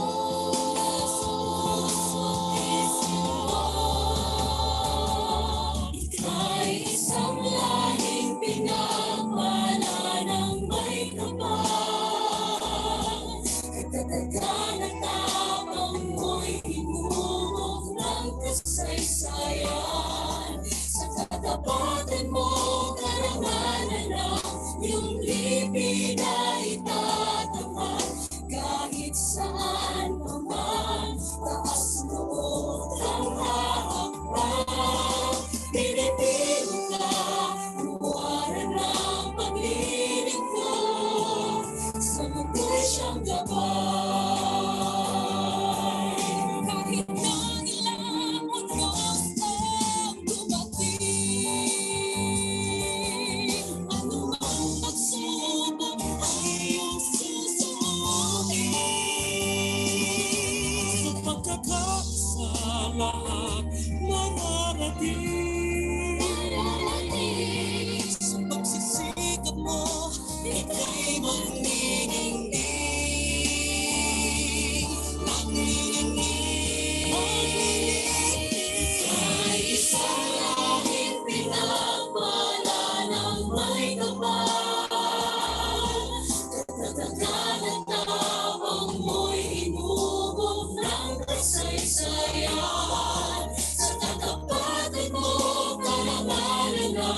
Ang libing ay itatanggap kahit saan pa man, taas loob ng hahawak. Pilipino ka, Pilipino ka, Pilipino ka, Pilipino ka, Pilipino ka, kawalan ng pag-ibig ko.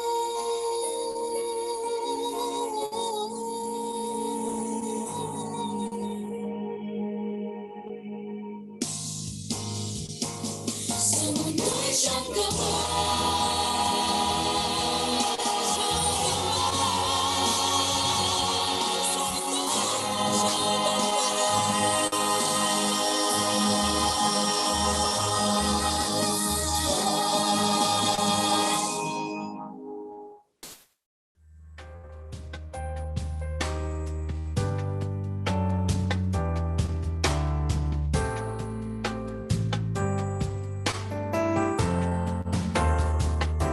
muling buhayin ang malabak ningas ng pag-ibig mo. Iwagayway handilan sa isang ng tangang ng kapangat ang kalayaan mo. Ipakita sa mundo ang diwang makabayang nasa puso't isip mo.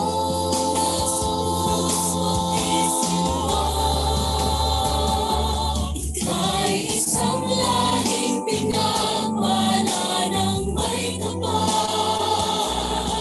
Katatagan at tapang mo'y hinurog ng kasaysayan. Sa katapatan mo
Isang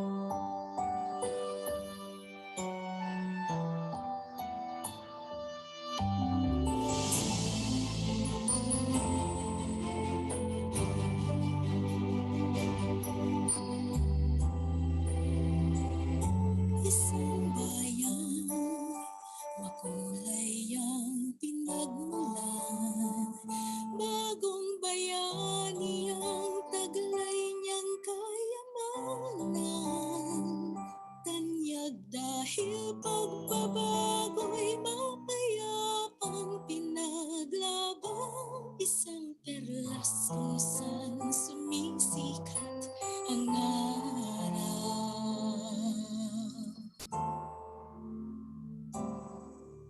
Nakilala ng mundo, katapangan mo at kabutihan ng iyong puso. Pagpatuloy mo, adikain ng mga bayaning nagbuwis ng buhay para sa iyo.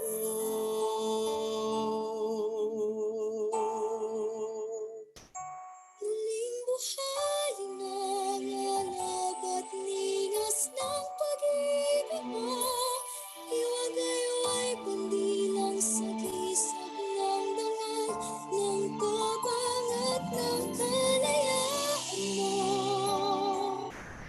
Ipakita sa mundo ang tiwang makabayang nasa puso't isip mo.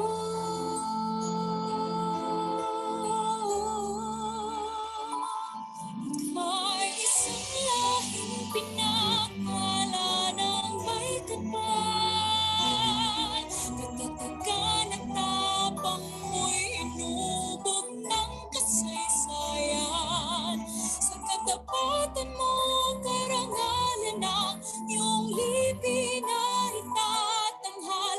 Kahit saan pa man, taas noo kang hahakbang. Pilipino ka, huwaran ng paglilingkod. Sa mundo'y siyang kapal.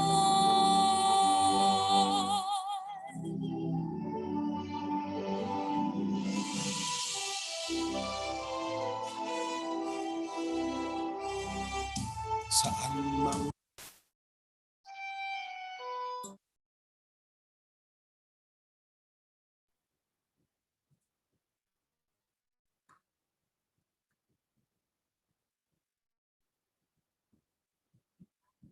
And we're back. Did you all enjoy your short break? Well, I guess everyone had their own taste of their food or drinks while viewing the video of Filipino Ka, Gabay at Lingkod ng Mundo. Don't worry, we are now down to our last part of this discussion session.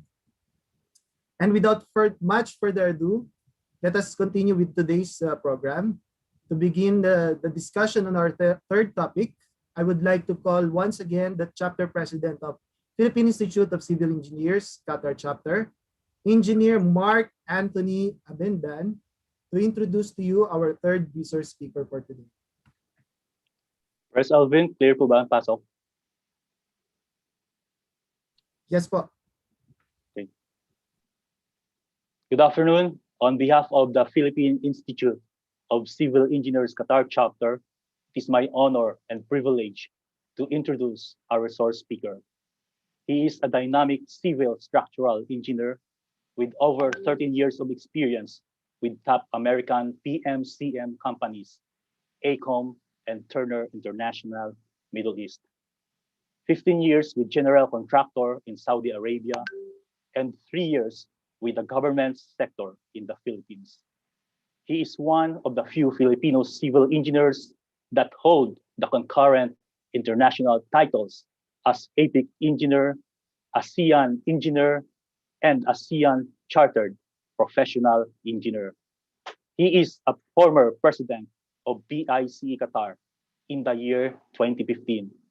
He is an engineer who firmly believes that the protection of life, health, and property is a solemn responsibility of the highest order. Ladies and gentlemen, let us all welcome Engineer Ronaldo B. Nilo.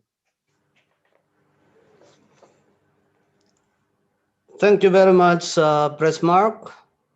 Okay po ba ang audio ko? Yes, sir. Loud and clear. Loud and clear. Yes, sir. Thank you very much, and thank you also to PPOQ dito sa aking batang-batang profile pic. Okay? Dito na po ako ngayon, 10 years after nung picture na yan. Okay, may I share my screen, please?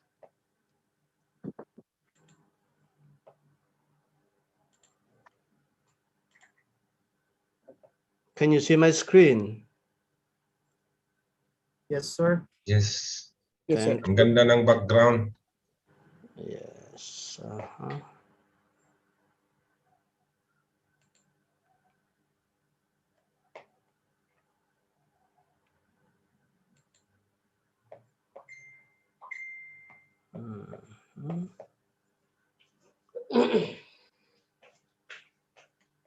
Okay, hindi ko maumpisahan yung slideshow. Okay, what's happening? Yes. Okay, that's good. All right, so okay, good afternoon once again, ladies and gentlemen. On behalf of PIC Qatar, I would like to present the following topics assigned to us. We have building permit, specifications and material testing, geotechnical report, substructure, superstructure, and structural design. What is a building permit? A building permit is a document issued by the building official that serves as the official consent to commence construction that includes steel erection, demolition, addition, or renovation of property. Take note, it's an official consent to commence any construction activity. Hindi po yung magpapagawa na tayo, wala pang building permit. If the building official comes to inspect, sasabihin natin on process yung building permit. Hindi po tama yon. Kailangan makuha natin yung approval of the building official with the building permit before we commence construction. Okay? So ito po yung sample ng building permit sign showing the building permit number, date issued, name of project, and project owner. Why is it required? The number one reason for building permit is safety. Building permits are required to ensure the safety of the work and its compliance with building, construction, and zoning codes. Safety is everybody's business. It's not the business alone of safety supervisors, safety engineers, or safety managers. It's for all of us. Lahat po tayo involved dito sa safety. Especially as professionals, we should be in the forefront for implementing safety regulations. When it comes to compliance with the building, construction, and zoning codes, sa Pilipinas po meron tayong existing National Building Code. We have the National Structural Code of the Philippines. And of course, if anything is not covered by our local codes, we can always use international codes like ASC, AISC, and many other codes. When it comes to zoning, we all know that every city or municipality has its own zoning allocations. Kaya alam natin kung saan tayo magtatayo for residential, commercial, educational, or institutional. We should also comply with the zoning codes. Okay? So let's think safety first, because the protection of life, health, and property is a solemn responsibility of the highest order. Can I build without building permit? Yeah, of course. You can always build without building permit. Philippines is a free country. Daming gumagawa niyan, ano? Nagbi-build without building permit. But don't forget that building permit requirement is mandated by law, specifically Presidential Decree 1096, otherwise known as the National Building Code of the Philippines. So, if you are constructing without building permit, you are in violation of the law. Anong sinasabi ng batas? Section 301 of PD 1096. Ito po yun, basahin natin. No person, firm, or corporation, including any agencies or instrumentality of the government shall erect, construct, alter, repair, move, convert, or demolish any building or structure or cause the same to be done without first obtaining a building permit. Maliwanag po ang sinasabi ng batas. Kailangan natin ng building permit. And hindi lang ito para sa individuals or persons, but it involves corporations, organizations, cooperative, and even government agencies. Kailangan nilang mag-secure ng building permit. For example, DPWH would like to build bridges or structures, they would have to secure a building permit. DEX, kung gusto nila magpatayo ng schools, they would have to secure a building permit. Okay? Since we are in violation of the law, you can be held administratively liable or criminally liable.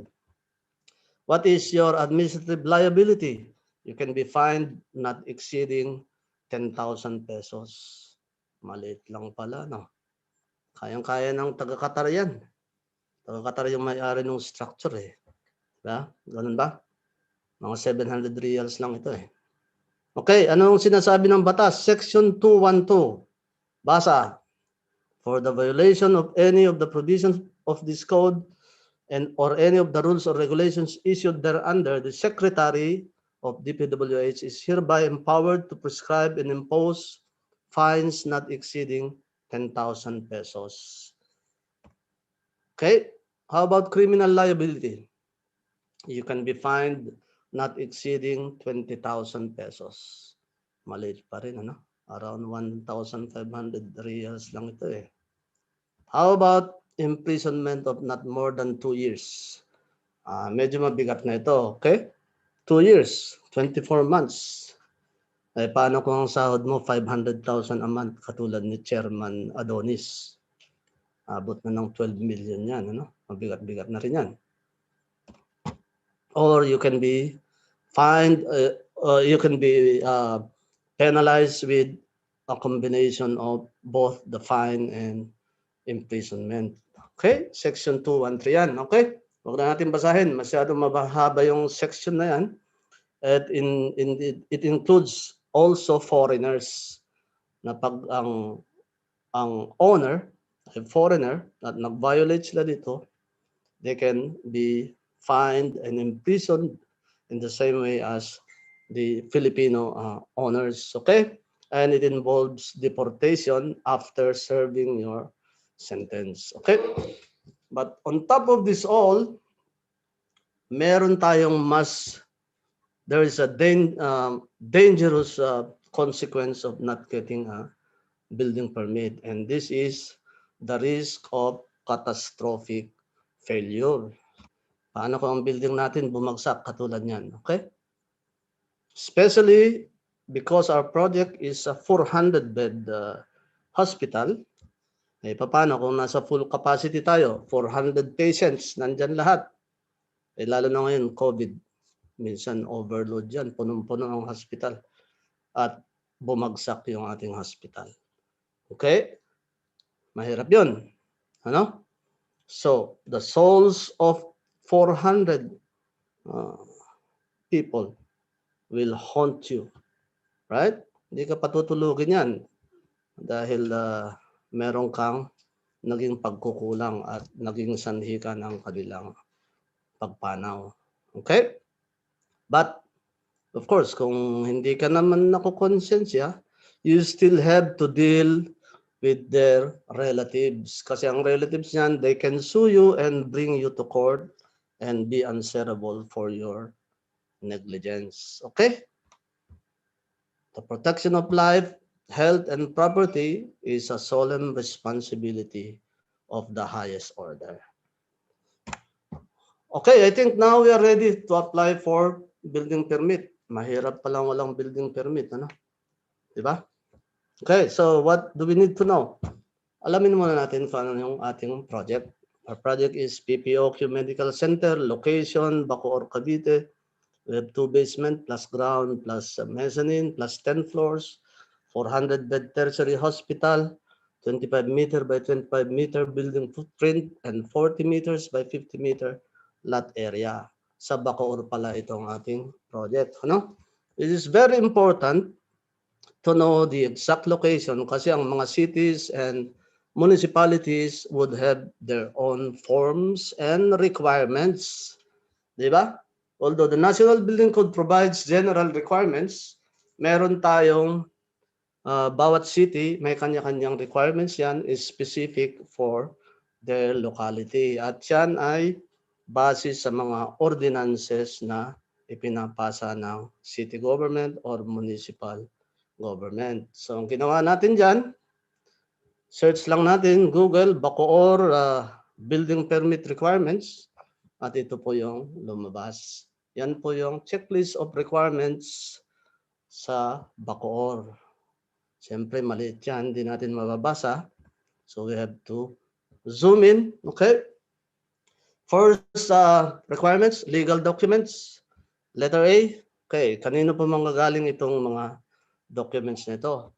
Manggagaling po ito hindi sa engineer or architect, manggagaling ito sa owner. So kung ang owner natin ay si doktor or si madam nurse, si teacher, si radtech, sila ang magpo-provide nitong documents na ito. So we are all part of this project. Hindi lang po pang engineer or architect itong ating project na ito because we have to provide all these documents if we are the owner of the structure. So number 1, we have the TCT, Transfer Certificate of Title. Ito po yung titulo. Okay, if the applicant is not the registered owner of the land, then you would need a notarized affidavit of consent. And then if TCT is not in the name of the applicant, you can submit either of the deed of absolute sale, contract to sell, lease contract, deed of assignment, and so on. Okay. Now, we have the second item, tax declaration of land. Ito po yung amilyar. Ano? Ito yung binabayaran natin every year. If you are paying it during the first quarter, binibigyan ka ng special discount ng City Treasurer's Office. Okay? Sa ibang cities, 20%. Sa iba, siguro 10%.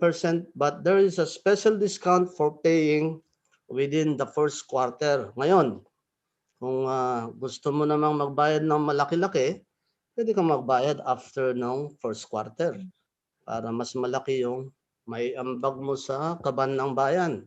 You can pay at the end of the year para maximize yung penalty.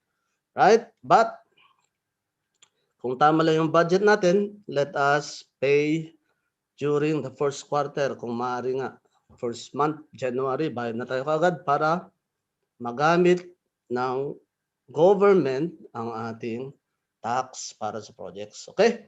Then we have item 3, tax clearance of real property for land. Makukuha natin yan sa Treasurer's Office, barangay clearance. Yan, kung saan mo itatayo yung property, you need to secure a barangay clearance.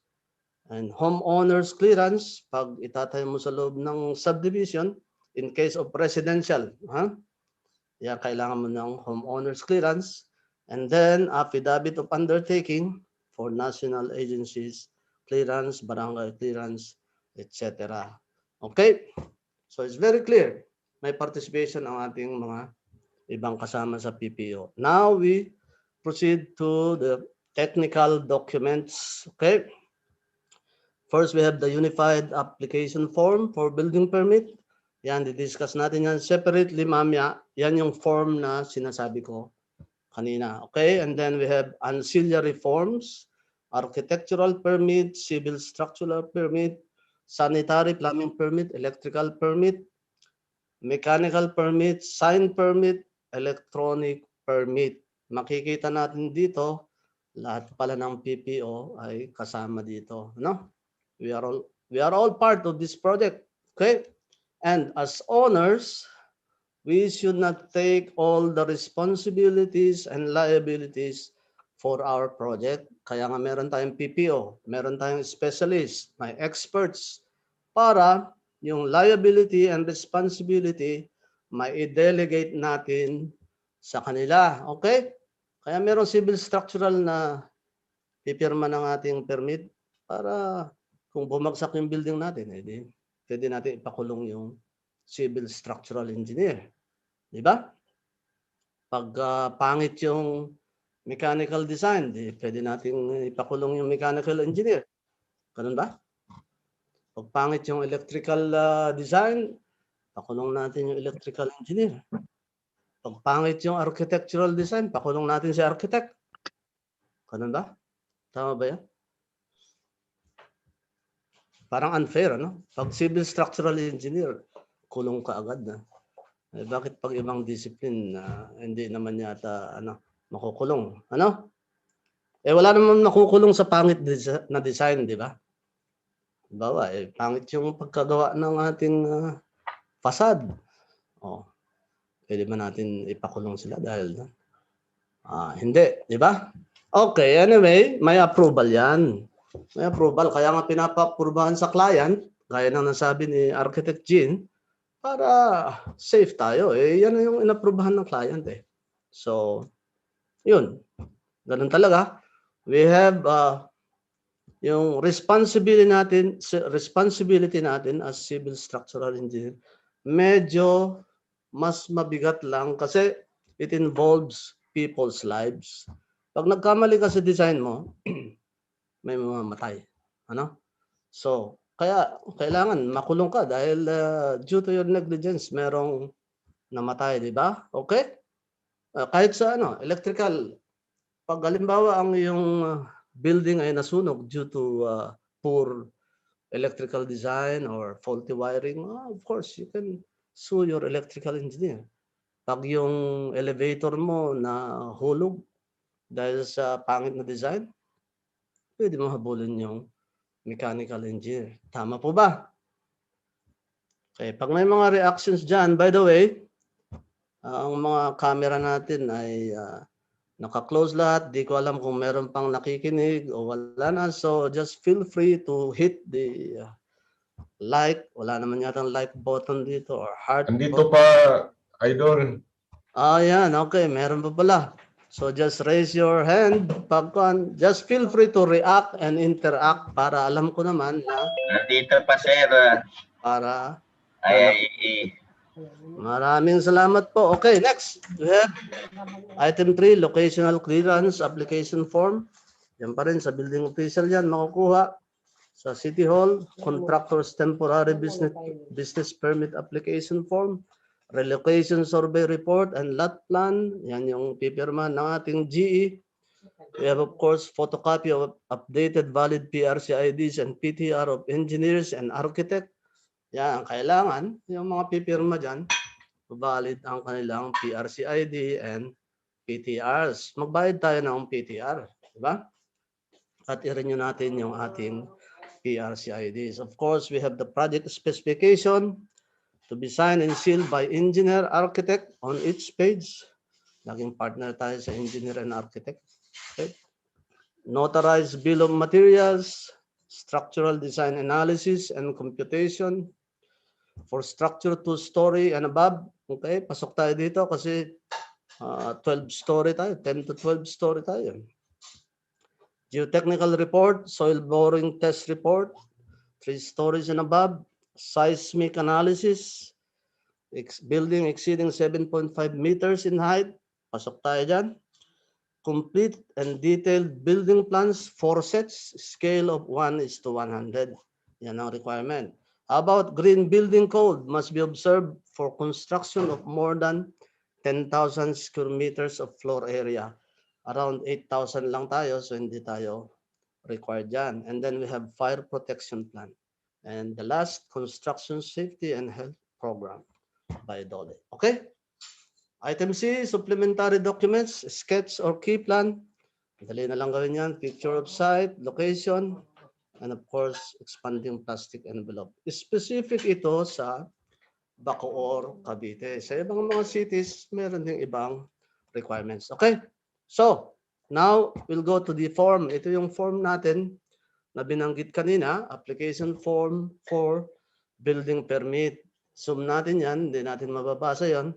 Buo. Okay, now we have the type of construction. Is it simple or complex? Nilagay ko dyan, complex. Okay? Ano ba yung complex? Ito pala yung definition ng complex. Complex structure, any structure which is not considered a simple structure. Ayun pala eh. Pag hindi simple, di complex yan. Kaya yun ang pinili natin. Okay, anyway, we have the description of simple structure. Those with a maximum total floor area of 1,500 square meters. So, lampas tayo dyan, 8,000 plus. So, pasok tayo sa complex. Single dwelling residential building which is at more than 3 stories high. Sa simple yan ha. And we are more than 3 stories kaya complex. Alright? So clear ang ating definition ng simple and complex structure. Of course, you would have to provide your last name, first name, middle initial, and if the construction is owned by an enterprise, form of ownership, sole proprietorship, cooperative, corporation, indicate natin dyan. And then we have the address of the applicant and of course the location of construction, the scope of work, new construction, use or character of occupancy, group D, institutional kasi hospital tayo, ano? Then we have the lot area and total estimated cost. Yan. Fill upan natin yan pag available na lahat yung ating data. Okay?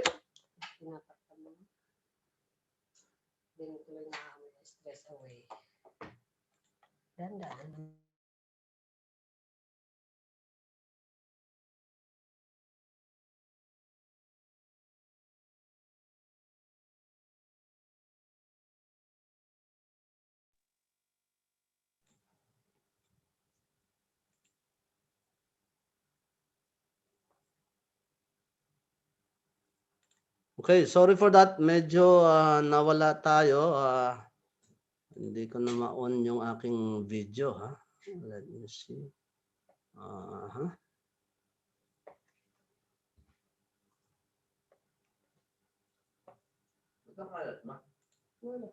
Kailangan natin ng assistance. Paano natin ma-on yung ating video?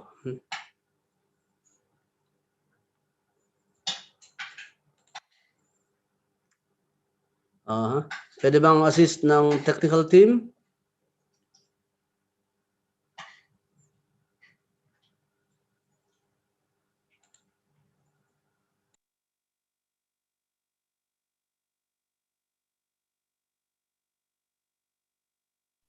Sir, nakamute po kayo. Mute po kayo. Thank you. Thank you. Okay. Now we proceed to box 2 of the form, and we can see here the full-time inspector and supervisor of construction works. Kailangan pala yan, ano? Kailangan merong ma-assign as full-time inspector on and supervisor of construction. He or she can be an architect or civil engineer. Okay, talagang partner ang architect at saka civil engineer. Matagal na ito eh. Since 1950s, partner na ang architect at civil engineer. Of course, you should have a valid PRC, ID, and PTR, and so on. And of course, the applicant has to sign the form and it will be notarized accordingly. All right?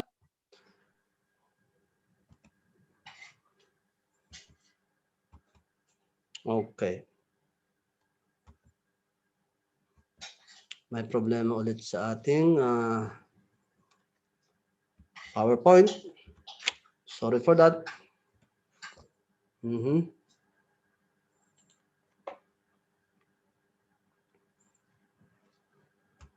Okay. Now we're done with the building permit. Now we can proceed to the specifications. Okay. Yung specifications is composed of thousands of pages covering all the disciplines. Nandiyan yung architectural, civil, structural, mechanical, electrical, but we will not discuss all of them. We'll just focus on some areas of the specifications that are relevant to civil and structural works. For example, excavation, blinding works, waterproofing, formworks, reinforcement, concreting, and backfilling. Okay? Now, excavation. Any excavation work must make use of suitable slope protection system.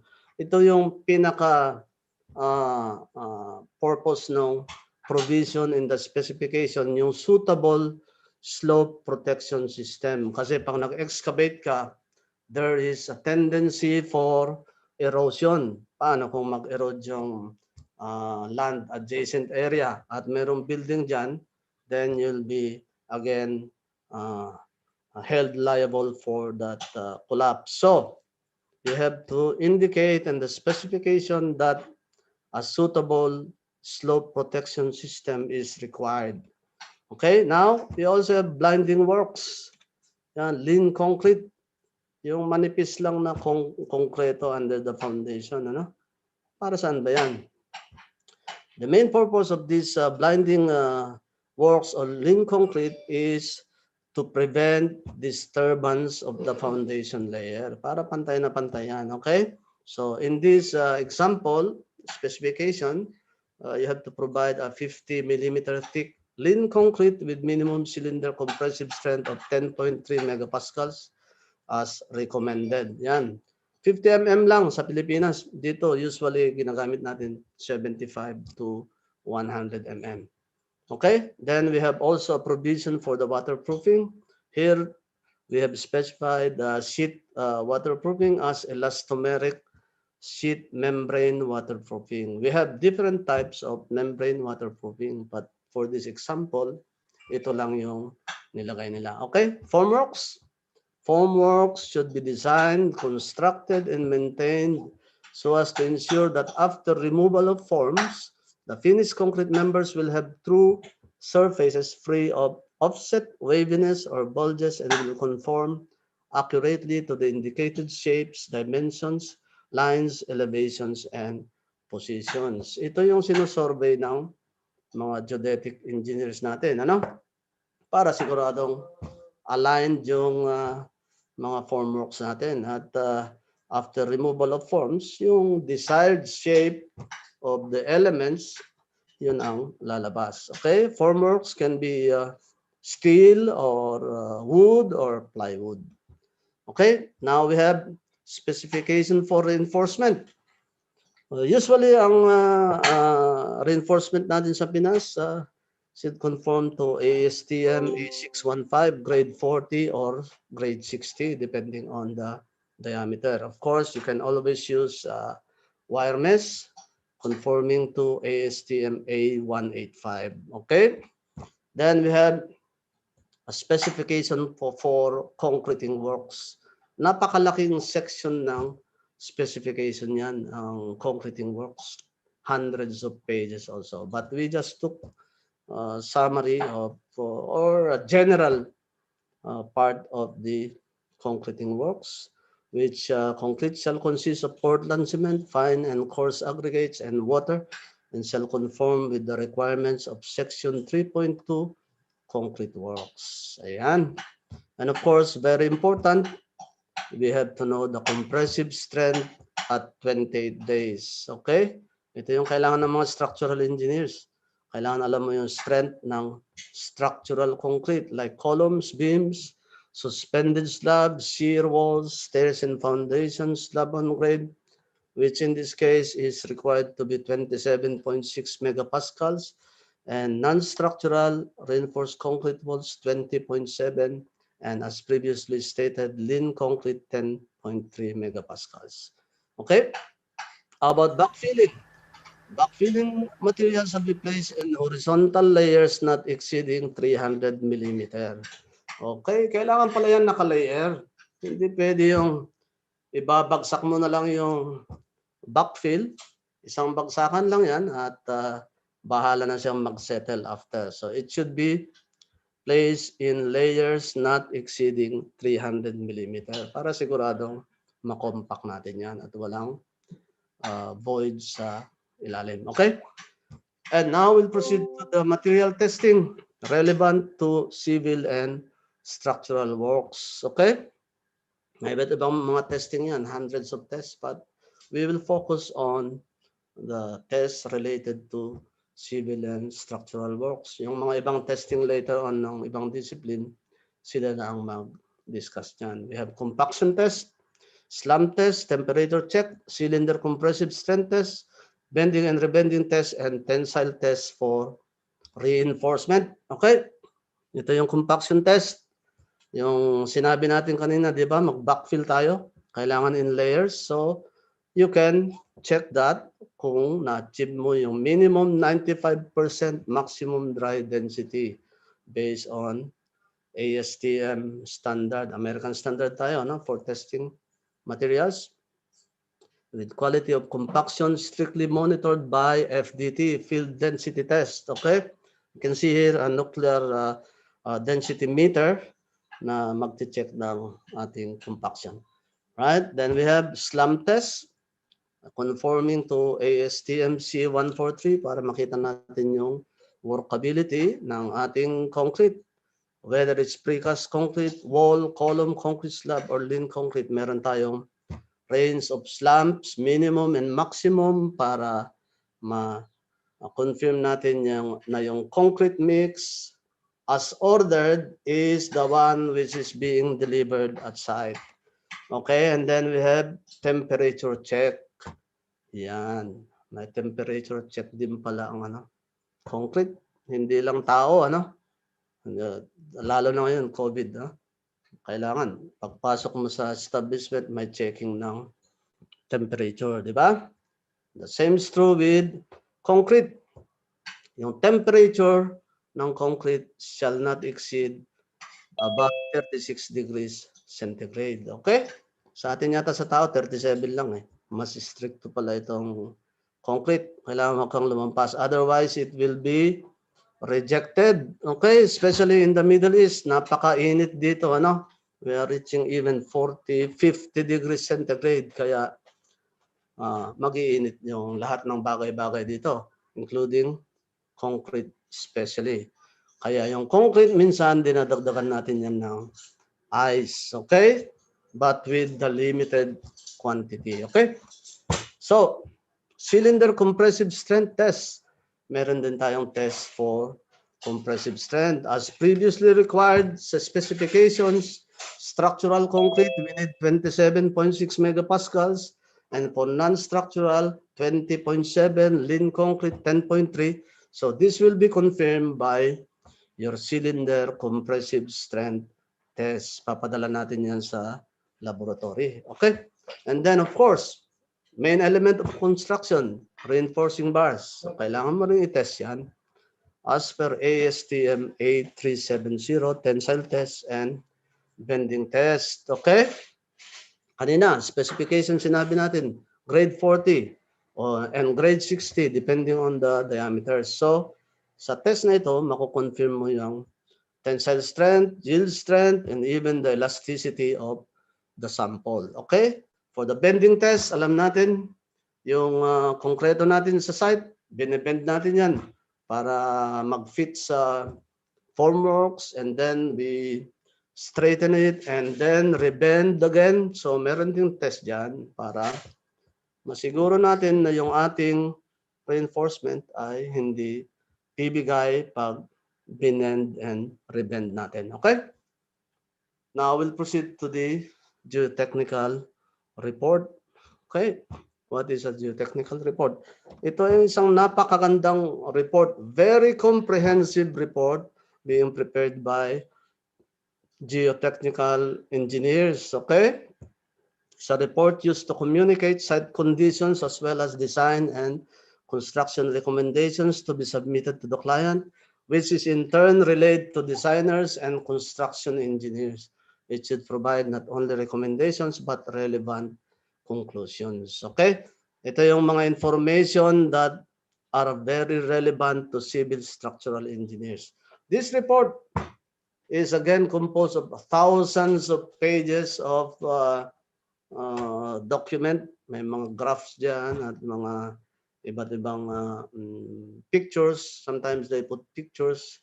Pero, ang kailangan lang natin dyan, number of boreholes, soil bearing capacity, modulus of subgrade reaction, seismic design considerations, liquefaction analysis, groundwater level, and excavation and slope protection. Okay?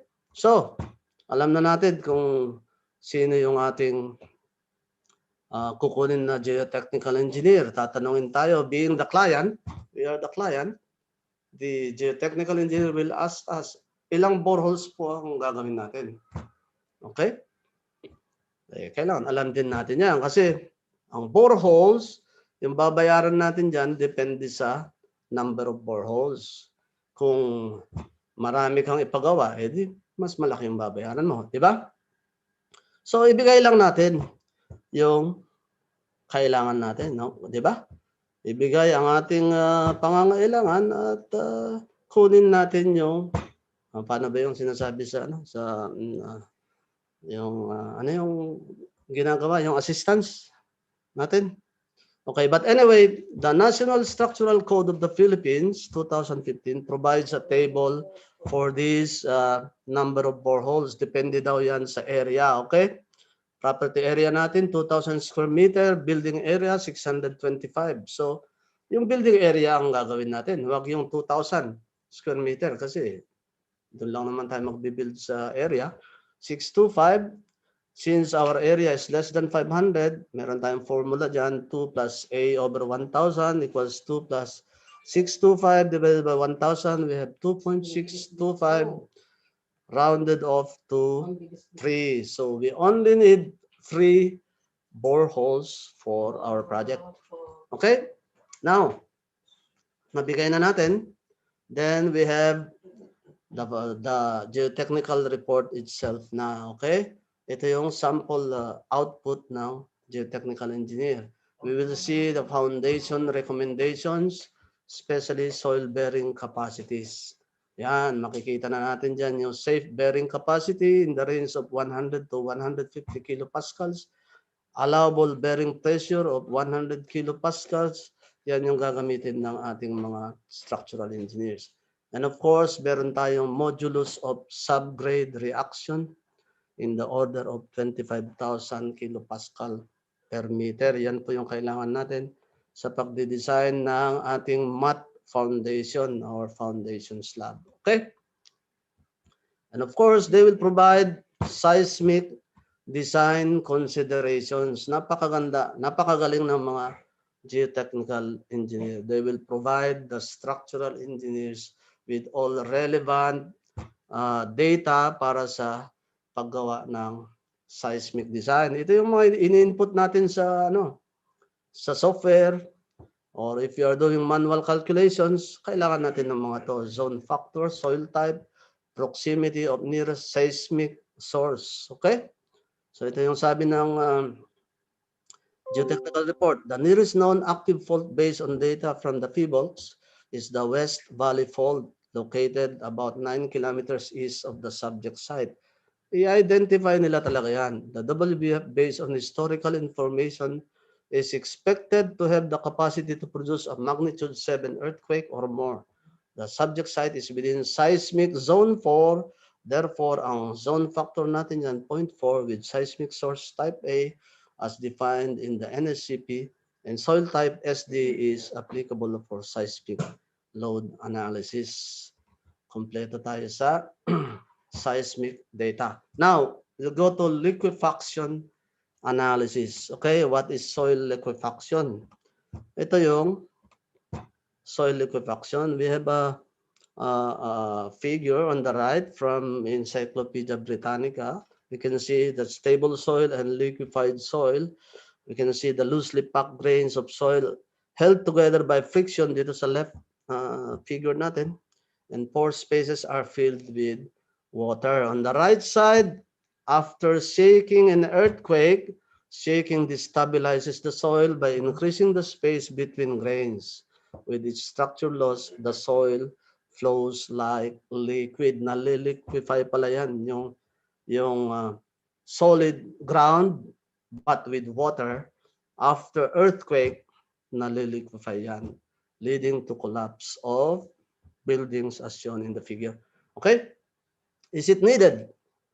Well, we have this Cavite Ecological Profile 2018 showing that the location, City of Bacoor, is subject to liquefaction. Meron palang 32 barangays dyan. So we have to investigate this, and we should ask our geotechnical engineer to include it with their report.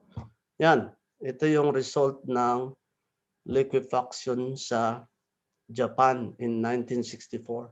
Natumba yung mga buildings dahil sa liquefaction. Alright, so it is a must in our project being in the area, being in Bacoor, Cavite, and as studied by the city of Bacoor, kailangan natin ng liquefaction analysis. Okay? Now, since we requested, meron tayong result dito from the geotechnical engineer. Yan, magkukwento yan. May konting history, JSC method was adopted in assessing the liquefaction potential of the site. JSC is very well known kasi nga meron silang previous experience in 1964 where there was collapse of many buildings dahil sa liquefaction. Mahaba itong report na to. May mga formula dyan at may table. But ang pinaka-importante dyan sa atin, yung conclusion, di ba? Anong sinasabi ng conclusion? In general, considering the generally medium dense to dense condition of the upper layers of sands, as well as the continuity of the underlying tuff formation, the results of the liquefaction analysis using the JSCE method indicate that the site subsoils are not vulnerable to liquefaction. Very good. Swerte tayo na hindi pala siya subject for liquefaction. Otherwise, if it is subject to liquefaction, merong ipopropose ang geotechnical engineer na type of foundation system to address the issue of liquefaction, like using piles. Okay? But here, in the example, wala tayong piles. Okay? Now, we'll go to groundwater level. Ipoprovide din yan ng geotechnical report. Okay? As we can see here, it is expected that at 1.2 from existing ground level, we expect water. Naghukay ka ng 1.2 meter, meron ka ng tubig. So, expected na natin yan. Mamaya, pag naghukay tayo, meron tayong ma-encounter na tubig. Okay? Excavation and slope protection. Discuss natin sa specifications. Now, it will be further enhanced by the geotechnical report. Anong sinasabi ng geotechnical report? In this case, since the water is considerably shallow, 1.2 meter, meron na. A watertight excavation system is recommended with the sheet pile system. Meron silang nirecommend na system for protection, being one of the more economical choices. Okay? So, we're done with the geotechnical report. We are ready to construct our building, subsurface construction, which involves all activities below ground level. Balikan na naman natin yan, excavation, blinding works, waterproofing, formworks and reinforcement, concreting, backfilling, which we have already discussed in the specifications. Okay? Now, we have this location map. Hypothetical lang ito. No? This is just a sample location map. We have our project along the Anghari Road in Bacoor, Cavite. We can see the 40 meter by 50 meter lot. Okay, and the 25 by 25 meter building. Okay. So if you have 25 by 25 meter building, you would have 7.5 easement on the right and left. And on the front and back, we have 12.5 easement, okay? So, itong proposal natin, yung excavation line natin on either sides, since we have only 7.5, pwede na ba tayo mag-excavate? Hindi pa nga tayo tapos sa structural design, di ba? Okay? Minsan, kailangan natin gawin yan. We have to decide if you want to finish the project on time, kahit hindi pa tapos ang design, final design, we can proceed with the excavation, some activities that can be done para ma-expedite yung ating project, di ba? Kaya nga meron tayong structural engineer dyan para mahulaan niya kung gaano kakapal yung foundation slab, di ba? Okay? So, kung ang floor to floor natin, 4 meters, floor to floor, we have 2 floors on the basement, that's 8 meters plus 1 meter na expected foundation slab thickness, and 100 millimeter blinding and protection screed. So, meron tayong 9.1. Pwede na natin hukayin yan. Okay? And we can progress. By the time mahukay natin, tapos na rin yung design. Okay? So, we can see here the property line, and we can see the sheet piles that was recommended by our geotechnical engineer, and the details of sheet piles with ground anchors. Okay, now we can proceed with the blinding works. Pwede na tayo sa blinding works as recommended, 50 mm as recommended by the specifications, but don't forget we have to provide waterproofing dyan. Okay, meron tayong na-encounter na water dyan kanina, hindi na lang natin pinakita. Okay, kasi we expected that. Alam na natin yan, hindi yung paghukay mo may tubig. Naku, may tubig pala. Kailangan order tayo ng pump. Order tayo sa China o sa Japan. Magagalit ang PPO niyan. Magagalit ang client. Sinabi na nga ng geotechnical engineer, may tubig tayo dyan ma-encounter. Kailangan nakaredy na yung pumps mo. Nakaredy na yung equipments para mabilis yung excavation. Natapos natin kaagad yung excavation. We are ready for waterproofing and protection screed. Protection screed, kailangan yan para yung waterproofing natin hindi ma-damage during laying of reinforcing bars. And then we'll proceed to formworks and reinforcements. Papasok na naman dyan yung mga geodetic engineer for the survey. Okay? Now we're ready to cast our foundation slab. 1 meter thick, 25 meter by 25 meter, 625 cubic meter. Kakailangan natin dyan 100, more than 100 truck mixers of 6 cubic meter capacity. Halinhinan yan na magbubuhos isang araw, magdamag hanggang susunod na araw para matapos natin yung ating casting. Of course, after coordinating with all disciplines. Siyempre, coordinated yan sa mechanical, electrical, kung meron silang mga grounding dyan for lightning, etc., it should be fully coordinated. Kasi pag nabuhusan na yan, mahirapan ka ng bakbakin. Okay? So now we're ready for the basement walls and columns.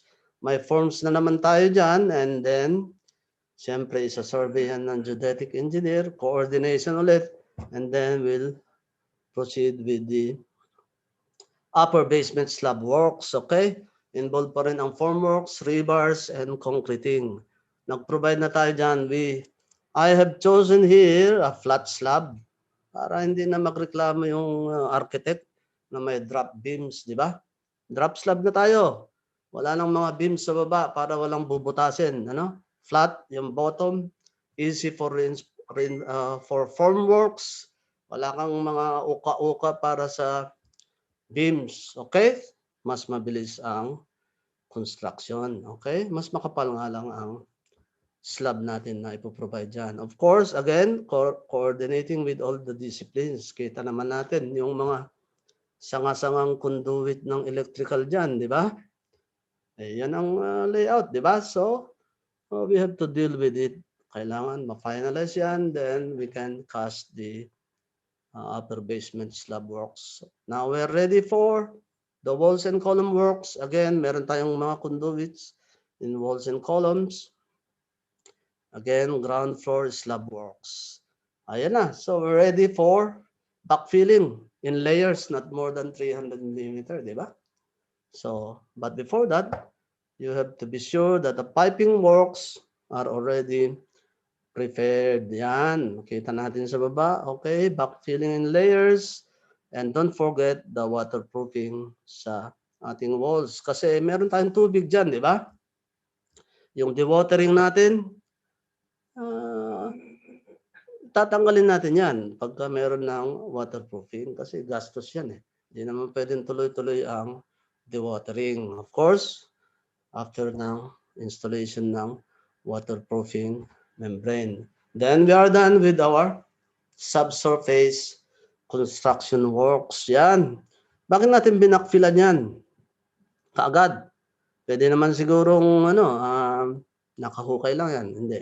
Kasi unsafe. At saka kailangan natin yan para sa erection ng ating tower crane. Okay? So we're now ready for our superstructure. Ang superstructure natin, all construction activities above ground level. Yan. Okay?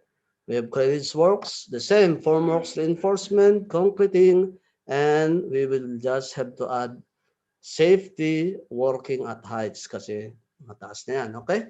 We have our crane foundation, and of course, our crane. Yan na, then we can proceed for ground floor, wall, and column works, formworks reinforcement, and concreting. Ito na yung pagta-transfer ng mga set-out points by the geodetic engineer sa ating ground level. Okay?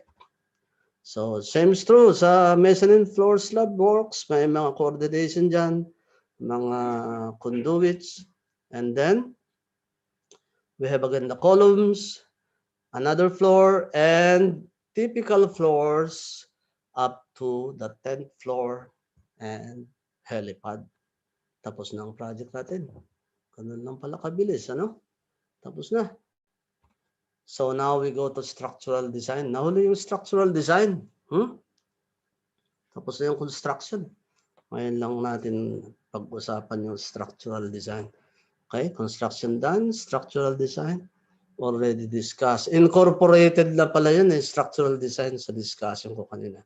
But anyway, we have to consider special loads in this project kasi special na hospital ito. Ano ba yung mga special loads? Ayun. Nakita niyo yung helipad, helicopter sa right side. Nakikita niyo ba? Wala na yatang nakikinig eh. Okay, so helipad. Meron tayong special load sa helipad. Okay? We consider the helicopter takeoff weight more than 3,000 pounds or 1.4 tons. Itong load na ito hindi available sa NSCP 2015. So I referred to the ASCE, SEI, American Society of Civil Engineers, Structural Engineers Institute, 7, 2016, table 4.3.1. Okay? The rest, meron na yan sa NSCP, wards and rooms. But then, pagdating sa interstitial floor, alam ng mga kasama natin na nurses and doctors yan. Kailangan natin 4.8 kilopascals or around 480 kilogram per square meter of design live loads. Okay?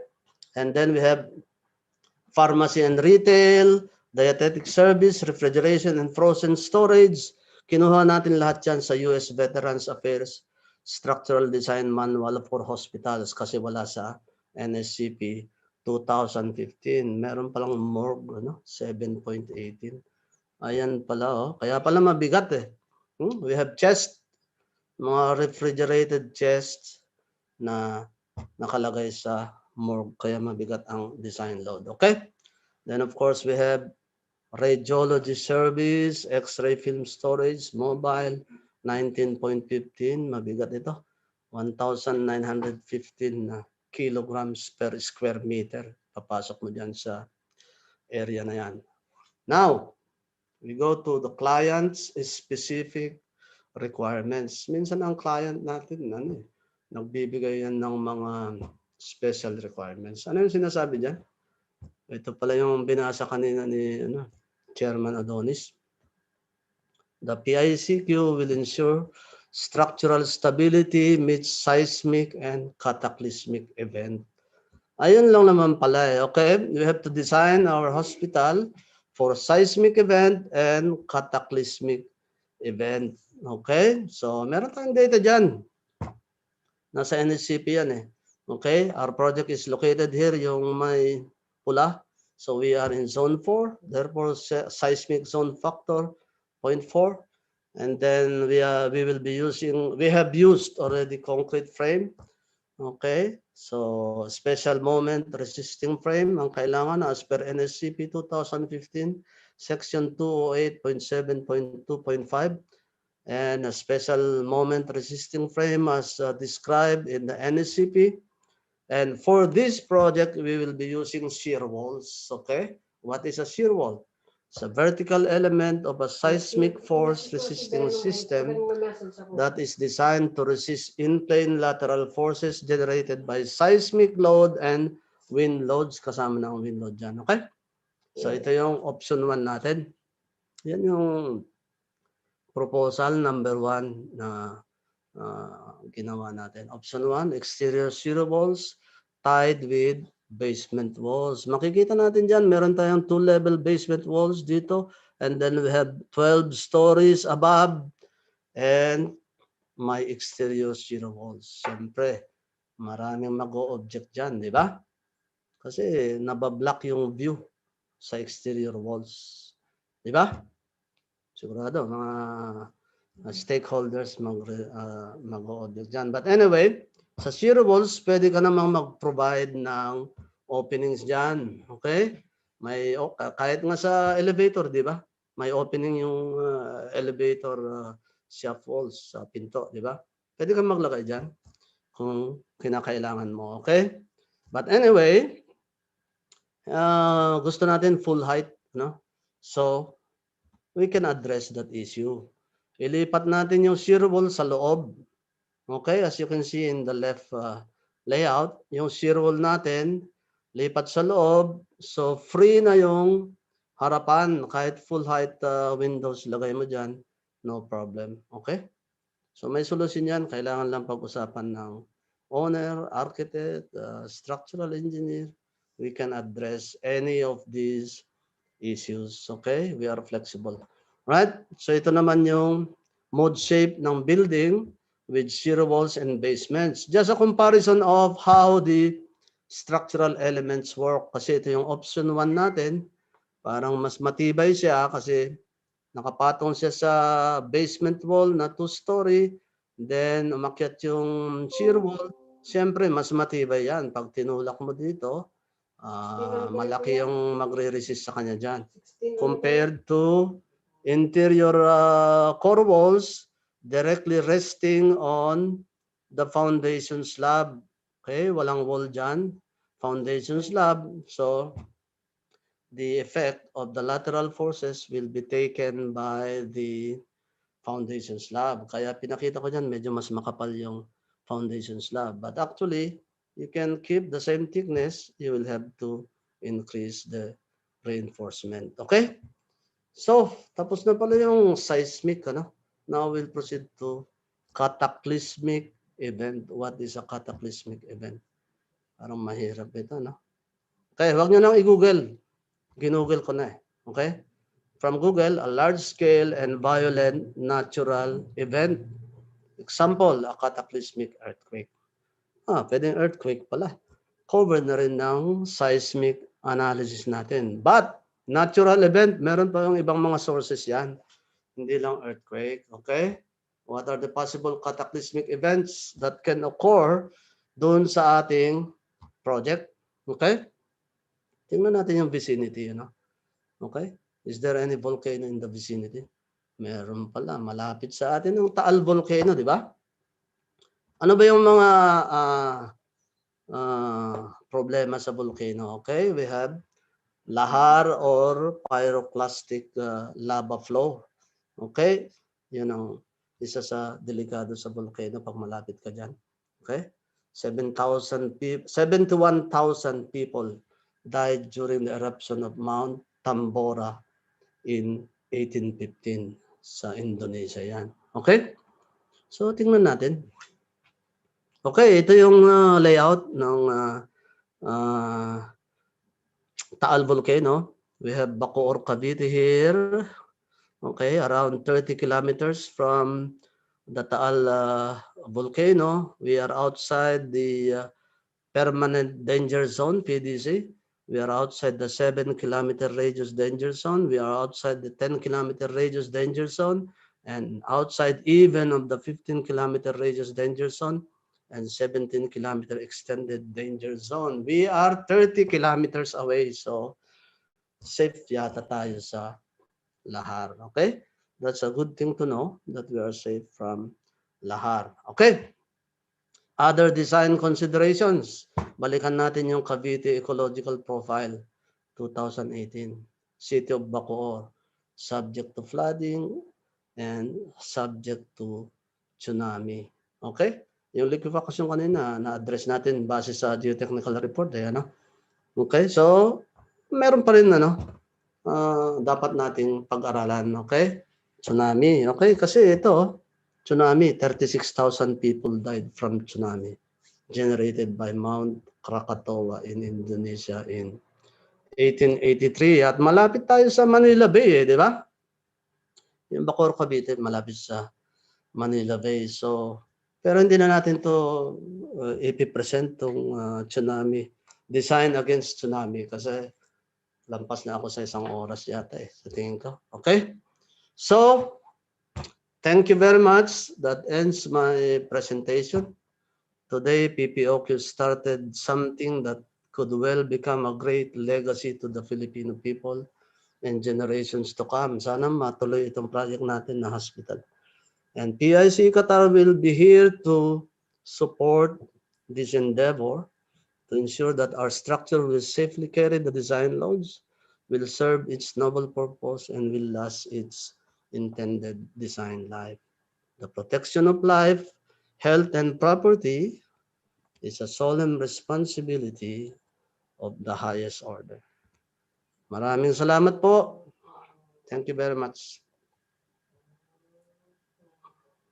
Thank you very much, Sir Nilo, Engineer Nilo, of Philippine Institute of Certified, Civil Engineers. Civil engineers. Yes. Okay, for that very well explained discussion about building permit, specifications and material testing, geotechnical report, subsurface construction, and structural design. It was certainly a very informative presentation to our participants today. So let me check if there are some questions from our participants. There is one from Mr. Rowen Hilario. Nuclear test ba, sir, required in Philippine testing? Setting, I mean. Medyo tagal na tayong hindi sa Pinas eh. 29 years na akong dun eh. So noong panahon ko, before 1992, before going to Saudi Arabia, wala pa naman noon na nuclear testing. Kasi itong nuclear density meter medyo advanced na yan, mas advanced. So I don't know now sa practice sa Philippines. But I think meron din siguro yan kasi advanced naman na tayo. Coming from Mr. Mario Solang, usual issue in the Philippines are leaks from perimeter walls. Any approach or recommendation to rectify, Sir Nilo? Leaks sa perimeter walls, medyo yan okay. Meron tayong waterproofing membrane. So it should address the issue of leak. However, there are cases na nakakalusot yung tubig, may natatrap na water between the waterproofing membrane and the concrete itself, okay? But then, meron din tayong property, special property ang concrete na tinatawag nating autogenous healing. So in some cases, meron akong na-monitor dito na potable water reservoir. Meron tayong waterproofing membrane, matagal nating minonitor, naglilik siya, okay? Because of the trapped water. Ngayon, after a while, wala naman kaming ginawang repair of the membrane. pero nawala yung leak. Okay? This is because of the property of concrete na tinatawag na autogenous healing. Kusa siyang nagsasara, ano? May mga pores dyan, pero in time, nagsasara yung mga cracks sa autogenous healing property ng concrete. In fact, merong advancement in concrete technology na isinasama na nila yan sa design mix na meron na siyang properties para automatic siyang mag-heal. Alright, thank you, Engineer Nilo. I think there are no more questions. Let me just double check. Oh, sir, meron pa po. Sir, what treatment to be used on steel reinforcement when structure located near coastal area or beaches? Okay, yung may mga reinforcement na may coating ano. Pwede natin gamitin 'yan, yung may coating. And pero siyempre mas mahal yung reinforcement ng epoxy coated mas mahal yung presyo ng epoxy coated reinforcement. Ngayon, one way to address then is to yung increase sa concrete cover. Yan, meron kang ipo-provide na specific cover para sa concrete within the coastal areas. Ang coastal areas, meron tayong dyan tinatawag na splash zone at saka yung permanently submerged with seawater. Yung splash zone, yun yung mas matindi ang effect sa concrete or steel. Yung fully submerged, walang problema yan Hindi maapektuhan yung reinforcement mo. But on the splash zone, yun nga, magkakaroon ng reaction yan with oxygen and water at magkukos ng deterioration not only to the concrete or not only to the reinforcement but first to the concrete. So, there is a recommended thickness cover, concrete cover, para ma-address yung issue na yan. All right. I hope that that explains your question, Mr. Rowell. Follow-up question: any special mixture in cement for concrete in near sea level? Meron yan. Merong special mixture yan. Okay? Considered as advanced concrete mix for concrete. Ito po. Last na lang po ito bali galing ulit po kay Sir Mario Solang. What fire ratings should be designed for hospital walls? Hindi ko na-address yan Siguro si Engineer Mar na lang mag-address niyan. At o kaya si architect Jean kasi kasama sa specialty niyan yung fire zones and fire rating. Okay? But usually binibigyan natin guess lang ito pero at least minimum 2 hours I think. All right. So that concludes our third session for this afternoon.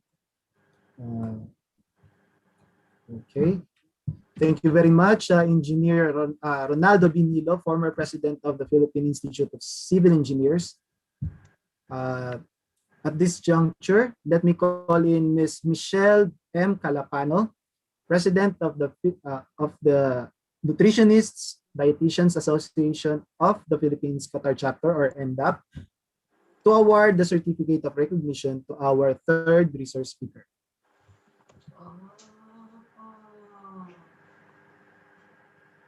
Good afternoon po, mga nasa Qatar, and good evening sa Pilipinas. Good evening, Engineer Nilo.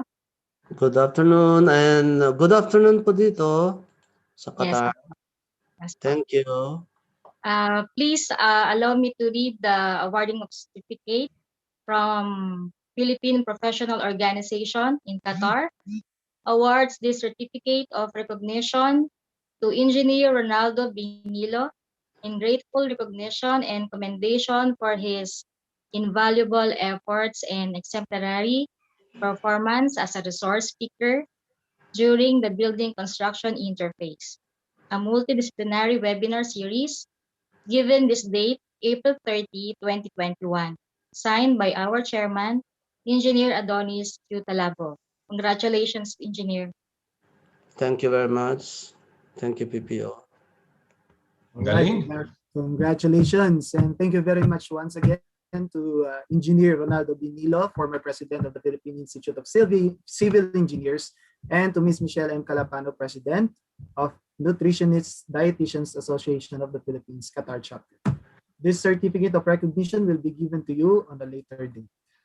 So that wraps up our discussion on the 3 topics brought to you by the United Architects of the Philippines Qatar chapter, or UAP Qatar LLCG, Geodetic Engineers of the Philippines, or GEPQ, and Philippine Institute of Civil Engineers Qatar chapter, or PIC Qatar, with the support from other various organizations of 14 strong members of PPOQ. So let us now proceed with the next part of the program. This activity would not have been possible without the guidance and support from our former PPO chairman from the past years. And they are also here to send their short but very warm message for the success of day 1 of our multidisciplinary webinar series entitled Building Construction Interface. To start off, may I call in the former chairman of PPOQ in 2015 from the Institute of Electronics Engineers Qatar chapter, Engineer Jenard B. Aller. Is Sir Jenard available, or is he around? Wala po si Sir Jenard. Next na. Wala po. Okay, so we are going to proceed with the next PPO chairman. From the Philippine Institute of Civil Engineers Qatar chapter, he is the former PPOQ chairman in 2016, Engineer Gerald T. Managel.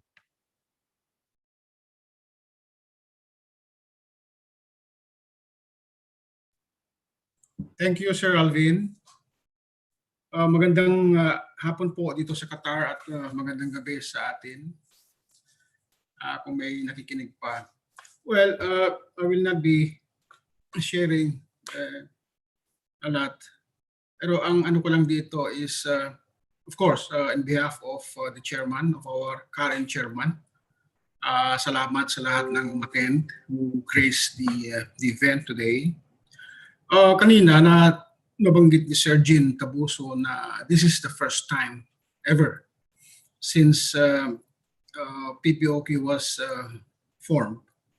Yes, indeed. Kasi noong mga early years ng PPO, bali ang focus ay yung preparasyon ng ating mga proposed examinees para sa board exams. Well, way back 2010, as far as I remember, nagkaroon din ng basketball actually. Ang basketball na yun is to at least enhance yung camaraderie amongst the PPOQ members that time. And now years pass by, unti-unti merong, as far as I remember, nagkaroon na ng blood donation, yung mga nurses, seminars, I believe, before. But now, most especially this year, with due respect to the former chairman. But and despite of this pandemic, ito na-launch pa ng ating host chapter, yung ICEP, through the current chairman Adonis, itong collaborative seminar. Well, ang seminar na to, kasi nung mga previous meetings nito bago nilons ito ay sa aking personal na pananaw, because ito kasi seminar involves only about 6 or 7 organizations. Pero nung later on, na-involve na rin yung medical, meron silang input dun sa sa paggawa nitong hospital. And therefore, siguro medyo boring, I would say, dun sa ibang medical professional. Sabi nga ni Sir Alvin kanina, Pulido from PIC hectic pa, although hindi sila masyadong at least nandun pa rin sila. Sa akin lang, doon sa mga like the medical, the educators, and accountants, ito kasing building construction na to will give you an idea, kasi nabanggit ni Architect Jin kanina, yung professional fee na building permit, preparasyon ng at least pag somehow, kasi tayo mga OFW, as far as my personal concern is, ang isang primordial objective natin dito is pag nandito tayo, pagka nag-abroad tayo is gagawa ng bahay, yung mga wala pang bahay. At yung may mga bahay na i-enhance o i-ano nila yung bahay nila, pagagandahin. And therefore, yun po siguro yung mga yung hindi masyado involved dito, ang isang, I would say, an informative or educational na rin para po sa inyo, para at least alam ninyo ang mga, kunyari, siyempre gagastusin like yung professional fee. Kasi apart from financing yung construction, may mga tinatawag nila kung minsan yung preliminaries or professional fee. Okay, so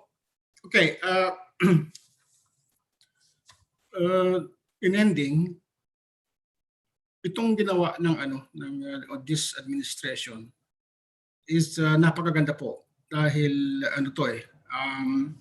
this to me displays or demonstrated yung unity ng organizations, kasi 14 na ngayon. And sana po ay patuloy nating suportahan, because eventually ang PPO Qatar from I would say 12 years ago, nag-evolve na siya. We have all this now. And I hope in the future, makikipag-participate na tayo sa mga drives ng host country. Like ang ginagawa ka ng PIC, yung beach clean up, tapos yung tree planting. Maliliit lang yun, but if the makikita ng host country yun.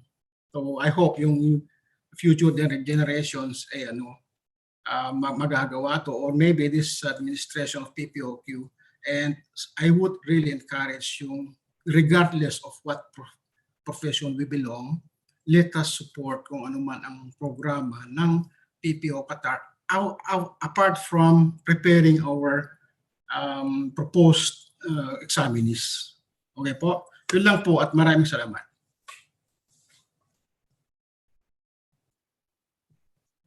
Thank you very much, Engineer Gerald, former PPOQ chairman in 2016, for that very inspiring message. And now, to move on, let me call in from the United Architects of the Philippines Qatar Chapter, or UAP Qatar LLCG, former PPOQ chairman in 2017, Architect Michael Nino G. Garcia. Thank you very much, Sir Alvin, Pras Alvin, and also maraming salamat, Chairman Gerald, for a very nice input regarding this event. A pleasant day to everyone, and congratulations for the success of day one of Building Construction Interface, a multidisciplinary webinar series brought to us by Philippine Professional Organizations Qatar PPOQ. As one of the former chairman and now advisor of the group, I urge you, dear participants, to value the rich knowledge that you have acquired today. I am also grateful to our new labor attaché, Honorable Adam Musa, for gracing the event and assuring us the continuity of polo support for the group. Malaking bagay po yan. To our chairman, Adonis Talabo, for making this happen, PTC President Monsada, to the national leadership of each participating organizations for their very warm support for their Qatar chapters, and to all our speakers for today who have shared their priceless knowledge and experiences in their respective fields. Beloved participants, continue to take advantage of this wonderful opportunity. The real-time information that we got from this, the report on the Build government programs, which was generously shared to us by our DPWH Undersecretary Honorable Maria Catalina Cabral, which is really an eye-opener, and this is what should be focused about by our members, both here and who are already in the Philippines, especially for reintegration purposes. Let us share this to all Filipinos as a positive response despite the pandemic. It is time for us, Filipino overseas professionals, and our fellow countrymen in the Philippines to focus on the positive initiatives and endeavors in the construction industry. This is what we should re-echo in the social media. With so many materials, happenings we see in the social media, valuable information like this is in this webinar is a hard find. Mahirap talaga hanapin. So as fellow professionals, it is our duty to set our kambabayan's mindset on the right perspective. So thank you po at mabuhay po tayong lahat.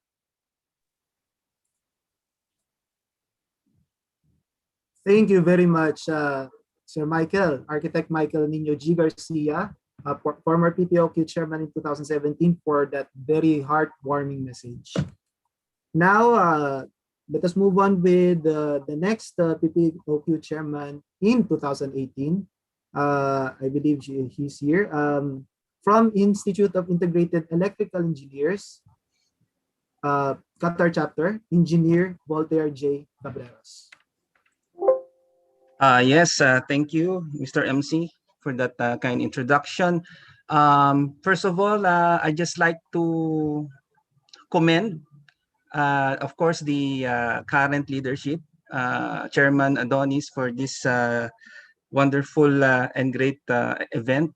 Of course, to the working committee behind this event. Ako'y nagpapasalamat na nagkaroon tayo ng ganitong klaseng activity, which is very informative at napaka swerte natin o lucky kasi we have experts sharing their knowledge about building construction interface. I will not take much of your time because most of my former chairman has already mentioned the points. I just like to wish PPO Qatar under the leadership of Engineer Adonis all the best, and sana magkaroon pa tayo ng maraming activities gaya nito, which focus not only to the future professionals but also yung mga OFWs, professional OFWs na babalik na rin dito sa Pilipinas. With that, I wish you all the best, and thank you. Thank you for also inviting me. Engineer Adonis, thank you very much for this opportunity, and I wish your term a successful one. Thank you, and mabuhay po kayong lahat.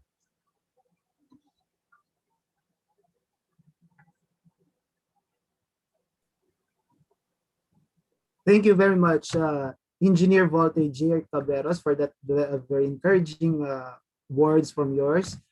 From the Institute of Integrated Electrical Engineers, Qatar chapter. He is also the former PPOQ chairman in 2018.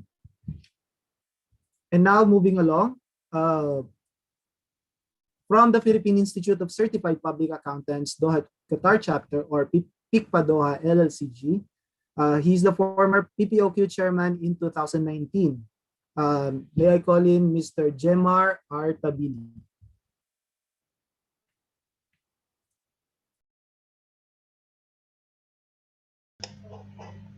Hello, good afternoon.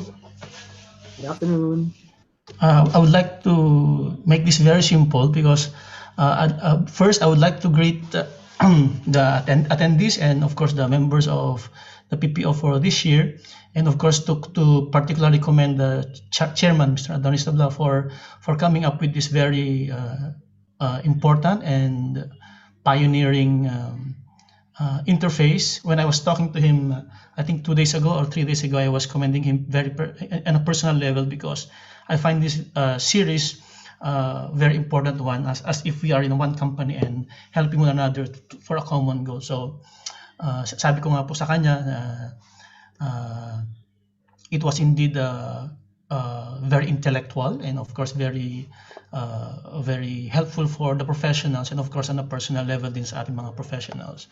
Hopefully this webinar, this building construction interface has helped the attendees, and of course on the day two and the next seminars, everything will be in place. So in behalf of my family and behalf of PICPA, I would like to commend the current administration of PPOQ for having this very good and very commendable step towards reaching out more professionals in Qatar, and not only Qatar, perhaps all over the world.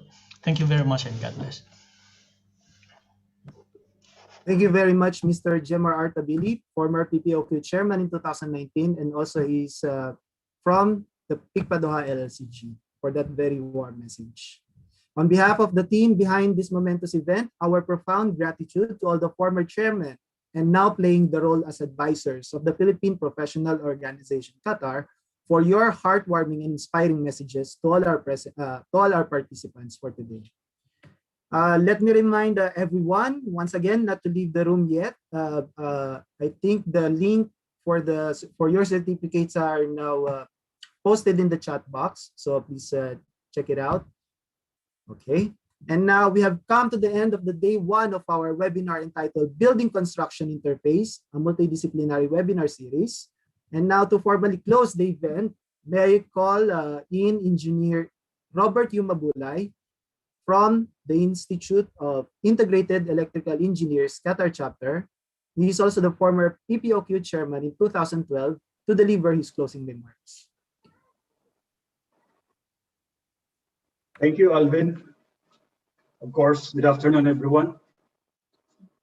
As we end today's webinar, a very unique multidisciplinary webinar series, let me greet first our dignitaries who spoke a while ago.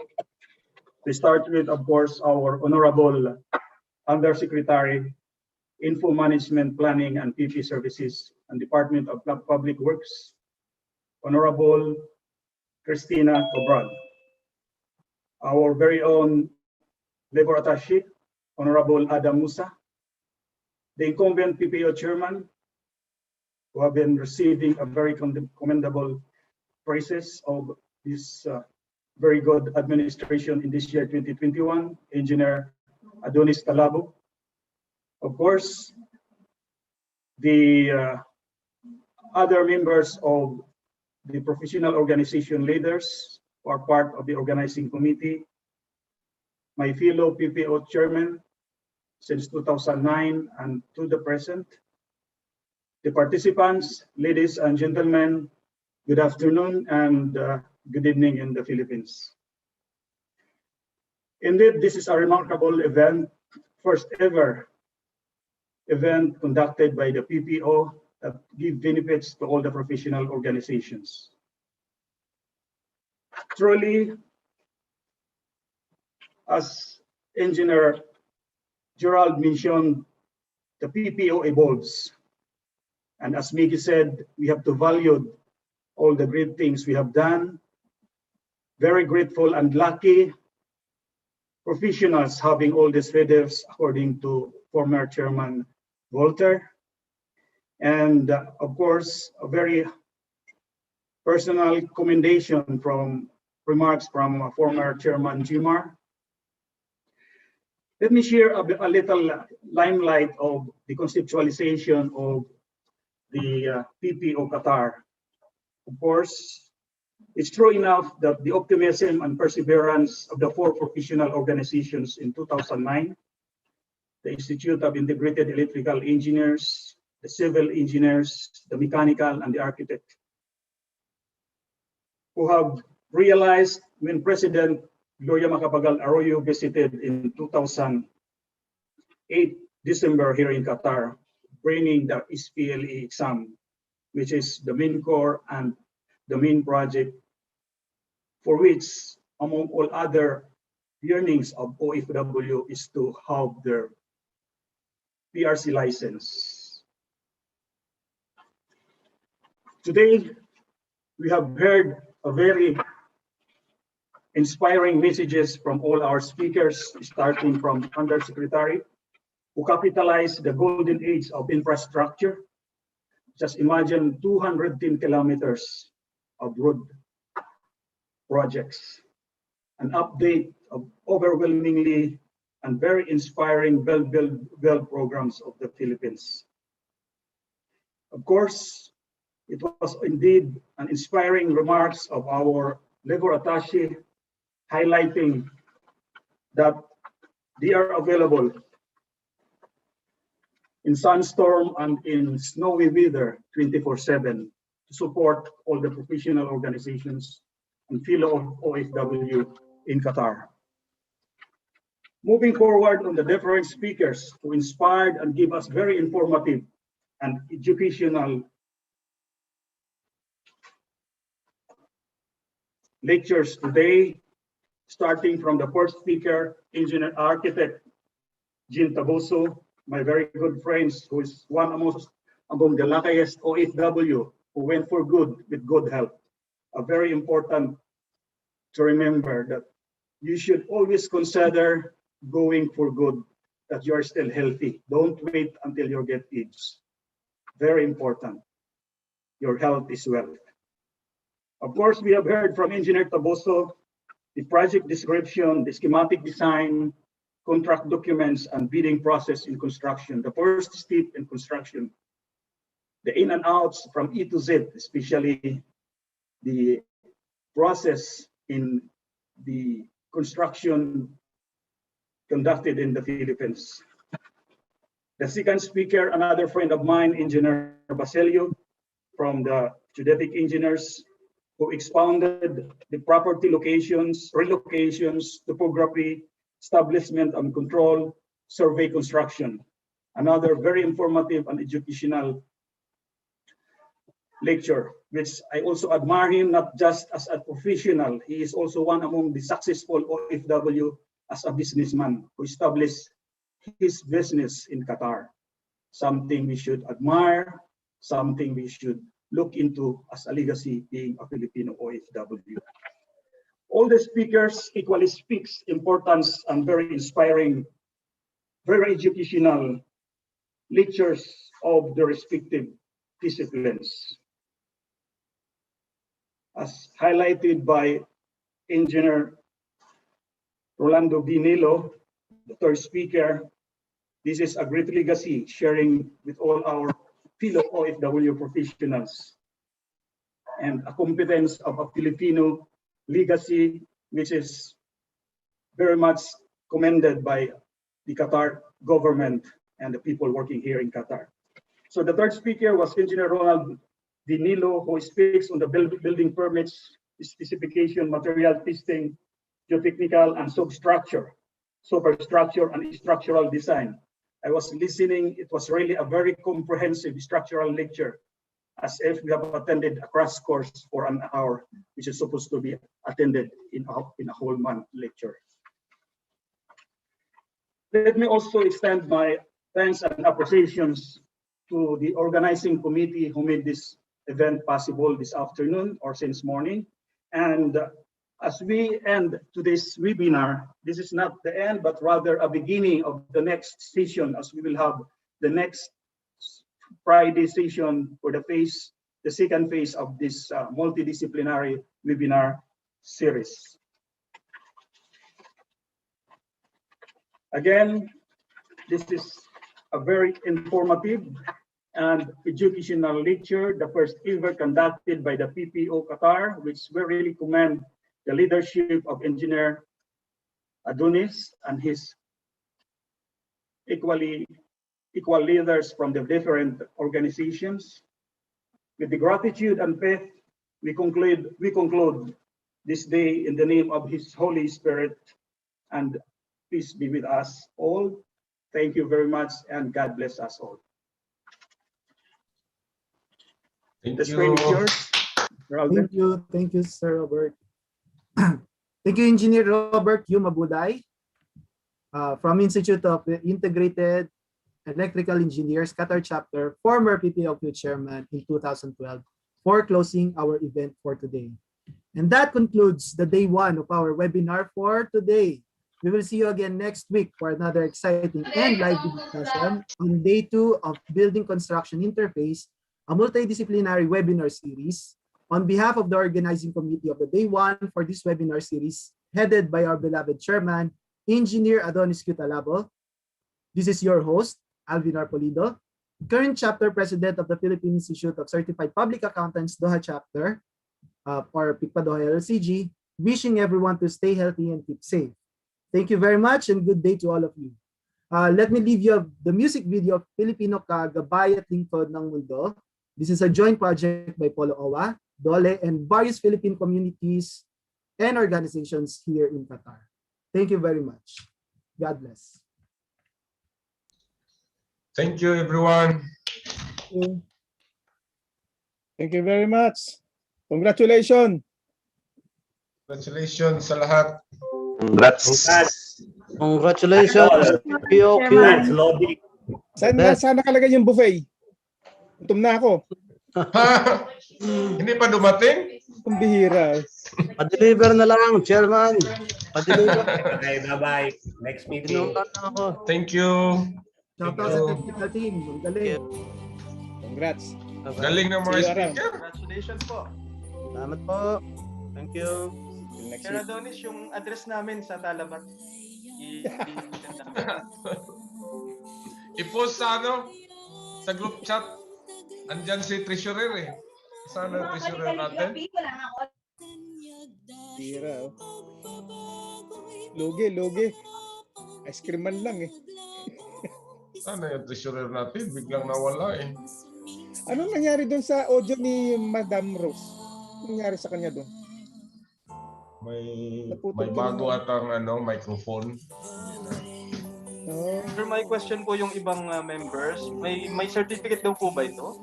Meron. Yung nag-fill up, automatic na naka-receive. Ayun. Okay. Automatic yun, nasa link. Hindi ako naka-fill up. So, thank you sa technical team natin. Grabe. Galing.